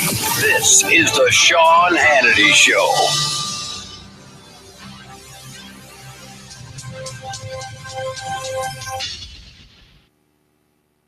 Hey, you've heard me talking about this new game that my family loves, Wits and Wagers Party Game. You know, every time we start playing Wits and Wagers, my kids actually put down their gadgets, their iPhones, smartphones, down they go. It's the only game I know that will bring your whole family together. It's called Wits and Wagers, and right now they have a new version for young kids. It's the family edition. So if you have young kids around the house this holiday, you've got to get this game. And by the way, Wits and Wagers Family Edition is now on sale at Target for 50% off this week. That's Wits and Wagers Family Call Edition. Quicken Loans now at 800-QUICKEN to see if you qualify for the government's Home Affordable Refinance Program, or HARP.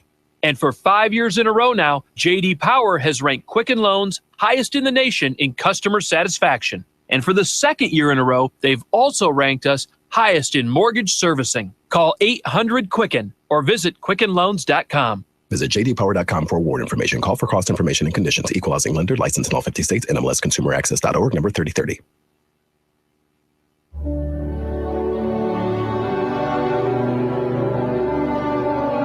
They've stormed beaches and freed countries.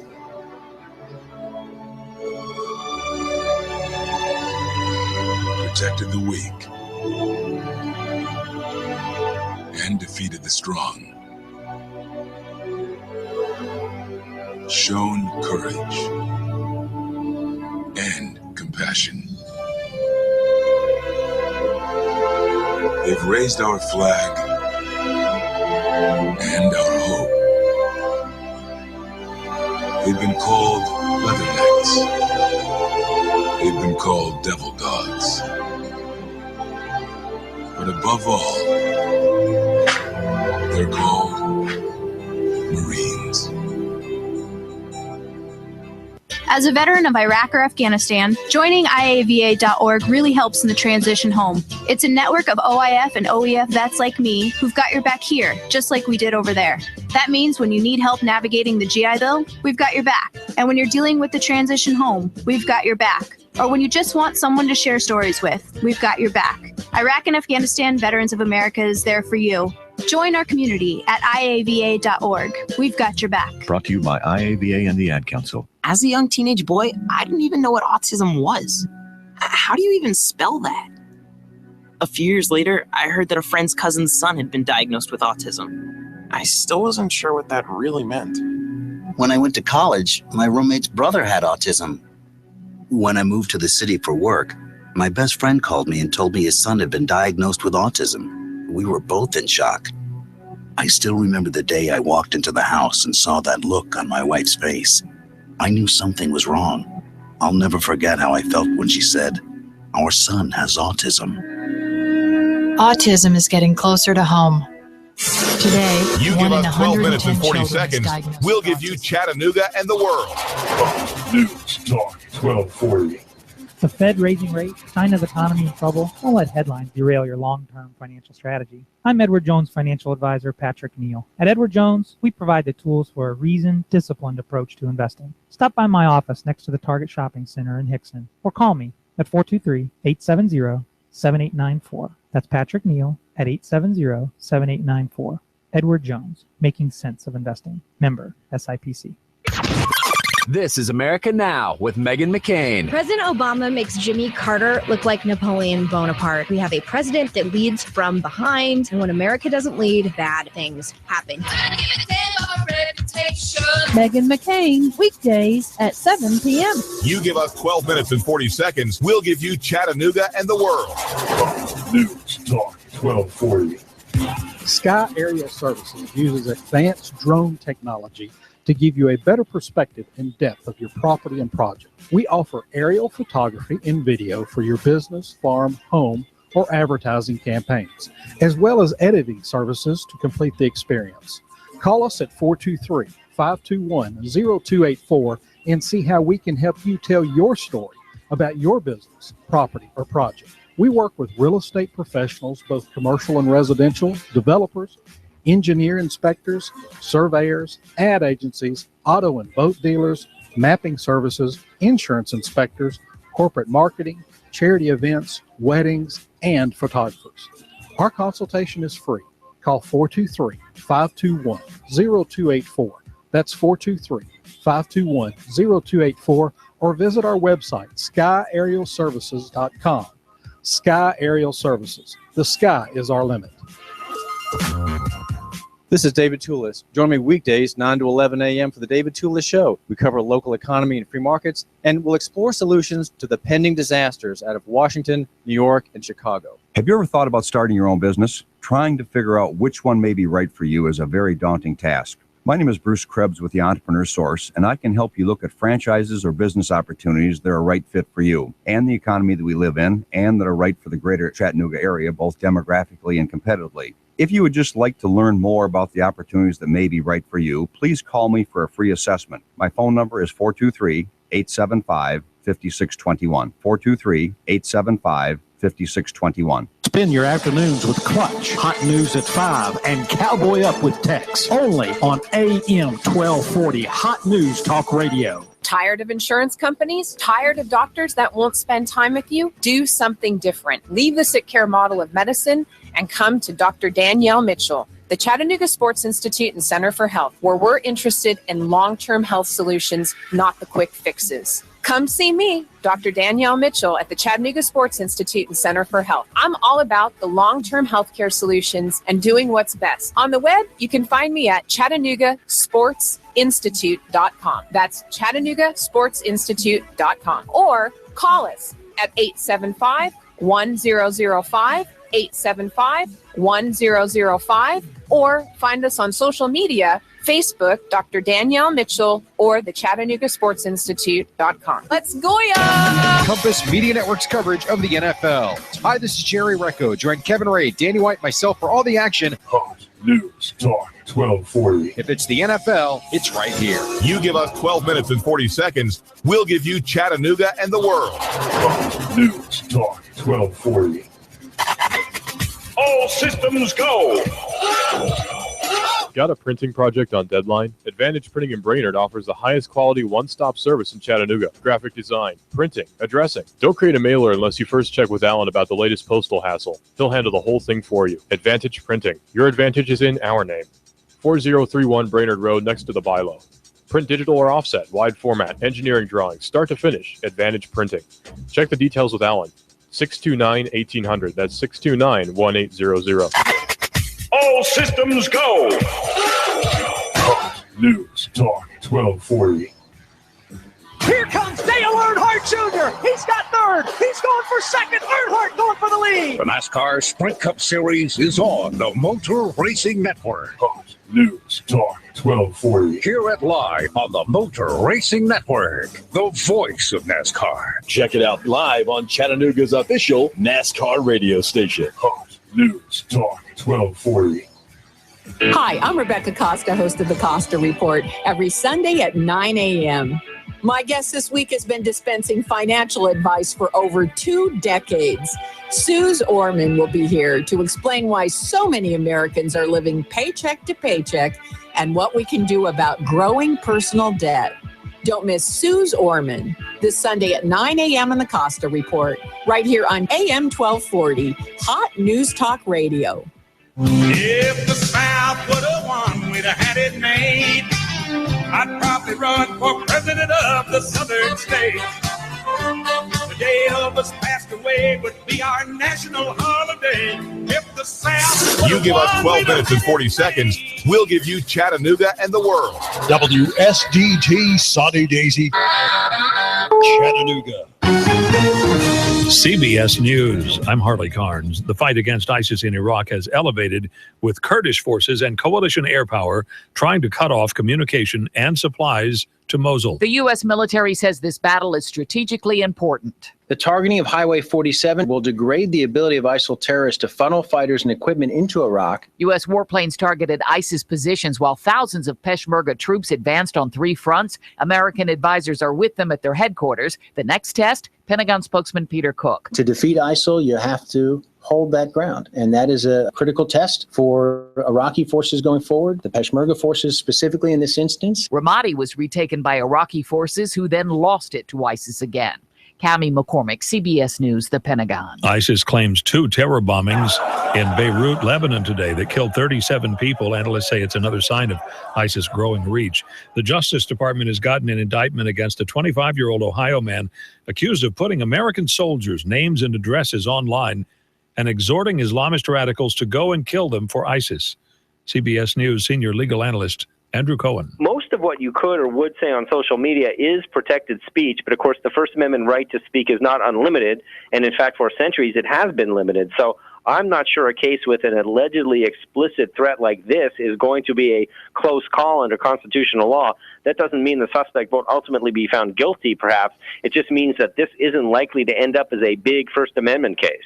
President Obama has awarded the Medal of Honor to another living American, the 10th to get the honor from either Iraq or Afghanistan. The president said now retired Army Captain Florent Groberg saved many lives by tackling a suicide bomber who targeted the delegation he was charged with protecting. He had the instincts and the courage to do what was needed. While Groberg is grateful for the Medal of Honor, he said it belongs to the 4 who were killed in the attack. The true heroes, Commander Sergeant Major Griffin, Major Gray, Major Kennedy, and Reggie Abdel Fattah, who made the ultimate sacrifice. Groberg needed 33 surgeries to repair a badly injured leg. Pam Coulter, CBS News, the White House. The University of Missouri has named a black man, Michael Middleton, to be the interim president. 68-year-old Michael Middleton is vowing to confront what he calls the troubling incidents that have left the school in turmoil. He's asking students to report what they see and says he'll address the demands of black student activists. But this problem is going to take years to solve.